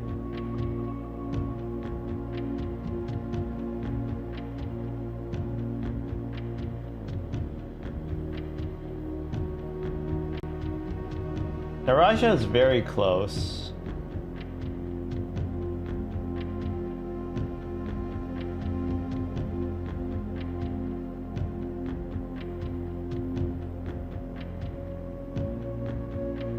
Maybe this is the second place he went to?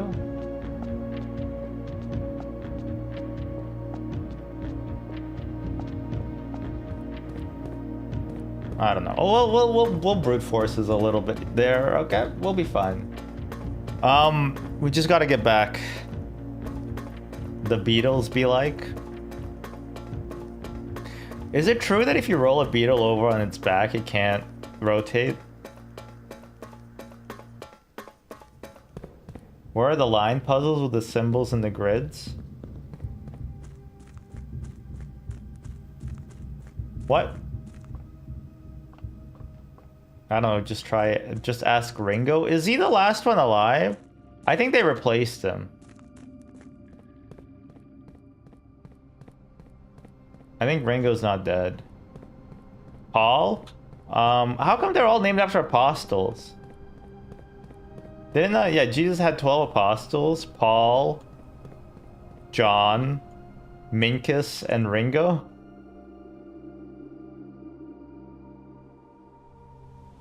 Paul Bettany is still around? I don't care about Paul Bettany. Hey Siri, who is Paul Bettany? Bettany, English actor. He's best known for his roles as Jarvis and Vision. Oh, you stupid bitch, it's Jarvis. Fucking AI. Thinks it can take my job.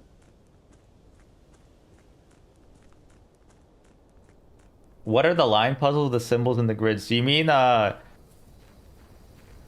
counting 8 gates, 8 dates, unlock 8 safes?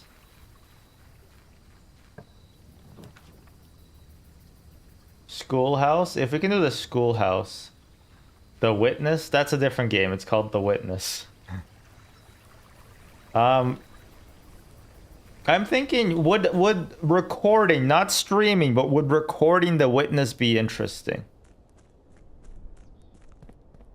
Not streaming, I want to make that very clear, because I think it's going to be like a game. Not really? Yeah, that's fair.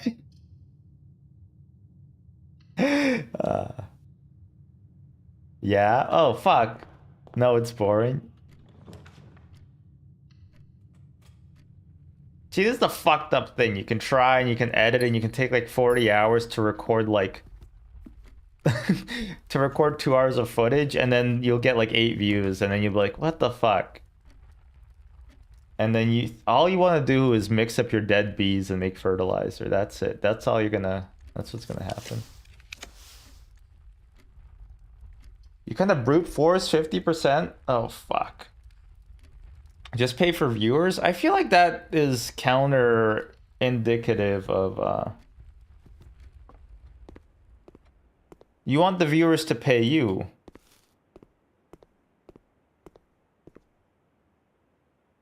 Animal Well? I don't like platformers. Also, 4G, sorry, not 4G, Forest already played it. I don't want to divide the viewer base. It'd be illegal. The Looker? I watched, I think I watched Germa play it. And when I watch Germa play a game, I do a little thing where I don't tell anybody. Except for this one time.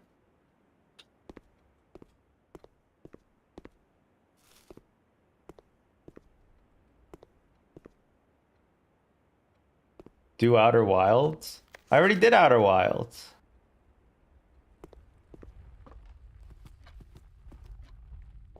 But I didn't do it all on stream, unfortunately. But that's okay. I loved Outer Wilds. I didn't like it, but then I loved it. I wasn't looking. Isn't that like the working title for Don't Look Up? Stop saying do the Norp Apolog 4G. I streamed it when you told me to stream that you thought it would be a good idea.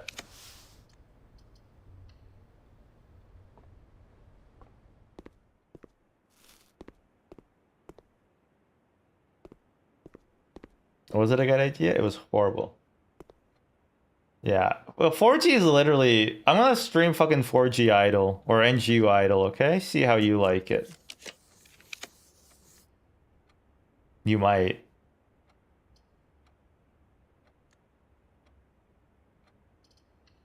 I'm sorry. No, it's happening. It's happening, buddy. And then in the middle of the thing, I'm gonna dox your home address. By the way, can you I need to send you like a really important package for you. Can you just DM me like a place I can send it to? Only one box next to this box is false and it contains gems. Let's assume this is true. This has to be false. Only one box next to this box is false and it contains gems. So wait, what's the negation of this? Only one box next to this box is false and it contains gems. Oh, fuck. You're making me... That's too hard. Only one box next to this box is false and it contains gems.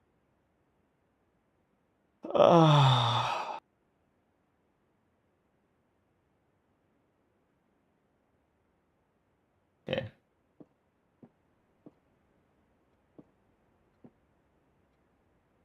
Let's say this is true. Only one box next to this box is false and this one has to be false. And it contains gems. Only one box next to this box is false and it contains gems. So either more than one box is false or only that box is false or none of the boxes, they're both true, or that box is false but it doesn't contain gems. Only one box next to this box is false and it contains gems. Okay, let's say this is false. So then there is only one box that is false, but it doesn't contain gems. Okay, so this is not, that's a contradiction. Okay, so this is false. So either this is true or it doesn't contain gems. If this is true, then it doesn't contain gems. And then this one's false. And then Only one box under this box is false and it contains... Nope. That's also a contradiction. Or this could be true. So it is false, but it does not contain gems. True, false.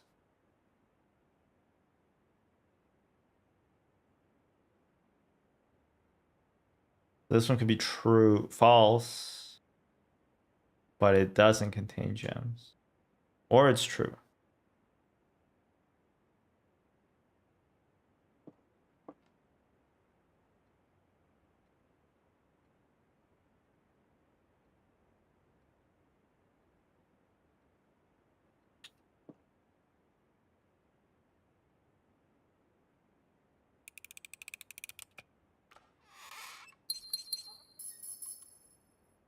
Solve it.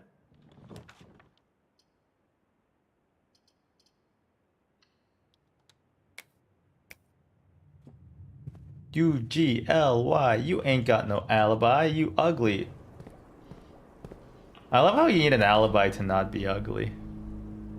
I don't love it, but I get it. I get it. He's only gone and done it.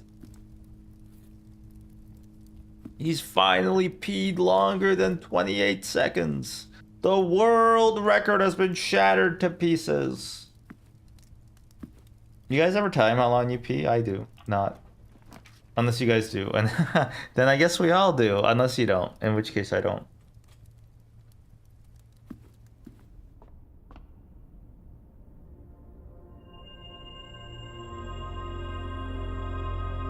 The average mammal pees for 25 seconds. I think that's pretty cool.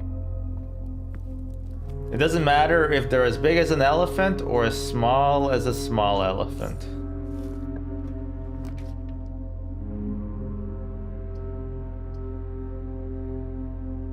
Ooh. I want to save this bedroom for something, but I can't. I simply can't.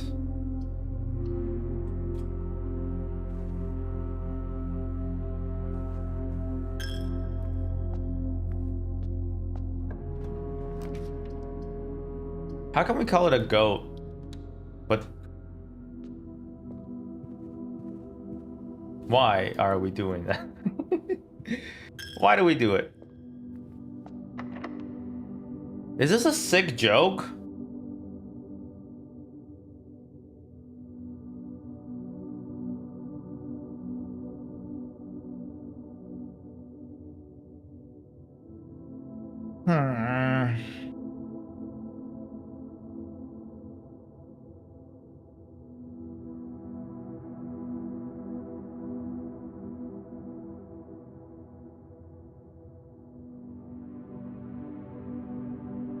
Sorry, I'm just trying to write a review about how much this fucking sucks. Alright, well, I guess we have to call it a day because there's nothing for me to do. I guess I could have called it a day in one of the bedrooms. Time to punch a hole in the cake. It's such a funny, I don't know, it's just such a great turn of phrase. That guy was such a piece of shit. That guy was such a piece of shit.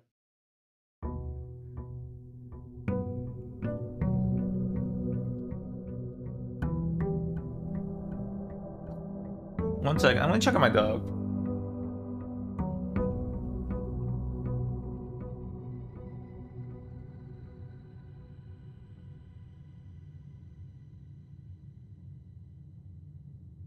You ever leave like clothing on the ground? My dog likes to just lie down on my clothes and just sleep on it, and then all my clothes smell like her and have her fur on it. And it's very cute, but it's like also a bit annoying. But without fail, like anytime she wants to lie down somewhere, she just goes to like a little pile of clothing and just takes a little snoozer there.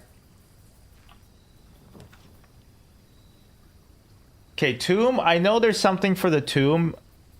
I don't know how to do it. I'm gonna take shelter. And I want to do some experiments.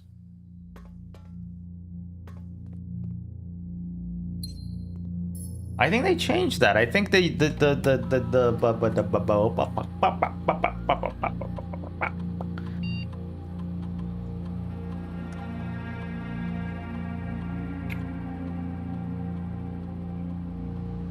Simon, remind me when I come back to work to create a Blackbridge admin key, as you obviously very technically proficient, perhaps even more so than most of my staff here. Following our format, the naming of your admin key would theoretically be Jones. Yeah, okay. They're like giving you hints, but I feel like you would have already, I feel like they're out of order. Or maybe I'm just a genius and I broke the sequencing. I think that's the more likely explanation, is that I'm a genius and that this broke sequencing, actually. I'm out of order. You're out of order. The whole goddamn system is out of order. You guys think it's more likely to get trash or to get archive floor plans?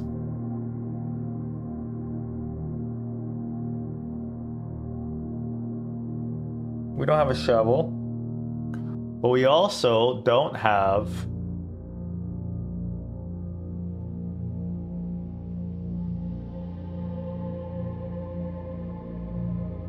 I'm gonna go for the archived ones. I'm gonna try it.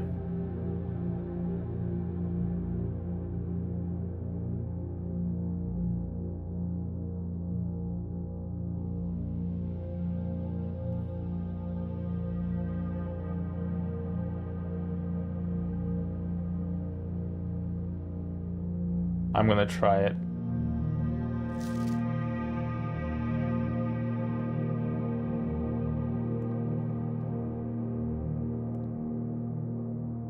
By the way, what kind of experiment is that?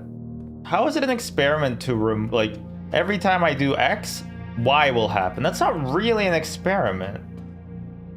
I think if anything, it's more closer to madness. You know what the definition of madness is?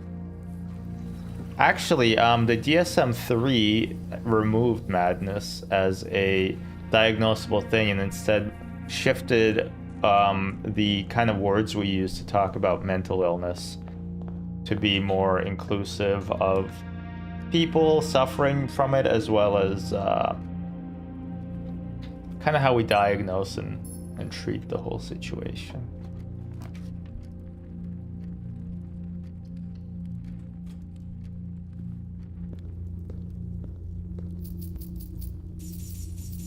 Yummy, yummy money.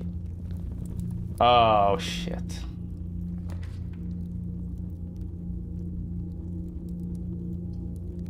You're saying we couldn't just put people into sanitariums? I feel like if it was a nice sanitarium, I'd go there.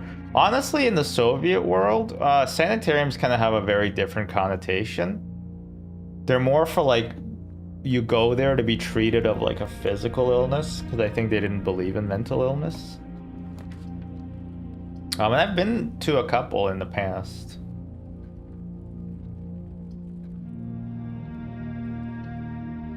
No, it was pretty nice. I don't remember why though. Maybe I should ask my mom. She was with me. Maybe it was for, maybe they did think I was crazy. They just decided I wasn't. No, I mean, I was like 4.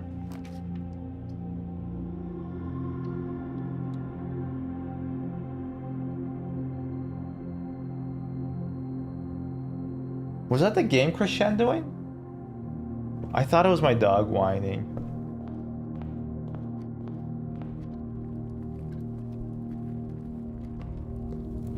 Okay, white box. The true treasure of the trove is not in this room. Okay, well obviously so... Wait, what? But the other one said...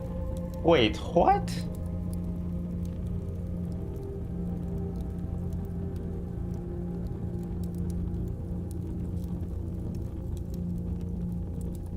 Oh, yeah. The true treasure of the trove is not in the house. The true treasure of the trove is not in this. Oh, I get it. Chad, I get it. Chad, I get it. Okay, now we need a blessing to take that treasure trove and then put it outside. So, because the true treasure trove is not in the house, but it is in that room. I get it.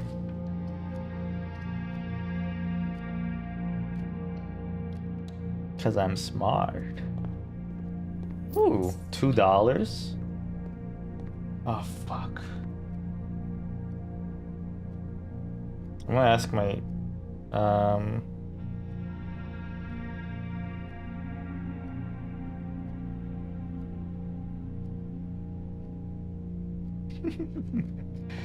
Yeah, having a wife is not a bit. She's real, and she has a name. I'm blanking on it right now, but I'm sure she has one. Hey, I'm not a hacker, don't listen to what I say on Twitch. Can you make these different colors for us so that it fits in with the theme of the game, so I have to figure out like what the memos mean? It's a lot of effort, I know. Also, I don't really know what the memos mean yet.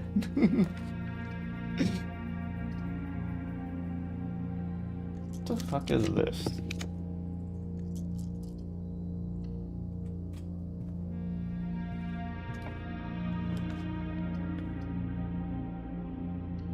I have a Steam note with like 36 of these fucking memos noted down with the true ones bolded, and looking at it now makes me feel insane. So actually, there was another game that was suggested to me called Lorelei with the Laser Eyes, which is also a notepad game. And I think if I'm gonna do any of these games again, I'm gonna start a new Obsidian. I'm gonna start a new Obsidian vault, and I'm gonna keep all my notes in there. It's also quality note slop. Stop saying slop!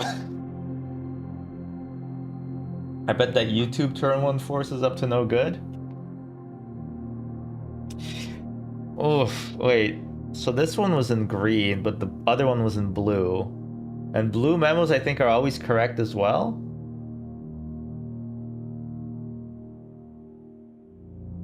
Okay, so the blue one says that the green one... Okay, so the YouTube forest is up to good. Wait, you're telling me I could be watching on YouTube and getting no ads? Yes, can you watch it on both? I know that's a big ask. I don't even want it, like, I don't make money off the ads. The reason I run the ads is so that I don't have pre-roll ads, because if you click on a stream of somebody you don't know, and you know, they're you're not gonna stay around. You're gonna be like, fuck you ads, and you're gonna leave.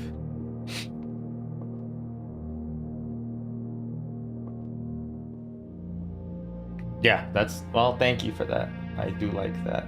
The YouTube forest has no gems inside. That sounds like it's true, but I don't know anymore. Let's cut you up, little boy.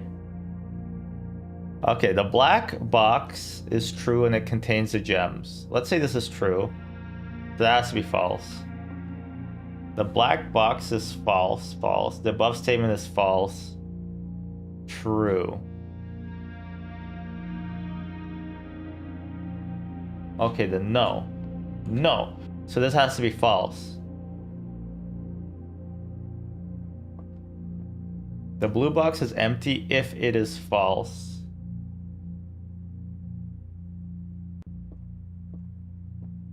The black box is false. Okay, fuck off. Okay, you have to be false. Let's say you're true. You can't be true. You have to be true false. Or false true. Okay, you have to be false. Oh, but you can't be true. Oh, and then you're true. But and then the blue box is empty if it is false. So it is. So it is empty. The black box is false. That's false. The above statement is false. That's true. Give me my money. I could play a whole game of these logic puzzles. I think I'd get annoyed.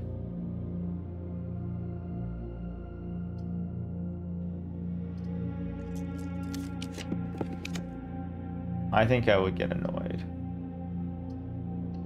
The ones that have like 5 or 6 clauses, well, like they just get more and more clausy. And it's... you would think Kris Kringle is here, but he's not. You seem to struggle on them? Fuck off. Why does everybody keep saying that? And you, sir, you need a brain. Why does everybody keep saying that? I thought I'm good at puzzles. I think it's because I watch people on YouTube play horror games, and horror game puzzles are really either really stupid or really simple, and every time they get confused on both of them. Wait, can I buy this out? 14? No, $200.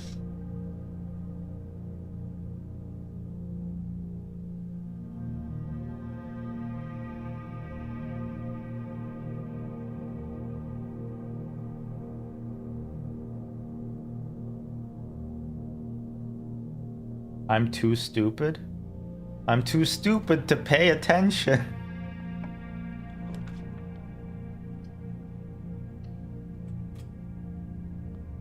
Horror game puzzles are made for 7-year-olds, but it seems like the average intelligence of YouTubers are 6. What did you say? I was scrolling TikTok? I feel like TikTok is like a different layer of stupid, unfortunately.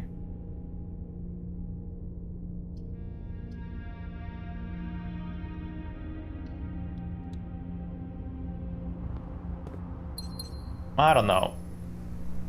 I don't want to... Let's not do TikTok today, okay? I don't want to do this question today. Oh, green rooms don't cost money to draft? Who do you think you're talking to?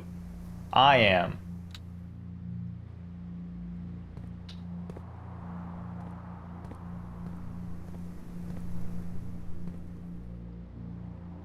I want an archive, I think. Oh, I doubly so want an archive. Have you read all the library books yet? English is my second language, so no. Oh, in game? Ha ha ha! Oh, ah, Yelnats, so funny. Yeah, I have.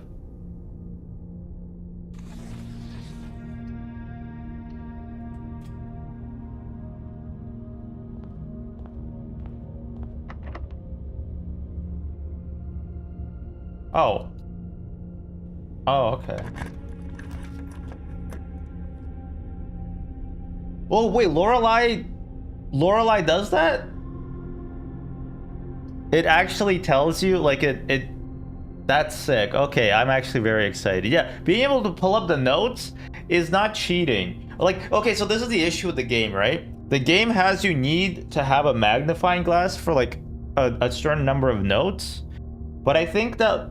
So you might say that it's impossible to have, like, the notes be part of the game, because then you can have a magnifying glass in a later playthrough. But you could have just had, like, if you had a magnifying glass or not, and that'll be the separating factor of how detailed the notes are, so to speak, right?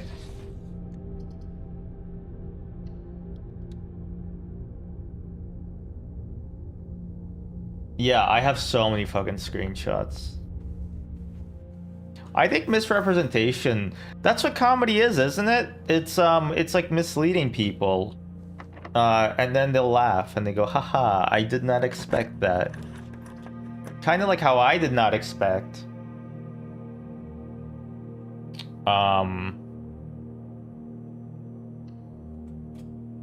Steven Crowder to be the voice of the brain in Arthur season 8 and 9. A pair of chests, huh? Sometimes you're just funny. Not very often.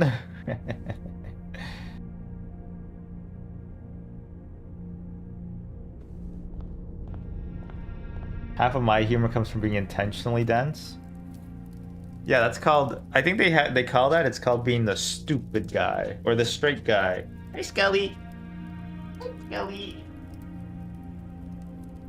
Look at the dog.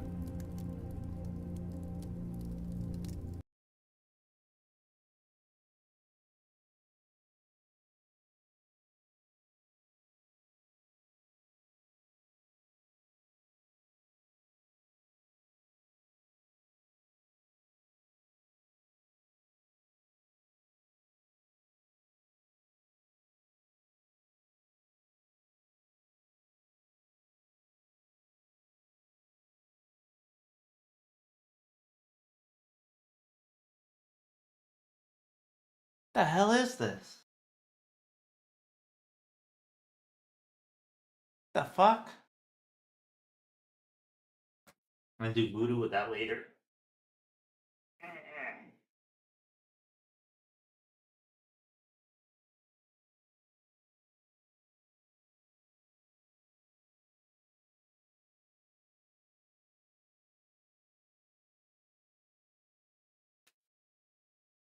Dog. Show feet?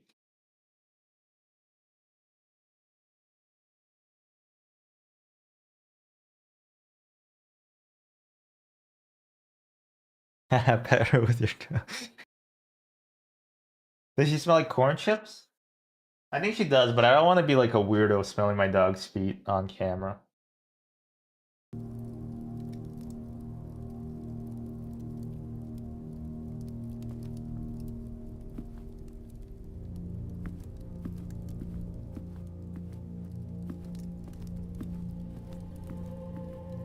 Classic dog smell. I love it.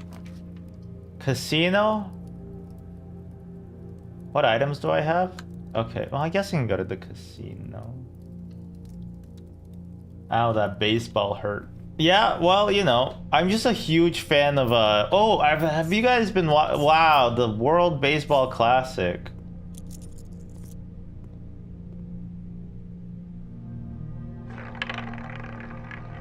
Right? Oh, shit. Hello.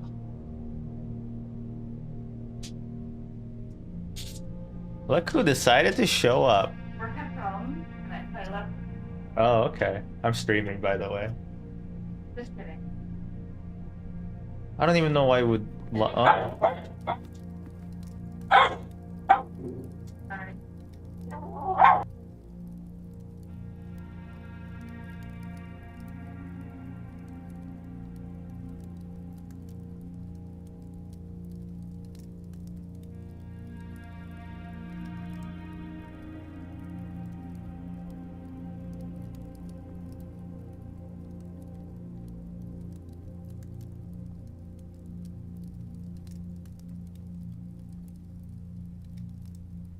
Okay.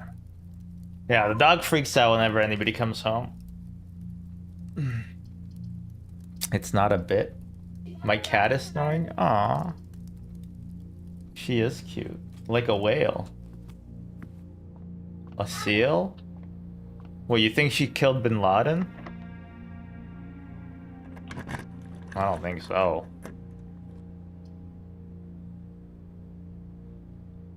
Did he forget to unmute? Can you not hear me? Can you not hear me? Let me out of this crew.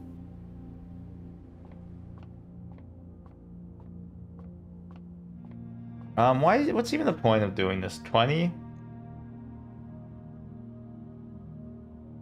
Oh no, 31 minus 30.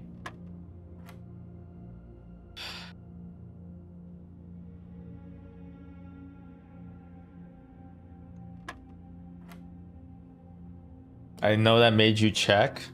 Actually, I am from Kazakhstan, not from Czechlandia. 32 minus 20 is 13. 13 plus 9 is 21, making it 12. 2112! Great concept album by Rush. Do do do do do do do do do do do do do do do. The cities were abandoned, and the forests echoed strong. I gotta love Rush. I'm Canadian. I have to. I don't get a choice. What?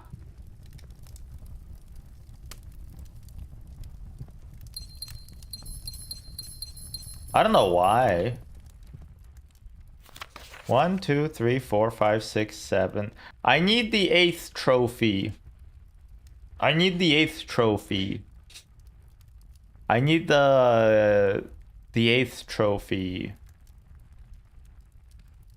I need the 8th trophy. Wait, how do I get the 8th trophy? Mount Holly Directory? How do I do that? Reach room 46 in under an hour. Exam is easy, not if you can't draft it. That's why I need my DraftKings. In fact, do all your online betting online at draftkings.ca/Yelnats. You receive $5,000 in-store credit.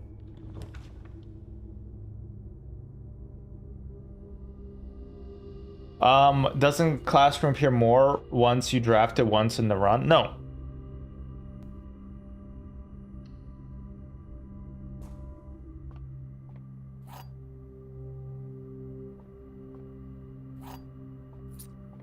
You have to draft the outdoor Classroom, and it'll give you 8 copies of the Classroom, and then you have to also have unlocked the other Classroom that we just saw, so that'll give you 9, so you have to draft 9 Classrooms.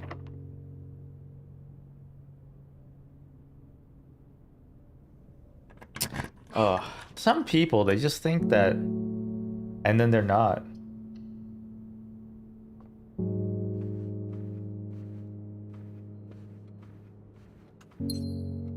They think they're all that in a pack of bubble gum and some poop.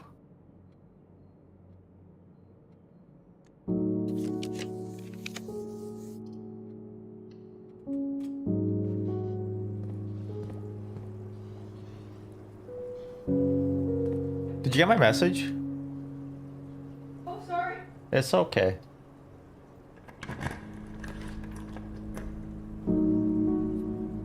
No worries.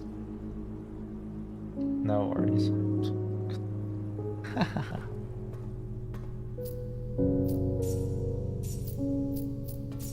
I'm all that. Novice beekeeper. I love the novice beekeeper part of it too. Oh, crap. I can almost buy it out, huh? I can almost buy out the thing. If I didn't gamble. If I didn't gamble, I could have done it.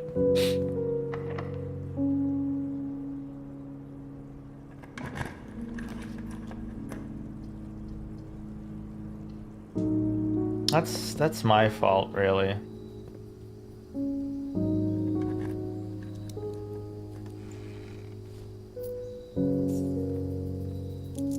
Wait, can I still do it? What? How much was it? Were they 60 each, chat? In the showroom?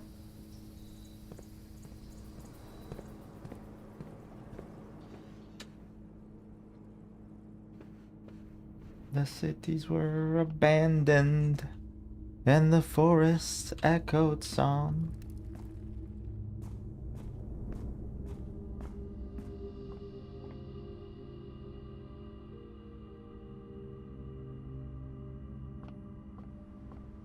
Oh, you know what? I should have drafted a rank 8 and then come back. Stupid, stupid. You're not allowed to actually hit yourself on stream. It's illegal.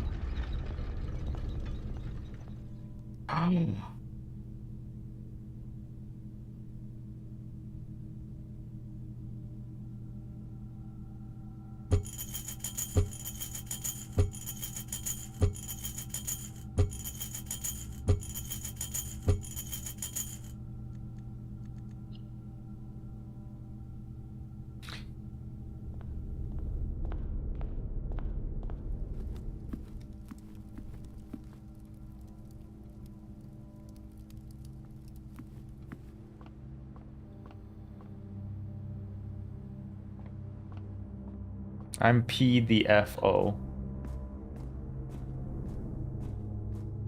I'm actually P the FO, man. Wow. Tyler won, and I get all my news from live stream fails, much like every other American. Tyler 1 seems to have chilled out according to the comment section of live stream fails. So that's very nice. I don't know what this cat picture means. Black cat? Rat-a-tat?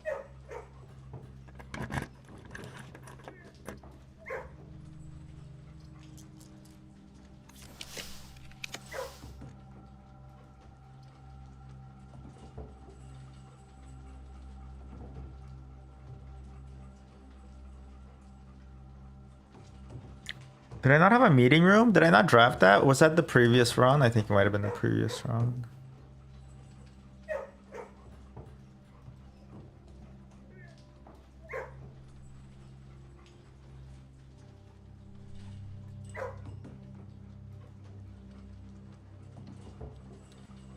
Hey, I just found the stream because of Dan Giesling. What do you... Wait, what? Can you elaborate on that, please? What do you mean you found the stream because of Dan Giesling? I am enjoying it. I mean, we've been playing it for a while. I've been playing it off and on since it came out, but I've just kind of come back on it. Sorry, can you elaborate on this? I must ask you what you mean by because of Dan Giesling.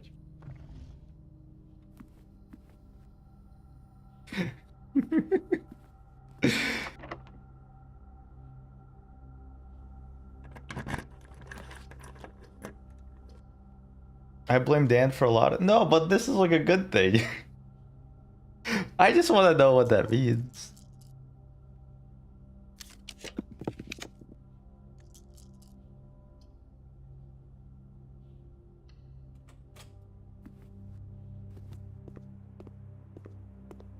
I don't...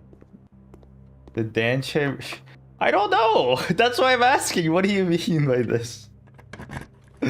I mean, I would appreciate that if Dan did that. Thank you kindly.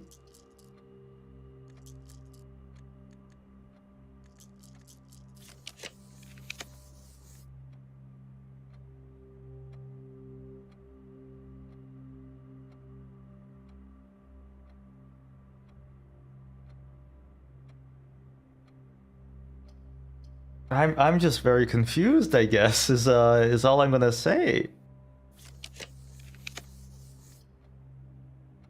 Shout out Dan. Dan has enough. Dan has...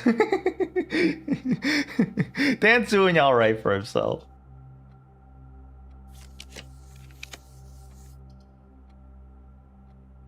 Okay, I'm looking for a specific room.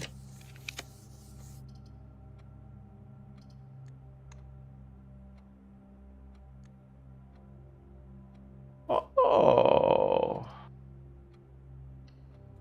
I'm looking for the meeting room so I can spread gold in the estate, and then hopefully I'll get enough gold to actually buy out the showroom, which will be $100 dues.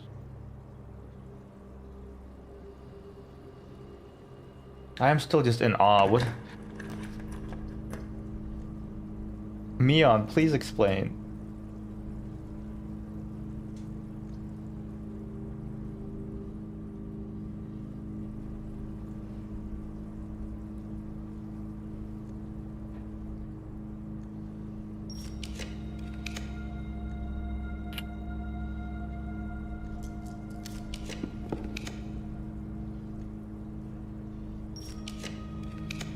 Am I stupid? Do I actually have it drafted somewhere?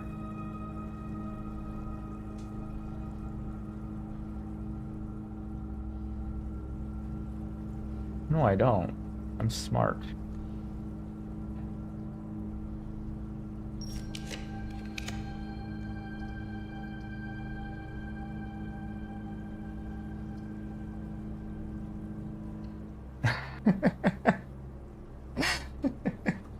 Dan was sharing his favorite novice beekeeping streams and mentioned your channel.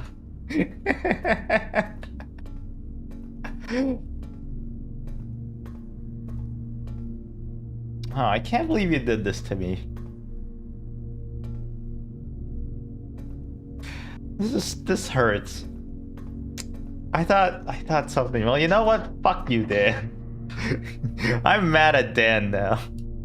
He didn't even do anything. It's so funny, but it hurts a little. It hurts a little.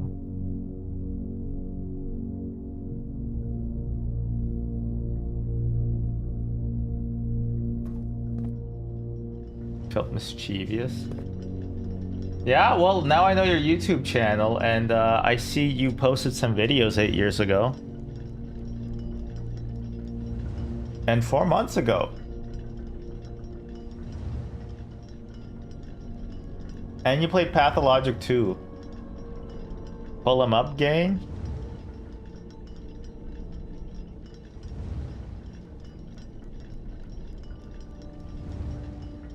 No, you're gonna... if I pull these up on stream, you're gonna DMCA me. Pathologic 2 is fire. You should play it instead of 1, just a better version. I know this. I know this. The reason why the incentive is for Pathologic 1 is to make me fucking suffer. To blow my balls out.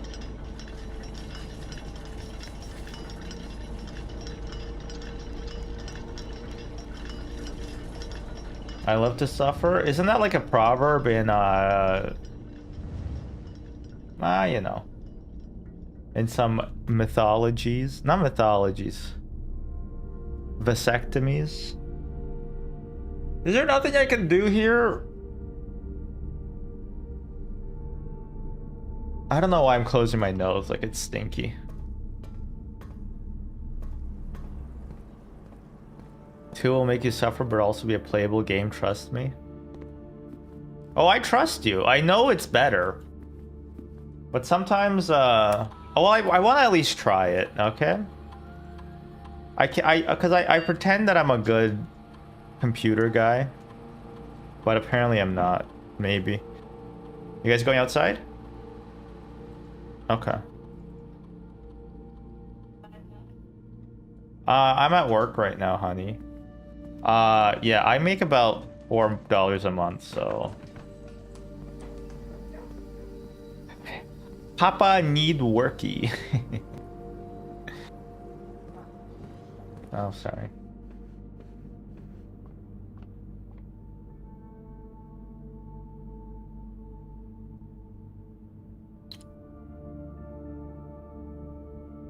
I literally removed 1 crate. Oh wait, no, wait. I only have 4 steppers. Because I have the file cabinet key. No.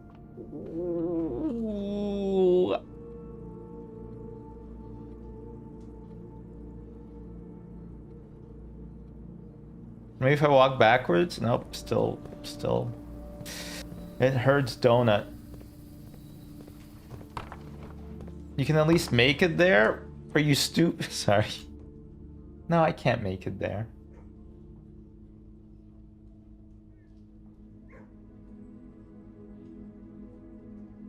No, Valkyries I'm done with, I'm pretty sure. Garden Shopping Center of Unfathomable Riches. Okay, well, chat. It's exactly 5:04 p.m. in the afternoon. Good stream today. Good stream today. I should be back tomorrow. And if I'm not, again, please shame me into it on the Twitch.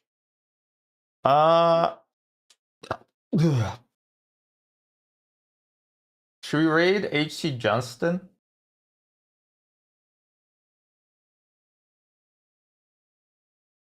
We'll raid HC Justin. We'll say hello. Hello, Northern Lion.